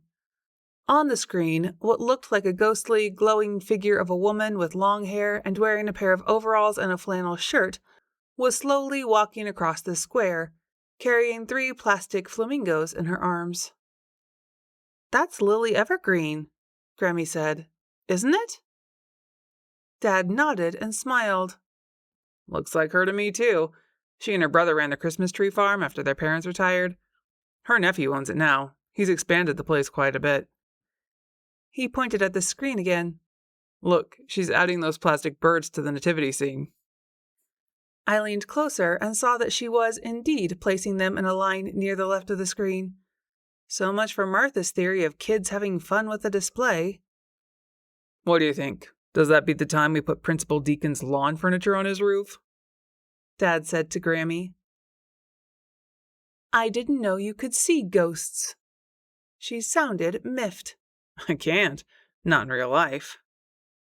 There's a lot of ghost footage online, but this is different. Look at the clarity. Grammie repeated my comment so my father could hear it. I bet that's because she ramped up her energy to move the flamingos. We watched as Lily finished arranging the bits of pink plastic and then vanished into thin air without leaving so much as a swirl of snowflakes in her wake. It was eerie. Wow, I said softly as Dad paused the video and returned to the list of times to select the next one. I'll make some changes to the settings, but for now we're recording and saving in 1-hour increments. She comes back in the next one, too. She's only there at the beginning, and then the line of flamingos takes her out of range. Do you want to see? After we scanned through the rest and watched Lily place the silly birds in a line leading out of the frame, he closed out the window on his laptop and shut it down. Despite the cozy warmth of the kitchen, he shivered, and I realized I'd stood too close, so I stepped back. Eyelids drooping shut, Grammie tipped her head back slightly and took a moment to think. What I remember of her, which isn't much, Lily was a sweet girl, gentle-natured, tender. That's my recollection as well, Dad said. We didn't run in the same circles. Do you think she's trying to tell us something? Dad shrugged when she relayed my question, but Grammie's eyes lit up. Maybe she's trying to lead us to something. You know, like a treasure hunt. I raised an eyebrow. A treasure hunt? She nodded eagerly and clapped her hands together in excitement. Why not? She made a line of flamingos, didn't she? We could follow it and see where they lead us. It'll be an adventure. Dad chuckled. I think you've been watching too many movies, Mom. But I was intrigued, and we had nothing better to do until later in the day. Mooselick River was enjoying its first snow day of the season, and the idea of solving a minor mystery appealed. Why not? It could be fun. And we might learn something about Lily in the process. Even if everything went well with the Weeping Widow and I didn't need Lily as a backup for returning to normal, I would offer my help if she wanted to cross over. Grammie clapped her hands together. Excellent. I'll put on a coat and we can start at the nativity scene. Who knows where we'll end up? It's not every day I get to play in the snow with my favorite people in the world. As she bustled off to the bedroom, I sat with my dad. Despite the strange circumstances, it was nice to spend time with him, and Grammie always knew how to make things interesting. Once she got herself all bundled up, we made our way into the center of town and then through the snow-covered streets, following the trail of plastic flamingos that Lily had left behind. We weren't the only ones either. With school out for the day, a couple of kids also followed the bright pink figures through the snow. Those few hardy souls who weren't bothered by the storm's aftermath craned their necks to see what was happening as they drove past, but nobody stopped. It was like we were all caught up in some kind of dream. The trail of flamingos led us around the gazebo, across the street and through the parking lot, where mounds of snow marked the beginnings of several large sculptures for the lighting festival. Lame, one of our young entourage declared, and when he turned back, the rest followed, leaving the three of us alone. Where do you think all these came from? Dad wondered. There must have been 50 of them. I don't know anyone who has 50 plastic flamingos just lying around. I do, I said. She got them from the storage building at the town office. When Grammie repeated what I'd said, Dad snapped his fingers. That's right. They'd be left over from the luau debacle of 3 years ago. Do tell. I hadn't heard this one before either. All I'll say is that it takes twice as long to roast a whole pig as Martha thought, and dollar store flamingos are too small to make effective signposts. People didn't see them, and they didn't show up in droves to eat the mostly raw pig that didn't finish cooking until breakfast time on Saturday. Poor Martha, I thought. Even if she fell here and there, at least she'd had the guts to try and bring the town back from the dead when no one else seemed to care. I felt bad for her, though, if people still talked about her mistakes this many years later. Still, it wasn't all bad. Do you know what happened the next morning? Grammie shook her head. So did I. Half the town showed up with grills, camp stoves, and frying pans. The grocery store donated some stuff, and we had pork and egg community breakfast that no one will ever forget. It did bring everyone together for a day, so I guess I wouldn't call it a debacle. At least she tried. Do you think this is what Lily was trying to show us? I gestured toward the mound of snow, waiting for the sculptor to make it into something else. I mean, I'm not sure I see the point. Grammie shrugged. I don't get it either. She eyed the pile that was twice as tall as her. Should we come back with shovels? We can't. For one thing, it would take more than the two of you to move that mountain. And the festival is tomorrow, so we really shouldn't. I'd rather not. Dad stepped forward and brushed at the snow near the last flamingo. Finding nothing, he straightened and shrugged. Then he tilted his head and wrinkled his forehead. Look over there. Over there was another flamingo, the first in a second line leading out of the parking lot, across several front lawns and ending with us having to climb the fence to get into the cemetery. I'd never trespassed so many times in a single week. The last flamingo leaned against a headstone. The first one to reach it, Dad used his gloved hand to swipe drifted white away from the gray granite. It says Abigail Winters? Dad trailed off, squinting at the inscription. I know that name. Her eyes narrowing as she studied the inscription, Grammie said, I know it too. She leaned in closer, brushing away more of the snow. Beloved daughter and friend. I'd forgotten all about Abigail. Such a tragic story. Abigail Winters, I repeated, feeling a chill run down my spine. Who was she? Grammie turned to me, a serious expression on her face. Abigail Winters and her family lived out near Lily's family's place. She died young. I can see that by the dates on the headstone. She didn't even graduate high school. What happened to her? Dad nodded. I remember Abby. She and Lily were as tight as a glued-up joint. Leave it to my dad to use a woodworking reference. Lily took it hard when Abby was killed. I don't think she was ever the same afterward. Tell me. 2 girls walked home from the school bus drop-off. One made it, the other didn't. Grammie said and crossed herself. Put the whole town on edge until they arrested the killer. Took long enough, but they didn't have as much of the crime-solving hocus-pocus as there is now. It wasn't that long ago. Dad hunkered down to wipe more snow away from the headstone. The 80s weren't the Dark Ages. That must have been hard on Lily. I'm betting they looked at her? Again, my question had to be relayed. This ghost business was frustrating. Dad nodded and said, For a minute, but there was a crew running at the farm getting ready to plant. 6 guys hired on from town. They all saw Lily come home and Abigail kept walking. Lily went inside, came out a little while later to help the planting, and was in plain sight of plenty of witnesses at the time of the murder. You know Ernie Polk's Uncle Avery was just about the worst officer of the law in the history of this town. Scared that girl half to death, he did. I know because I happened to stop in at the grocery store when her mother caught up with Avery and gave him a piece of her mind right there in the parking lot. She had plenty to say and didn't much care who heard it. Turning away from the headstone, Grammie began to make her way out of the cemetery, with her son trailing behind. They found that poor girl's body not even 100 feet from the road. She'd been strangled, and it was clear as day Lily didn't have anything to do with it. Dad passed us, unlocked the car doors, and held the door for her. The windshield had frosted over while we were gone, so we turned on the heat and picked up the conversation where we'd left off. It was, but that didn't matter. You know I love living where you can knock on your neighbor's door if you need help. But there's that other side of small-town life where people are happy to paint their neighbors with a guilty brush just for the sake of drama. That was not news to me, but I could attest from personal experience that small towns weren't the only places where idle gossip could turn to barbed weapons aimed at someone's reputation. Lily had been the focus of speculation, and I knew exactly how she'd felt. It made me want to help her even more.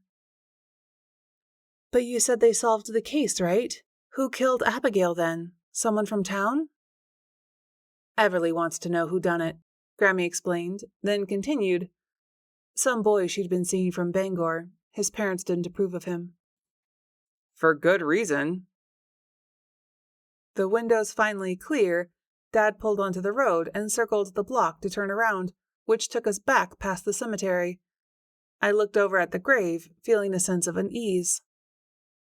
Do you think Lily was trying to tell us something about Abigail's death? Maybe there is more to it than what the police found out. Grammie shrugged. It's possible. We won't know until we start digging. Digging? I repeated, feeling a pang of anxiety. You mean like digging up the grave? No. She swiveled in her seat and looked at me like I was stupid. What on earth would we do that for? She shuddered at the thought. It's winter, the ground is frozen, and digging up the dead isn't strictly legal. I meant on your computer. You know, research like we did for Victoria. Victoria? Dad had only heard half the conversation. Who's Victoria? You've heard of the Weeping Widow, Grammie told him, and when he nodded, she continued, Well, we're reuniting her with her lost husband in the hope I can tag along when she crosses over. The drive home passed quickly while she told him what we'd learned and what we planned to do about it. Back in my driveway, he let the car idle while he asked, When? Soon as it gets dark. To give mother and son a few minutes alone, I drifted toward the house, coming up short when the tether that held me to my body snapped taut. Since that tether was the only thing giving me hope that getting back into my body was possible, I didn't test its strength and moved back enough to give it some slack and waited near the front steps. If our plan worked, this would be Dad's chance to say goodbye, and judging from the way she stroked his cheek and he rested his forehead against hers, they were taking that bittersweet moment now. When they broke apart and my grandmother glanced around to see where I'd gone, I waved to show I was fine. Dad's face was solemn as it had been the day we'd first lost Grammie Dupree. But underneath the solemn, I sensed a new peace. Not that there'd been anything left unsaid between mother and son, but she hadn't known who any of us were for most of the last year of her life. This bizarre interlude had given them a do-over. A deathly do-over. That would make a great book title, I thought. Chapter 21. Why is it taking so long? Grammie's stomach grumbled loudly enough for me to hear it from several feet away. My computer had popped up with an update when we turned it on to begin our search for Abigail Winters. Half an hour later, we were still looking at the spinning circle of annoyance. I don't know. It's just one of life's many frustrations. Why don't you go grab something to eat? I thought I just heard your stomach singing the blues. It's trying to eat my backbone, so I'll do that. She buzzed around the kitchen, getting herself a sandwich and some soup, grilled cheese cut into triangles just the way she'd always done, and tomato soup for comfort. A flood of love and memories rose up to swamp over me. I'd missed her so much. This time with her was a blessing, but blessings wouldn't be enough to fill the hole she'd leave when she went back into the light. We chatted about other things while she ate. Stories of my dad's childhood mostly, some I'd heard before and others that were new to me. The update finished while she put her dishes into the dishwasher. You're getting better at this, I said when she grabbed the mouse, navigated to the browser, and typed in Abigail's name. Keeping my distance, I leaned over her shoulder, eagerly reading the results that scrolled down the screen. There's an article from the Bangor Daily. She clicked and began to murmur the finer points as we read them. Pretty girl. There'd been a photo attached to the article. Well-liked, outgoing, starred in the school play 2 years running and sang in the chorus and church choir. Not the type to date a low-life murderer. A mugshot of the killer popped up as we scrolled down. No, but does he look like a low-life murderer to you? She shrugged. Can't go by looks. You put trash in a gift bag, it's still trash. So I've heard. But I'm not seeing the big mystery here. Shoving fingers through unruly curls, Grammie scratched her scalp. It makes my head itch just trying to see how any of this makes a difference for Lily. What was she trying to tell us? I'm not sure. Keep reading, and remember, we still have a few lines to tug. Lily was related to the Evergreens that own the tree farm, meaning she has to be Chris Evergreen's aunt, cousin, or something. Chris is a friend of mine, and also he's Patria's husband, I explained. I really should have made the connection when her name first came up. It's not that common of a name. I knew the family. Good, solid, hardworking people. If this Chris is anything like his father, your friend did well for herself. She did, but then so did he. Patria comes off a bit prickly sometimes, but she has a lot of heart. Still, she didn't think she was cut out for a long-term relationship, and Chris wasn't looking for it either. But they met, and there were so many sparks they ended up getting married last summer. Just between you and me, they're already thinking of starting a family. After I gave her the highlights of Patria's Christmas romance, we moved on to the next article from the search results. One fateful afternoon in 1981, Abigail and Lily walked home after the school bus dropped them at the end of their road. The two girls were seen by several passers-by, enjoying the late spring weather and talking animatedly. Lily went inside when she got to her place, and Abigail continued on, but never made it home. The entire town was shocked, and by all accounts, Lily was devastated. The more I read, the more it all comes back to me. Leaving a smear on the screen, Grammie tapped it with her finger. Lily Evergreen swore on her own mother's life that Abigail had been fine and happy when they parted ways. When the short investigation ended, Abigail's parents moved away, but Lily was never the same. Instead of going off to college when she graduated, Lily took up residence in a small cottage on the Evergreens farm and continued working there. That's sad. She never got married, had a family. I hoped she'd found some happiness after her great loss. Not that I ever heard, but let's see. Like a pro, Grammie opened another browser tab and typed in Lily's name, then clicked on the link to her obituary. Looks like only blood family listed among her survivors. No husband, no kids. That's sad, and it doesn't say how she died either. Click the back button and see what else we can find. Martha mentioned her that day she discovered the missing donkey. I began to pace. Do you remember? She said something about Lily's tragic passing and how they hadn't used the nativity scene since. Don't you think that's odd? I do not. Grammie turned from the screen, her eyes gleaming. Because Lily died at this time of year, and it says here her body was found in the nativity scene. Getting too close, I leaned in again to read and jumped back when she flinched. Whenever I went into the light, and I hoped that wouldn't be for a very long time, I'd have to hunt down Amber and apologize for thinking she lacked respect for my personal space during her time with me.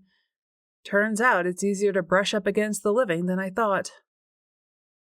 How did she die? Does it say? Fell off the roof while adjusting the Star of David. According to this, the fall didn't kill her immediately. She crawled inside, and they found her the next day. The official cause of death was hypothermia. Is that a fancy word for freezing to death? It is. No wonder they stopped using the nativity scene. I wonder how her family feels now that it's out again. If I'd known that, I would have let Martha put up her stupid white trees. Of course you would have. But this does explain some things. No wonder Martha looked so funny. She must have thought I knew Lily's story, but I don't remember anything about it. Puzzled, I moved back toward the computer so I could see the dates. Oh, that explains it.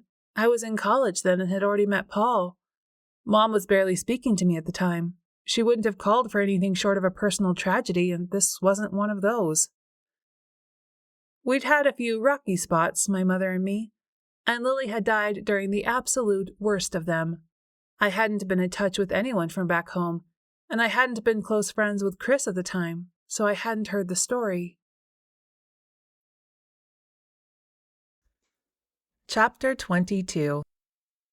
We don't have to do this now, I said as we pulled into the same parking spot at Shady Acres from the day before and looked at the expanse of unbroken snow between us and the pond.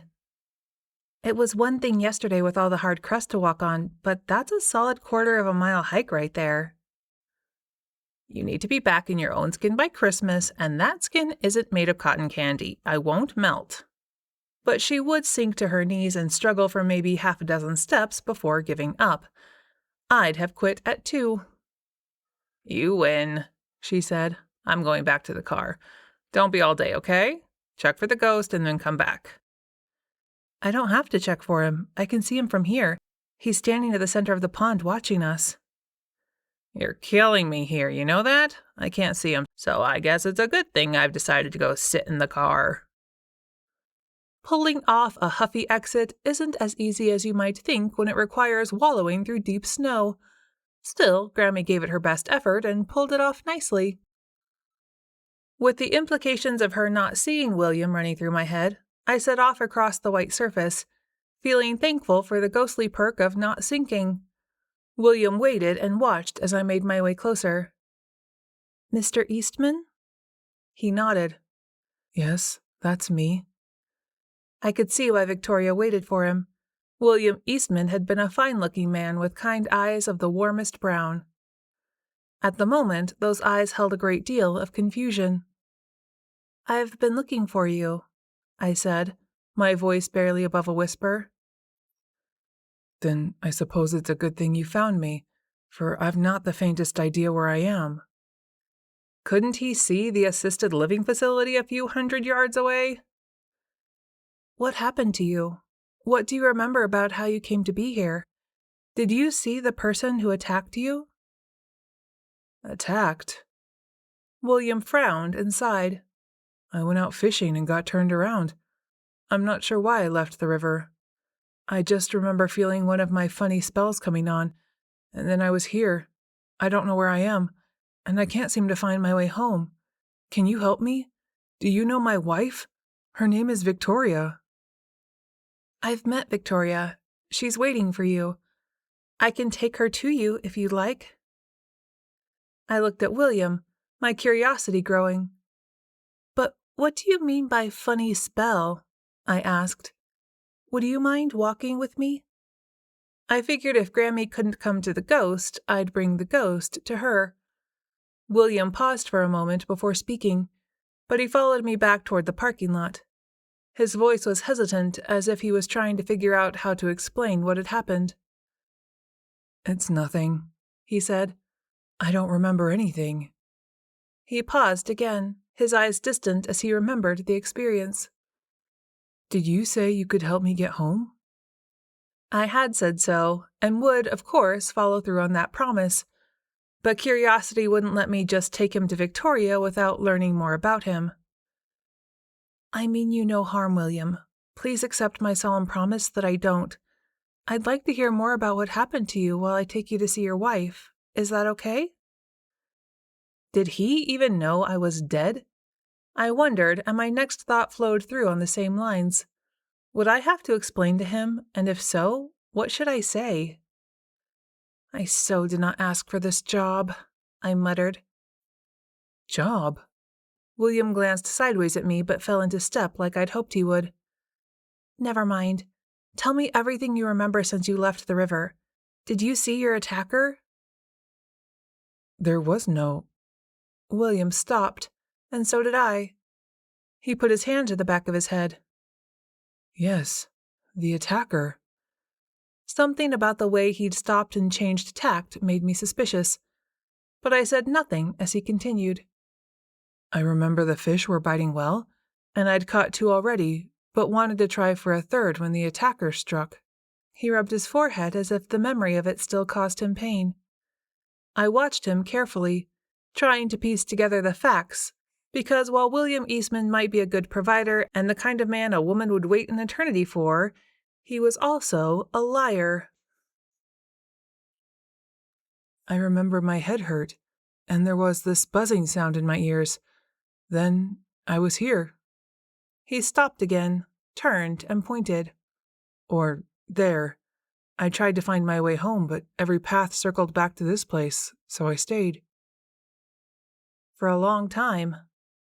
The words popped out before I could bite them back. A very long time. At least he confirmed he'd been aware of the passage of time. Maybe he did know he was dead. I supposed I could ask him, but if I did, and if he freaked out the way murdered ghosts do, I'd not only lose my chance to get him to cross over today, but would have to get Grammie to trek back out here, however many times it took to build back William's trust. No, it was now or never, and if I ended up back in my body with my curiosity unsatisfied, that was a price I was willing to pay. Did you have enemies? You must know who would have wanted to kill you. My mother threatened to send me to the great beyond a time or two when I got underfoot, but I can't think of another soul who would want to do me in. He tried. I could see the concentration on his face while he considered. In my experience, murdered ghosts want justice so they can move on. They want it enough they become fixated and hound me to find peace for them. William didn't seem that bothered. What's more, considering his death didn't seem to shake up his presence in the way it had for the ghosts I'd encountered in the past, maybe he wasn't murdered after all. Carefully, I prodded. Did you hear or see anyone nearby while fishing that day? Not a single soul. We weren't getting anywhere like this. I needed to push him harder. If he poofed, we'd just have to deal with it. Think harder, William. It's of vital importance. Why? He wanted to know. Why can't you just take me back to the river? I can find my way home from there. I just want to go home. Because I could, I put a hand on his arm for comfort. I'm sorry. I know this isn't easy. I've helped a few people in your situation, and finding out what happened to them is always the key. But there's no reason why we can't talk about it on the way back to the river. William's face lit with joy. You'll take me home? Count on it. Follow me. Turning, I headed back to the car. It's a short drive. We'll have you home in no time. When no response came, I turned back to see William lying in the snow, his body shaking uncontrollably. What happened? Running back, I dropped to my knees, thankful the cold and wet didn't soak through my pants. I guess being on this side of the veil came with a few perks. After a moment, William came back to himself and tried to scramble up. Just sit still for a minute, I ordered, as my mind got busy considering the implications of what I'd just seen. Was that what you meant before when you said you felt funny? William nodded. Just a flutter this time. And on the day you got lost, it was more than a flutter? While he rested, William recounted his memory of those final moments. As I listened to him recount his story, a realization began to dawn on me. William hadn't been murdered at all.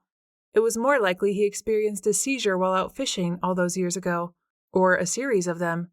He'd been disoriented, walked in the wrong direction, and during a final grand mal, had repeatedly bashed his head on a rock. Between the head injury and exposure, William had died alone and not a mile from his house as the crow flies. That must have been terrifying and lonely, I said softly, looking him in the eye with sympathy and understanding as I offered a hand to help him up. William nodded solemnly. I've been alone and lost for a very long time. I know it's time to cross into the light, but I can't until I find my way home. I nodded, feeling a surge of determination in my heart. I've spoken to Victoria. She's waiting for you. William's eyes lit up with hope. You have? She is? Yes, I said firmly. Come on, let's go. With that, we set off, walking across the frozen pond and toward the parking lot where Grammie still waited. I don't know how to ride in the red machine. William eyed the SUV with trepidation. But you have seen cars before, right? He'd been close enough to Shady Acres to have seen a lot of things. It's easy. You just sort of slide right through the door and imagine yourself sitting on the seat. Don't think about it too hard or you'll fall through. Like this. I showed him, and after a couple of tries, he managed to get himself inside the car. Good to meet you, young fellow. Grammie spun to offer him a smile. You can see him then? Despite a lifetime of believing in the spirit world, Grammie Dupree couldn't actually see most ghosts. Now that she was in my body and had removed her post-hypnotic suggestion, we would learn if that ability was tied to my physical body. Clear as day. Ma'am? William tipped his hat, then let go of it and grabbed for the back of the seat when she put the car in gear and hit the gas to back out of the space. Jesus, Mary, and Joseph, he muttered. They can't help you. Grammie tossed over her shoulder. Besides, you're already dead. What's the worst that can happen to you if I wreck the car? You ain't getting any deader. I suppose that's true. But William didn't relax, and neither did I until we turned down a dirt road and drove slowly, watching for the spot where the snowmobile trail crossed. If we'd plotted correctly, this crossing would allow for the closest access to the spot where I'd found Victoria. There. I saw a sign in the distance. And it looks like there's been snowmobile traffic already, so you'll have the packed-down trail to walk most of the way. Good thing. In the falling darkness, Grammie eyed the snowshoes we'd stuffed into the back seat with disgust. But she'd have to wear them for a short distance once we left the trail. With snowshoes, it's all about getting the rhythm right. I never minded using them, but she'd been dreading them ever since we left the house. Grammie flicked on the flashlight Drew had chosen for its wide beam. He'd also packed a headlamp, a day's worth of rations, waterproof matches, a knife, rope, first aid supplies, and one of those blankets that look like they're made from aluminum foil. She'd texted him when we left the car, and he'd made her promise to text him every 20 minutes until we got back to it. Did he give you a compass and a flare gun, too? Probably. You want me to look? No, and you'll be fine with the snowshoes. And don't forget, if we do this right, you'll only have to worry about getting there. This will be a one-way trip for you. What does that mean? William's energy grew brighter as the sound of babbling stream waters grew louder. Nothing, I said. Then curiosity kicked in. What do you see when you look at us? A young woman wearing a somewhat immodest jumper and an older woman with laughing eyes. He saw souls and not bodies, but there wasn't time to tell him our story since we'd come to the spot nearest the stream. This is it. Are you ready? I was asking Grammie, but William answered with a firm affirmative. Then let's do this. 1 minute. Her lips twisted into a wry smile. She rummaged through the backpack and came up with a length of neon orange plastic, which she tied to the branches of the tree nearest to where we left the trail. Drew said I had to.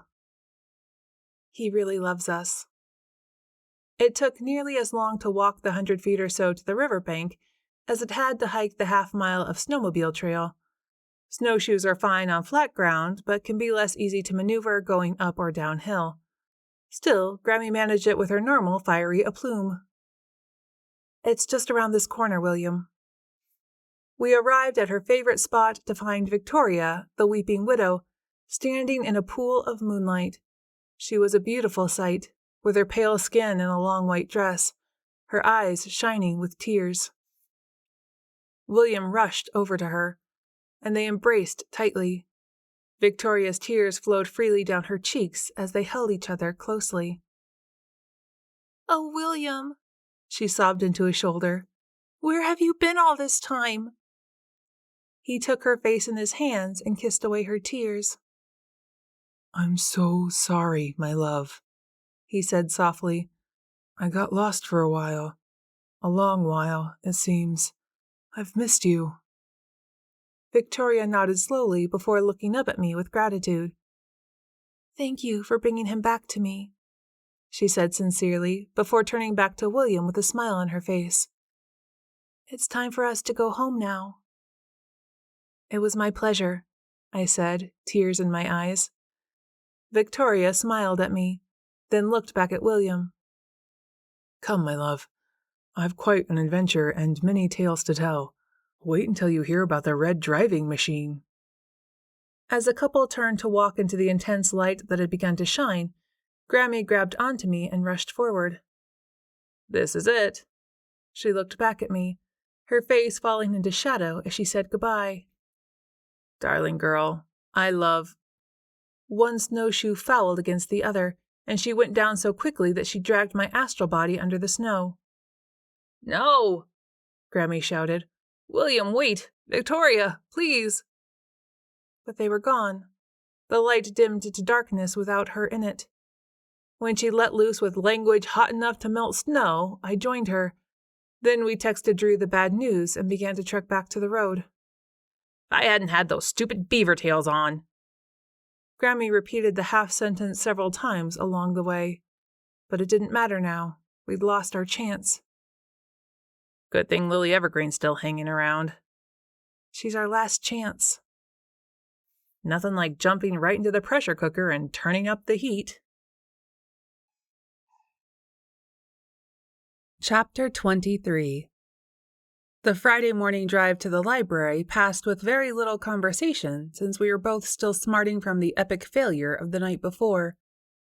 Warmer overnight temperatures slimmed inches off snowbanks, turning parking lots into sloppy slush pools. I see you're still here? If my mother meant that to come out sounding nice, she missed the mark by a mile. It's not her fault, Mom. Things moved pretty fast once Victoria and William got a look at each other. In retrospect, I guess we should have given one or both of them a heads up so they'd help. That was our mistake, and one I don't intend to make with Lily Evergreen. Mom lifted her eyebrows. Your father showed me the video. I still find it hard to believe. Don't you think I'd have run into her if she was still hanging around? Well, she is.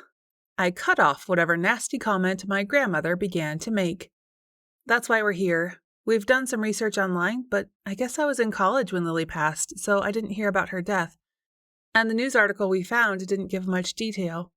We were hoping you'd have more information. We're running out of ghosts, so getting this one right is imperative. If you promise to let me be more involved this time, I'll tell you everything I know about the death of Lily Evergreen, Kitty said softly, and waited for us to agree. You probably already have the broad strokes. Lily fell while adding a star to the roof of the nativity scene. Some kids found her body next to the manger on their way to school the next morning. She shuddered gently at the memory. Those poor things, Grammie said. That's the kind of stuff that sticks with you for a lifetime.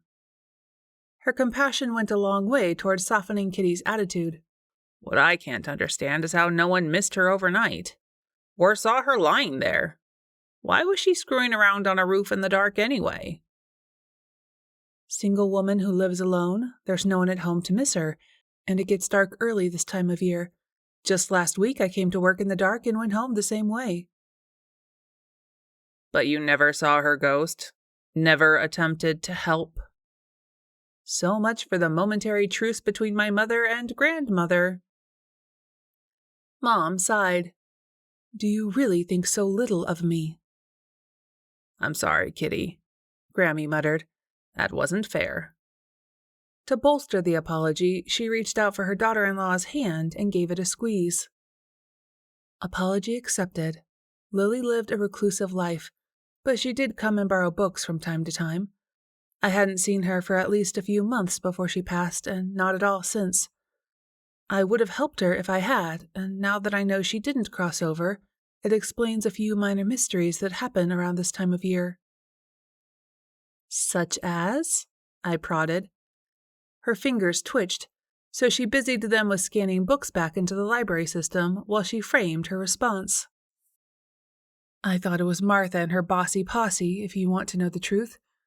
But given this new information, I think Lily is the one with very particular ideas about outdoor holiday decor. When that comment got a pair of mystified looks, she elaborated. Haven't you noticed there's never a single live wreath left out long enough to turn orange in this entire town? You won't, because they disappear first. I couldn't say I had. Someone took down one of the lighted garlands near the nativity scene the other day, too. I thought the wreath police was Martha's doing, but now I'm not so sure. Last year, Barb Dexter complained that someone had rearranged all her decorations. Or not complaining so much because she said the place looked a lot better afterward, but it wasn't her doing. Makes sense, I guess. Lily Evergreen lived on a Christmas tree farm. Seems like she might hold strong opinions on seasonal decorating. There's something else. One time, I missed a bauble when taking down the tree. It was one of those pretty little birds, Sadie. The one you used to have and passed on to us. Anyway, after we put the tree out for pickup, I found that bird and several strands of tinsel in our mailbox. Half the town has a similar story.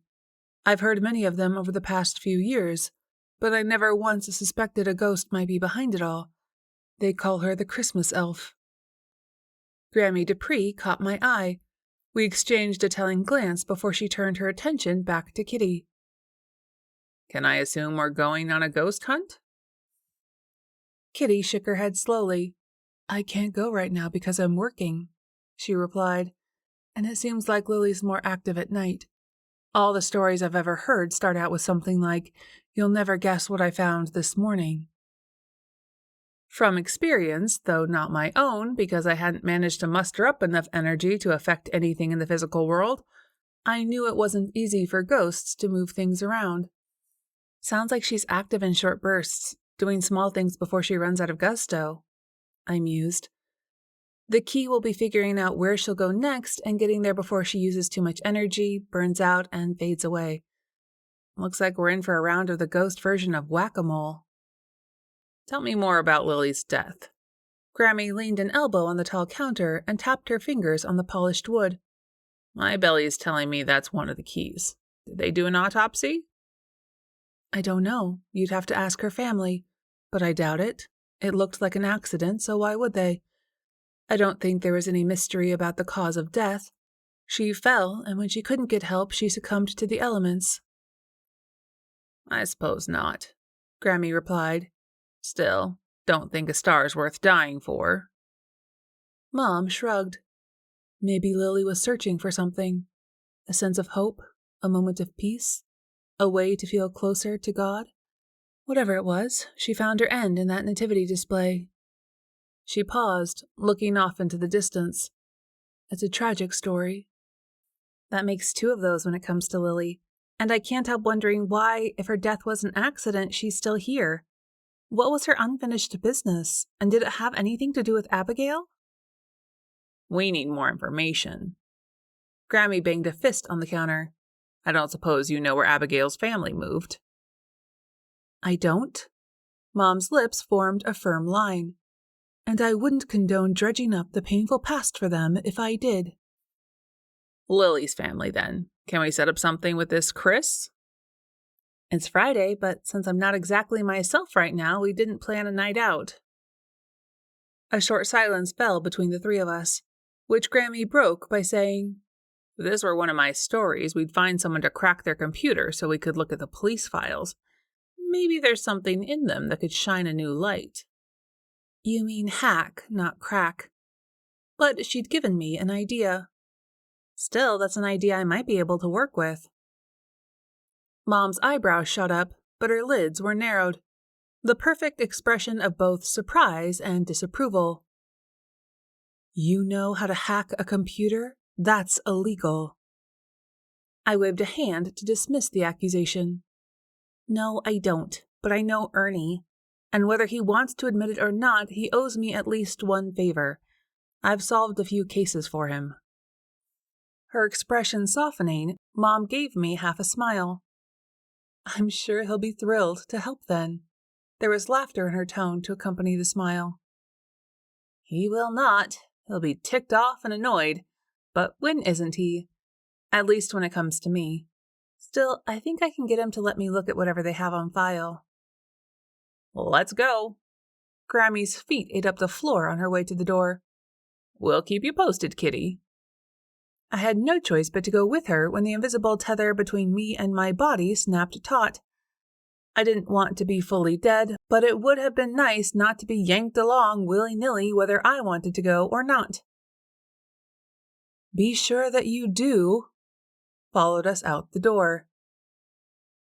When we get to the station, don't forget to keep a lid on your temper. Ernie and I have a unique relationship, and I'd like to keep that intact once things get back to normal. It's probably best to keep your cool with Carol Ann, too. I know how to handle people. So did I.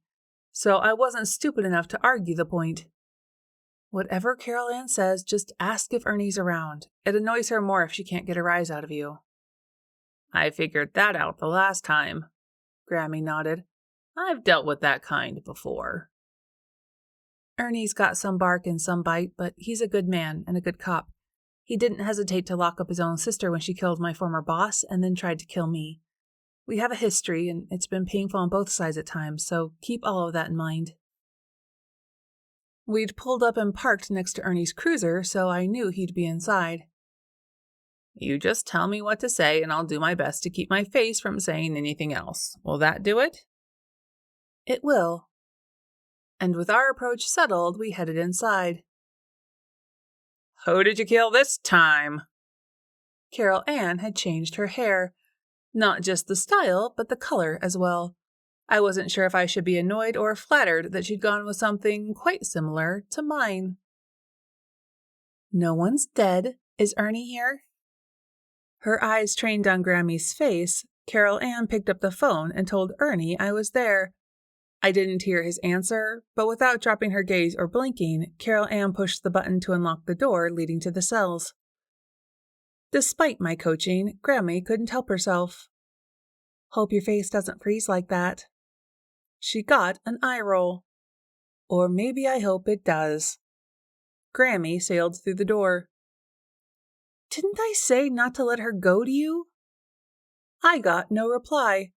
We found Ernie in the records room, which boded well for our visit. No one's dead. Grammie kicked right in before I could coach her. Glad to hear it.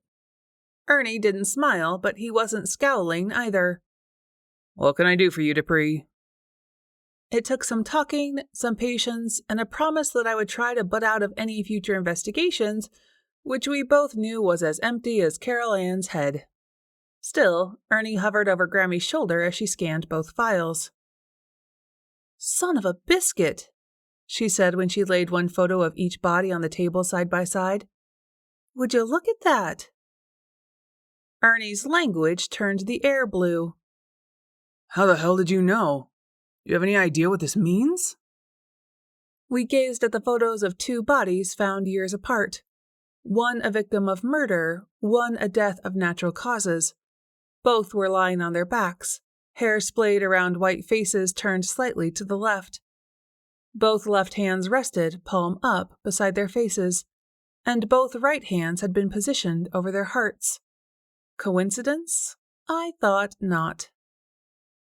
"I do," Grammie said. "It means Lily Evergreen was murdered by the same person who murdered Abigail." "No wonder she didn't cross over," I said while Ernie rubbed a hand over his forehead, a gesture I'd seen him make more than once in my presence, probably because of it. How did you know? He repeated, turning to grasp her shoulders and give them a shake. If you hadn't put those photos side by side, how did you know? Doesn't matter. What matters is that if Abigail's killer is still in prison, who did this? Was it a copycat? Or was the wrong person convicted of a crime all those years ago? I should have never let you in here. Now I have a headache, both literally and figuratively. "I'm sorry for that," Grammie said, and even I could tell she meant it. "It wasn't my plan to stir up trouble for you. I just wanted to know more about Lily Evergreen. It seemed like Abigail's death was the place to start. I wasn't expecting this, though." Grabbing the rest of the photos, Ernie began to line them up. The similarities between both sets of posed limbs were chillingly unmistakable.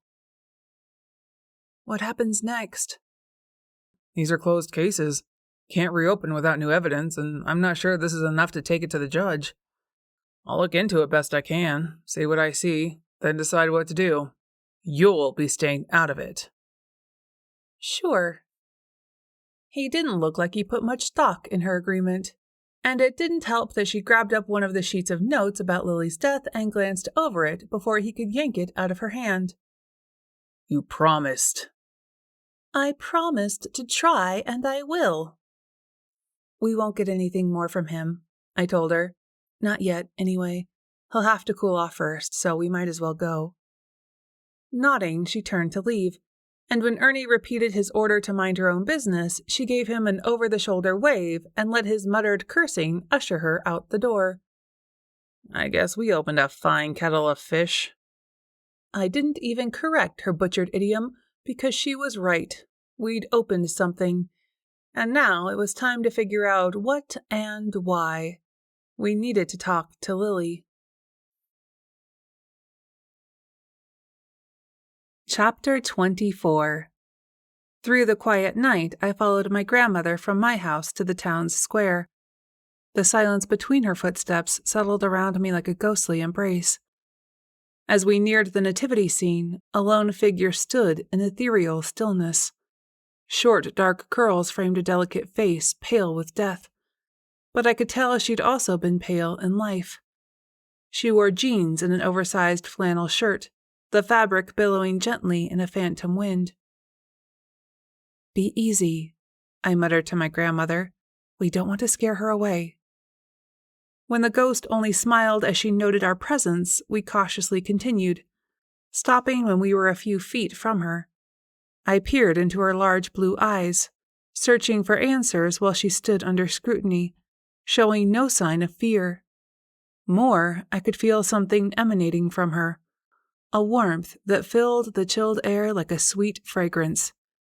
Finally, she spoke. Her voice was soft, melodic, and soothing.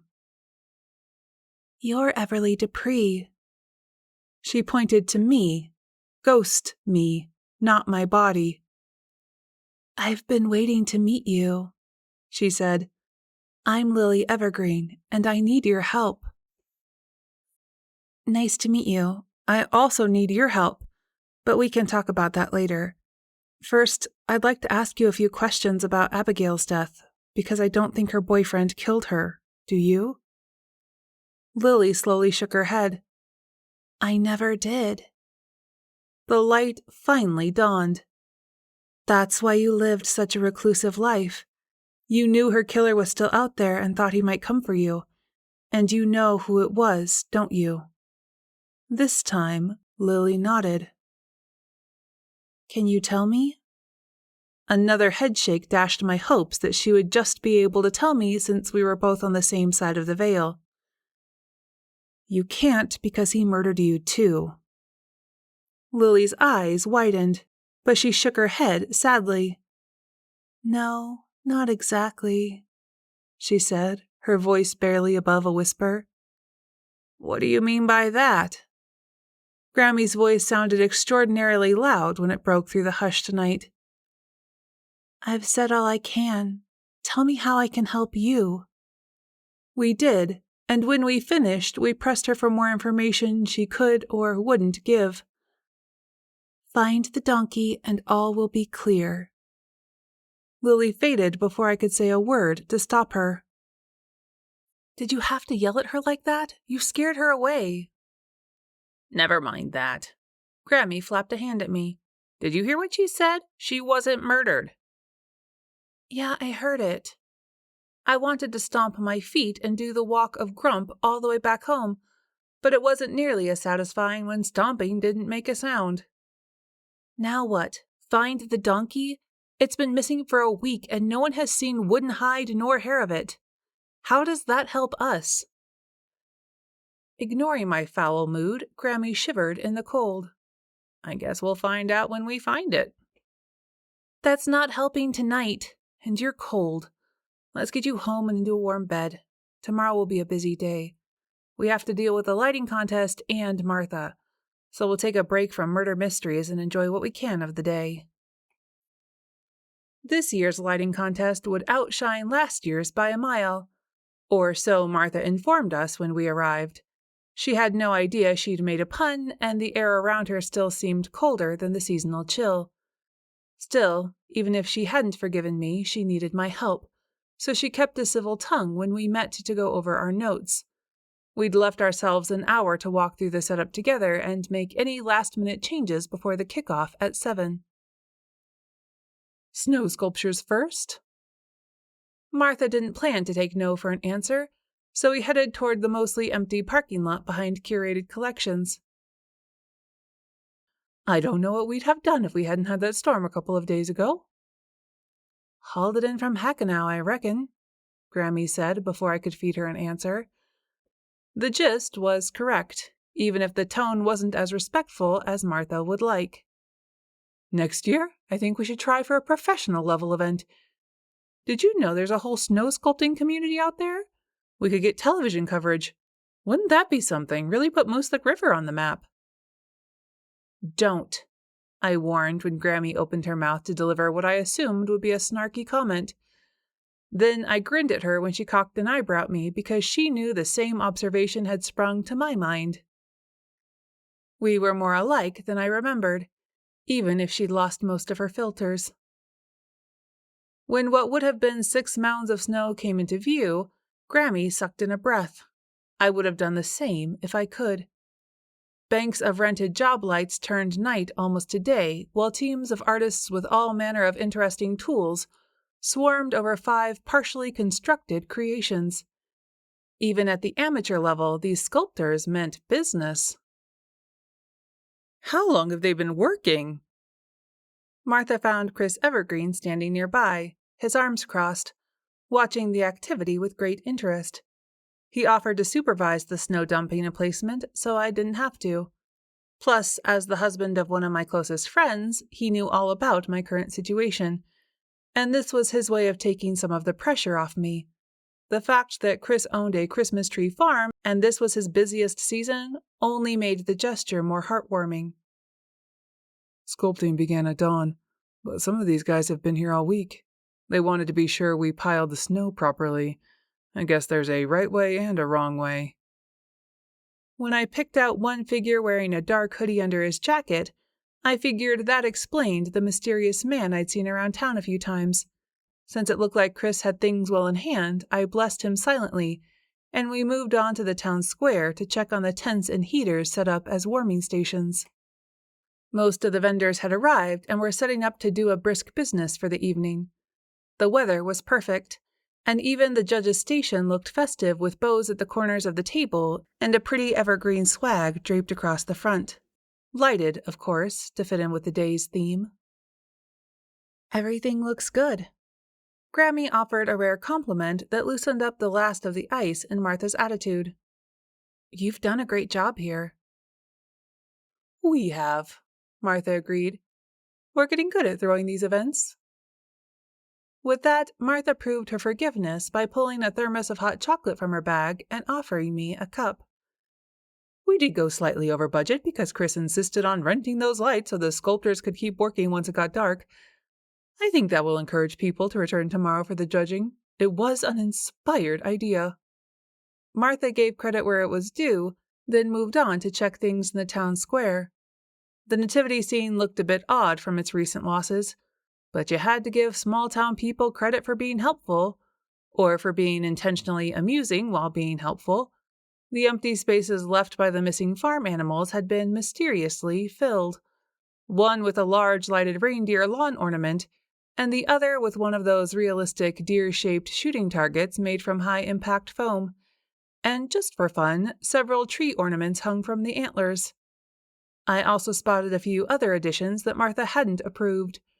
Ranged near the empty manger were half a dozen garden gnomes, one in the form of Darth Vader, another wearing biker's leathers and flipping the bird.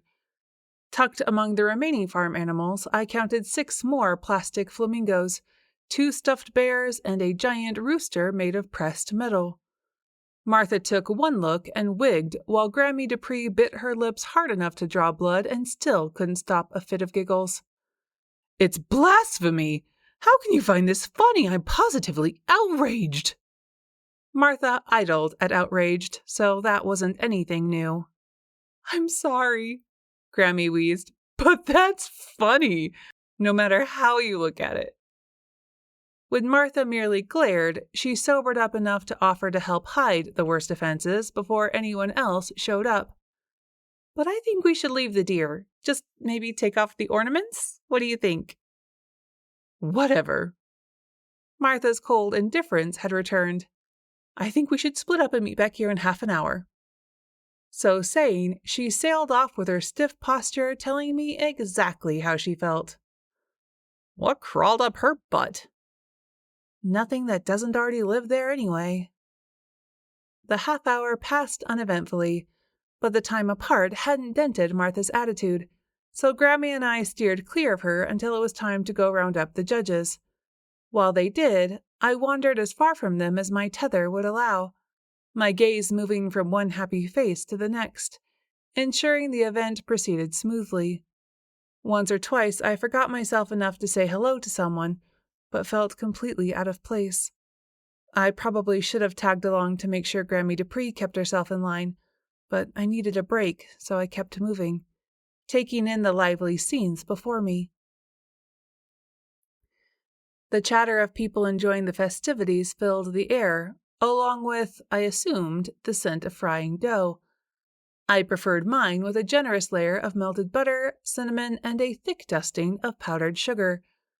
Remembering the aromas and flavors did nothing to improve my mood. Everywhere I looked, I saw families, young people, and elderly couples, all drawn to the beauty of the lights and the promise of shared joy that the season brings. With temps in the chill zone, festival goers lined up at the coffee and hot chocolate booths, as well as the heating stations positioned at intervals on either side of the street. Despite the cold, the crowd remained festive, as things should be at Christmas time. Satisfied, I headed toward the petting zoo. Piggy! Jamie Anderson's squeal of joy blended with the noises coming from the fenced-in area, where 5 adorable piglets scrambled and played. A 6th piglet had abandoned his siblings in favor of hovering near the pen door. Pet Piggy! Jamie tugged on his mother's coat. Please! We're in line to pet the pigs already, honey. We just have to wait our turn. No, this piggy, Jamie insisted, pointing toward the quivering piglet. Those piglets aren't part of the petting zoo, honey. I think they're just here to be close to their mama if they need her. We can watch them play, but we mustn't touch. But when Jane's attention turned away, Jamie's quick fingers arrowed toward the latch on the piglet's pen. The world, at least the living world, slowed down to a crawl as I watched events unfold, but was unable to do a thing to stop them. "Don't touch that!"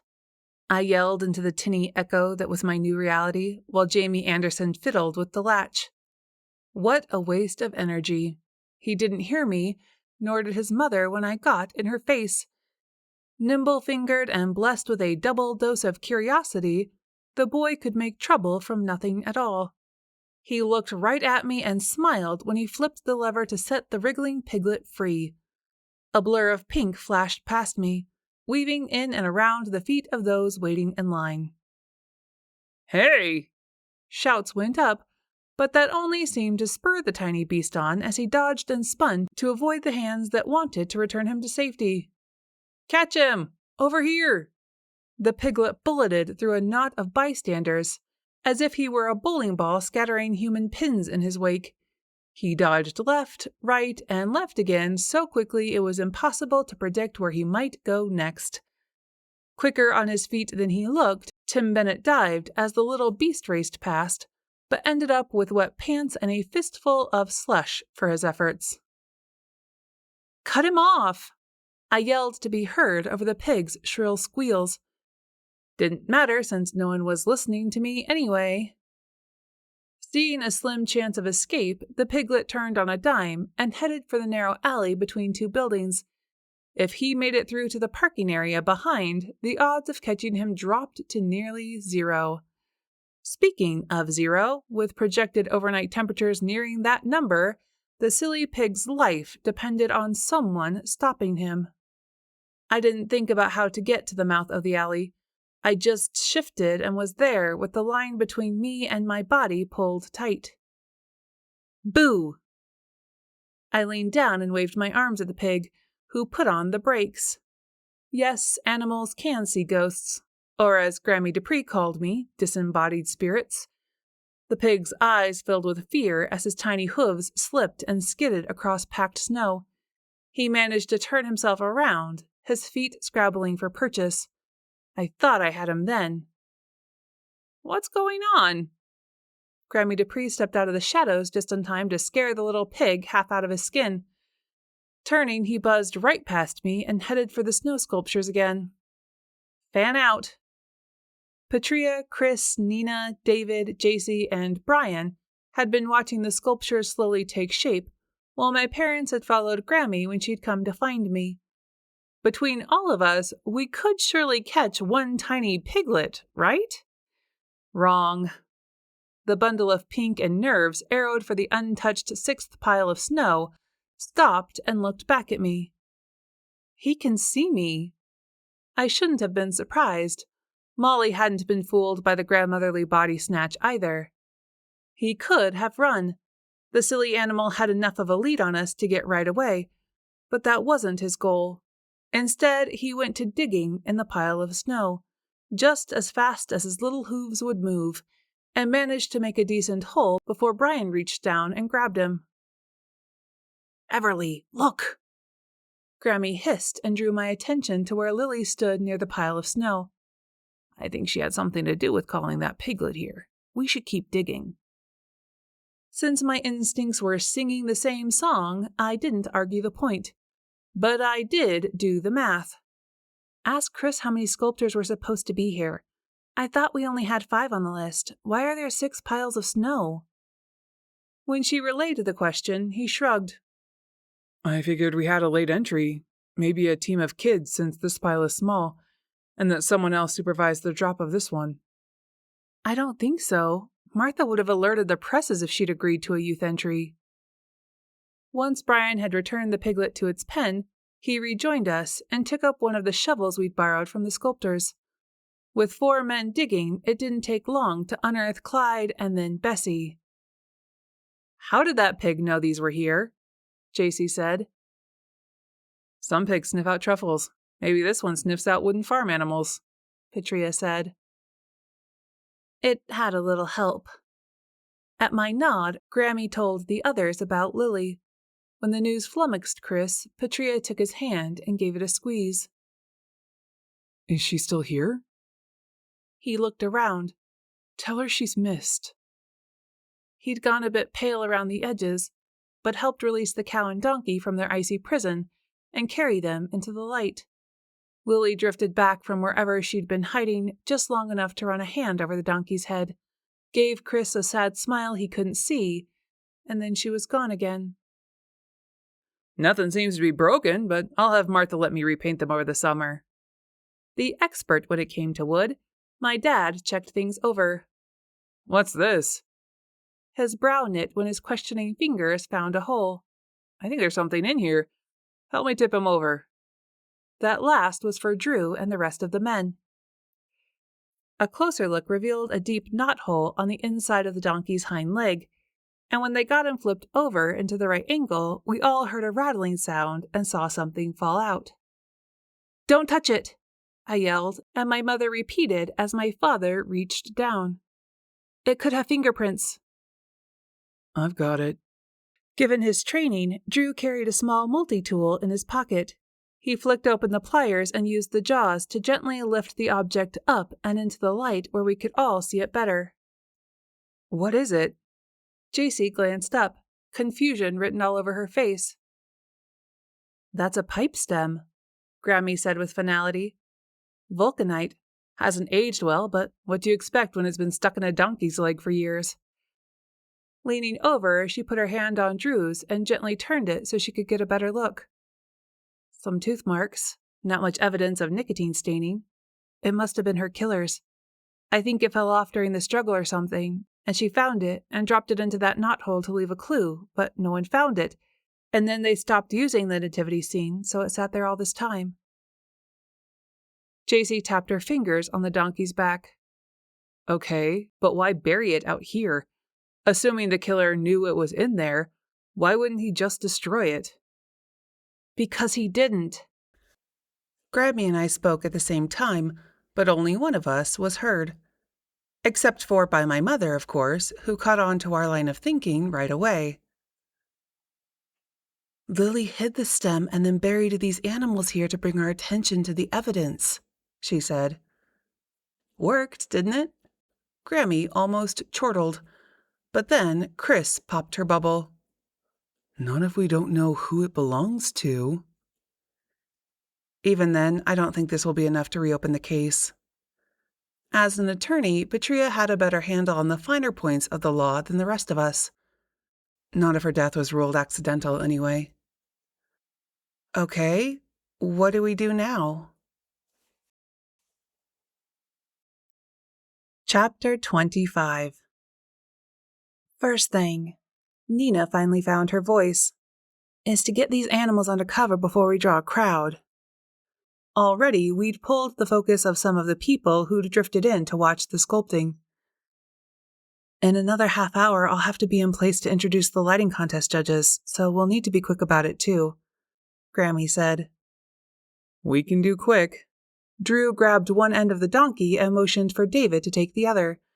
Brian and Chris followed their lead while my dad went on ahead to hold the door for them since they decided to hide the animals in the back room of curated collections. No one would look for them there. Falling behind the crowd, I stayed within the bounds of my tether while questions surrounding Lily's death spiraled through my head. First, if the same person killed both friends, why had he waited more than 30 years to go after Lily? Had she discovered something after all that time that led her to believe the police had arrested the wrong person? Had the real killer left town after the first murder and then returned? Or was this a copycat thing? All good questions with no way for me to get the answers until I talked to Lily. "Lily?" I yelled loud enough to make Grammie and my mother flinch. "Are you here? We need to talk." If anyone had answers, it was her. "Lily, I know you're around." Around, but not willing or perhaps able to help. Fine. I'd solve this without her. The timeline didn't make sense. Lily's body had to have been repositioned after her death, meaning she had to have hidden the pipe stem while she was alive and the killer was nearby. What had happened that day and why? The questions asked in every mystery since the beginning of time. According to what I'd seen of the police reports, no one had questioned Lily's death being anything other than an accident. Closing my eyes, I pictured the scene as Ernie had described it. The stable stood roughly where it was now, and he'd found a stepladder at the back with one set of footprints in the snow that dusted the roof. There'd been a mark where she laid the star down as she prepared to secure it to the post, and footprints right at the tallest edge of the slanted roof. Anyone looking at the evidence would have come to the same conclusion. Lily had gone up there in the dark, had not realized how close she was to the edge, and had fallen. The report noted injuries consistent with the short drop. She had a broken ankle on her left side, a broken wrist on her right, and a minor bump on the head. Injuries that on their own were not life-threatening. Had anyone come by, they'd have heard Lily yelling for help. No one had, or no one with good intentions, anyway. In my mind's eye, the scene played out. Lily hurt, helpless on the ground, and getting colder by the minute as she crawled into the stable where she'd probably intended to use bales of hay and straw for insulation. At the very least, she'd get in out of the wind. When the shadowy figure appeared, Lily must have felt such relief. She'd been found. She was safe. Except she wasn't. Did he tell her why before he left her there to die? Did he wait and watch while she shivered and quaked, and then wait longer until she stopped? How long did it take for her to succumb? When had she found the pipe stem? With all these questions rolling around in my head, I decided it was time to put myself in Lily's position. Literally. While the others continued to discuss what to do next, I lowered my astral body to the floor. Using only my left leg and right arm, I crawled a few inches. It was awkward and difficult, but it gave me a good idea of Lily's body position as she made her way into the stable. As I neared the donkey, I saw the knothole clearly. It wouldn't have taken more than a few seconds to reach around and drop the pipe stem inside. Since she was standing over me, watching my actions, I asked my mother if she could see my hand as I mimed the action I thought Lily had taken. She shook her head no, and I rose. "This is what I think happened." I had her parrot my words for the others to hear. Lily was on the roof of the stable. She'd attached the star and was probably adjusting it or admiring her handiwork when she got too close to the edge and fell. There's no evidence anyone was up there with her. Grammie nodded. "That's right, we saw the police report." She crawled into the stable, presumably to take shelter while she waited for help. There was a bump on her head, which was consistent with the fall. I saw that noted on the report as well, but we all know there was nothing natural about this death. Nods of agreement and one or two suggestions came my way, but I couldn't get rid of the movie playing in my head and needed to talk it all the way through. At this point, or maybe before, our suspect arrives and sees that Lily is hurt. They talk. Maybe he even tries to help. But then he says something that lets her know he was the one who killed Abigail. She reacts, and now he knows the only way to keep his secret is if Lily dies. Mom took up the next part, proving we did think alike at times. Lily's already done half the work for him by taking a tumble, so all he really has to do is make sure no one sees her and she can't call out for help. According to the police report, temps were in the single digits that night. Grammie was also catching on to my thinking. If the fall knocked the wind out of her, she'd have laid on the ground for a long enough time that her body heat would melt the snow and get her clothes wet. Hypothermia can occur in as little as 5 minutes. Drew knew his survival facts. If she wasn't moving, she could hold out a little longer if she used motion to generate more body heat. She could have made it through the night if she'd burrowed into the hay. Drew wasn't the only one because David had the medical experience to back up his theory. It had to have happened fast. Probably not as fast as 5 minutes, but not longer than 10 or 15. A cold-hearted snake could stand there and promise to help her, hold out hope until she passed out, then walk away without getting his hands dirty. So we're looking for a cold-hearted asshole who smokes a pipe and has the patience to bide his time. I'd bet that Dad's hair had gone poofy under his hat, considering he didn't even bat an eyelash when my mother chided him for his language. He hit the nail on the head, though. Sounds about right. David looked at the faces around him. Do we know of anyone who fits the bill? I had Grammie tell them about the hoodie-wearing guy, but he was the only one who came to mind, and I hadn't the first clue what he looked like. The town's full of strangers. We've got a lighting contest to finish and no idea where to start looking. Why don't we leave Clyde and Bessie where they are and get back out there? It's probably best to split up and pair up to cover more ground. Meet back at the Nativity in half an hour to compare notes. Splitting up made sense, as did pairing up for safety. With everyone else naturally paired up, that left me with Grammie, and since it was almost time for her to introduce the judges, we made our way toward the gazebo where she'd make the announcement. "There you are!" Martha bustled over, her face a mask of disapproval. "Another minute and you'd be late." "Another minute and I'd still be 5 minutes early," Grammie muttered, and didn't do me any favors with Martha, but she wasn't wrong about the time. While we waited for our cue, I watched the crowd. Somewhere in that sea of faces might lurk the smile of a murderer. It was enough to give chills to a dead person, or an almost dead person. With a little coaching, Grammie did a bang-up job of the introductions. And while the judges set off to do their thing, I caught sight of that hunched-over, hoodie-wearing figure I'd seen several times. "Let's go," I said, pointing to where he'd gone. "That way." That way was, of course, the opposite direction from where most people were heading, so it felt a little like a fish swimming upstream to get past the throng. When we did, we found ourselves closer to the outskirts of the action, where fewer lights cut through the darkness, and not all that far from where I'd found Amber Hale's body the year before. I shuddered at the memory, but it was my grandmother who jumped half out of her skin when a hand landed on her shoulder. Everly, isn't it? Scott Vestry's face broke into a genuine smile. I have to say, you and Martha know how to throw a party. I haven't had this much fun in boring old Mooselick River since... Never, actually. I've never had this much fun here. It's why I don't come back to visit more than once every 5 or 10 years. Thanks. We'd lost track of our quarry, so while Grammie kept talking, I moved past Scott to scan the area but came up empty. We do our best to make things nice. Lost him, I told her, not that she couldn't see that for herself. She shrugged and turned back toward the center of town, with Scott following. If nothing else, she wouldn't be on her own if we did run into the guy. As we passed the front of the nativity scene, Scott laughed. Garden gnomes and flamingos. I don't recall seeing those in the story before. Kids, Grammie said and shrugged. Martha wasn't amused, but in her case I think that's a terminal condition.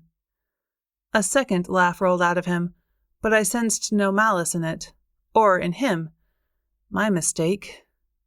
I almost wish we hadn't pulled this old thing out of the mothballs, Grammie told him as she plunked down on a bale of hay to rest her feet for a minute.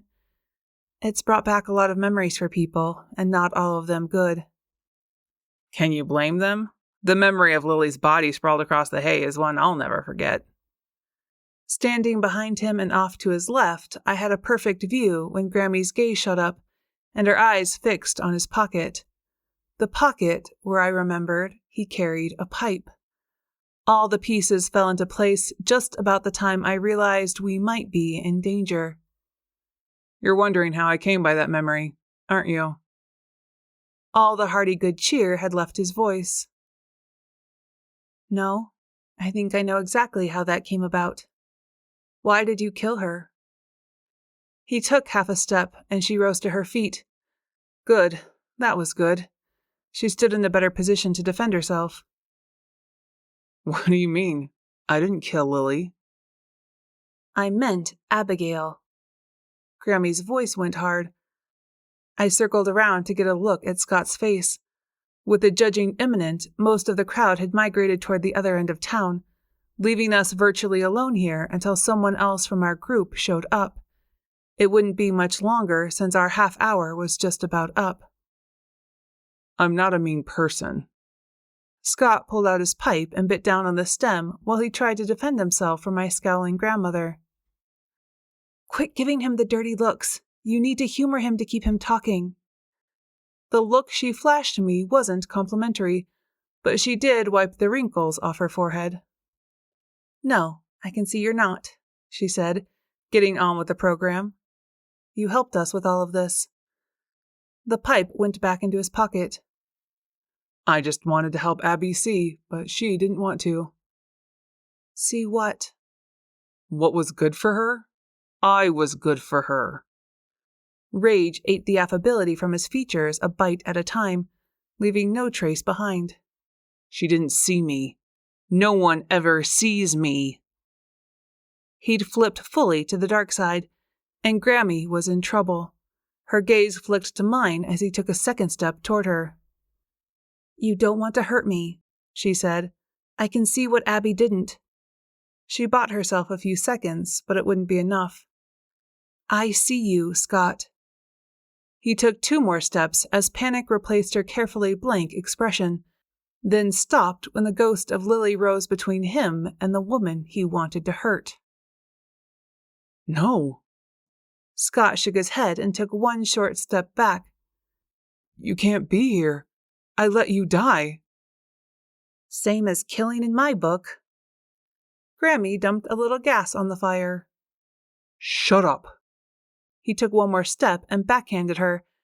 Shrinking from him, she tipped her face down, but angry color flared across her cheek, and I didn't even think twice. I dived for my body. Make room. In the heat of the moment, I didn't think about how or why, just that the best way to protect her was to protect myself, and I needed my body for that, so I took it over. Just in time for Lily to say something else. I couldn't hear over the adrenaline-fueled energy buzzing through my limbs. It felt good to be real again. Or real-ish, I supposed. When Scott stepped through her, Lily went to smoke and reformed several feet away, but I only caught the motion out of the corner of my eye because at that moment I had better things to do. Like dance back to avoid another vicious swipe. You missed, I taunted. Or Grammie did, I couldn't be sure. His next swing also went wide, and the fury had him turning an open hand into a fist. Things were about to get real. He came at me again, the blow glancing off my right shoulder instead of my face, but it was enough to make my arm half numb. Good thing I'd worked on my left jab because I got one, and while he shook it off, I ducked under his arm to get some distance. That was my mistake because I went the wrong way and ended up trapped between him and a stack of hay bales. Triumph slid over his face, only marred slightly by the bleeding lip I'd just given him. Knowing he had me, Scott moved into a crouch and got ready to take me down. I shrieked, finally, and heard answering shouts coming from outside. Help was coming. Unfortunately, Scott realized help was coming too, and instead of giving up, decided to take me down before they arrived. I saw my death in his eyes right as he sprang. Several things happened at once. Lily rose up behind him with a garden gnome clutched tightly in one ghostly hand, and took aim just as a figure in a dark hoodie launched from outside and knocked Scott into the statue of Joseph, who banged into one of the wise men. All 3 went down like dominoes, with Scott and his assailant at the bottom of the pile. The garden gnome whizzed past my head. Sorry. Lily looked at me with no small amount of humor, then turned to smoke as my friends and family converged. Drew went for me while Chris helped my savior to his feet, and David and my dad took control of Scott. With the distraction of everyone talking at once, I let go of my hold on my body and popped out of it just in time to see Petria staring at the man who'd saved me. Eyes wide and glistening with unshed tears, her expression carried a mix of shock and happiness. "Justin? Is that really you?" "Hi, sis." Shocked, Petria stared at the man who'd grown from the boy who'd run away from his family so many years before. "Sorry I missed the wedding." While the siblings went outside to reconnect, JC and Nina ran to get Ernie, who took Scott into custody and ordered us to come to the police station to give our statements as soon as the lighting contest was over. I was glad he'd given us the extra time. With the mystery of her death solved, Lily wouldn't want to stick around long. She'd earned her rest, and I wanted to give it to her. "It's time," Grammie said. "Are you ready, Lily?" "Say your goodbyes," Lily said, her body beginning to fade. She'd used a lot of energy during the confrontation, and when her features blurred, I knew she was down to the last of her reserves. "Grammie," my voice barely rose above a whisper, "I'm not ready to lose you again."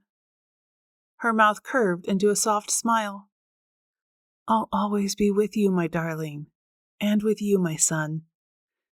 She turned to my father, laid her hand along his cheek, and pulled his face close to rest her forehead against his. Whatever she whispered was for him alone and evoked a misty smile. When she let him go, he turned away momentarily while she moved on to my mother and held out her arms. "I'm sorry, Kitty. You know I hate being wrong and, worse, having to admit it. But in your case, I was. Dead wrong. You're a good woman, and I should have seen that in you all along." There were mistakes made on both sides. I can wish we'd seen them sooner while still being thankful for this chance to put the past away. Go into the light now with my forgiveness and love, Sadie, and feel sure we'll see each other again. They embraced, and then it was time. "Come." She moved close, but waited for me to bridge the distance. "It's time for me to go into the light and give you back your body. Lily, are you ready?" Lily nodded. "Hurry," she mouthed. She'd hung on long enough for us to say our goodbyes, for which I owed her a debt of gratitude. "I can't thank you enough for all you've done, Lily." Lily smiled, and as she did, light rose to outline her body with liquid flame. "I can't stay." "It's time," my mother repeated as she took Lily's hand in one of hers, then reached for mine with the other. In the blur and rush of light and sound that followed, I only remember seeing my grandmother's face. Her eyes filled with love for me, and her last words burned into my brain. "Don't be a damn fool. Marry that boy." "Yes, Grammie, I will." 1,000 bees buzzed in my ears. Not this again, I thought, as a curtain of darkness snuffed out the light. Again, I drifted through endless night until a sound penetrated the darkness. "Everly, wake up, honey. Come on, open your eyes." "Drew?" My voice sounded harsh, like the croaking bullfrogs that sang each night at camp, but the sound and feel of it anchored me in the security of knowing I was back in my body, of feeling Drew's arms cradling me against his chest. "It worked. She's back." My eyelids felt like they scraped sand over glass when I opened them. "You're a sight for sore eyes." He crushed me to him, squeezed the breath out of me, and I didn't mind one bit. He smelled of sweat and man and life, all things I would never take for granted again. My grandmother had given me a good piece of parting advice, one I didn't intend to ignore. "I don't have a ring, and my knees are still too wobbly for kneeling, but I refuse to wait one more minute. Drew Parker, you're the other half of my heart, the rock that gives me strength." "The wind beneath your wings?" Nina's voice came from behind. Shut up and let her finish. I heard the tears in JC's voice. This is a private moment that they're having in front of everyone. His face was so close to mine, I couldn't miss the amused sparkle in Drew's eyes. I come with an entourage, but if that's not a problem for you, I'm asking if you'll have me, and if I can have you, not just for today, but until I cross over into the light for real. JC sniffled. I know it's my turn, and so I'm asking, Drew Parker, will you marry me? Yes, he said, though his answer was muffled by hooting and cheers from our friends. Of course I will. The end. This has been Christmas Wraith, a cozy mystery with a ghostly twist. Haunted Everly After Mysteries, Book 10. Written by Regina Welling and Erin Lynn. Narrated by Mia Kennedy. Copyright 2023 by Willow Hill Books. Production copyright by Willow Hill Books. Thank you for listening.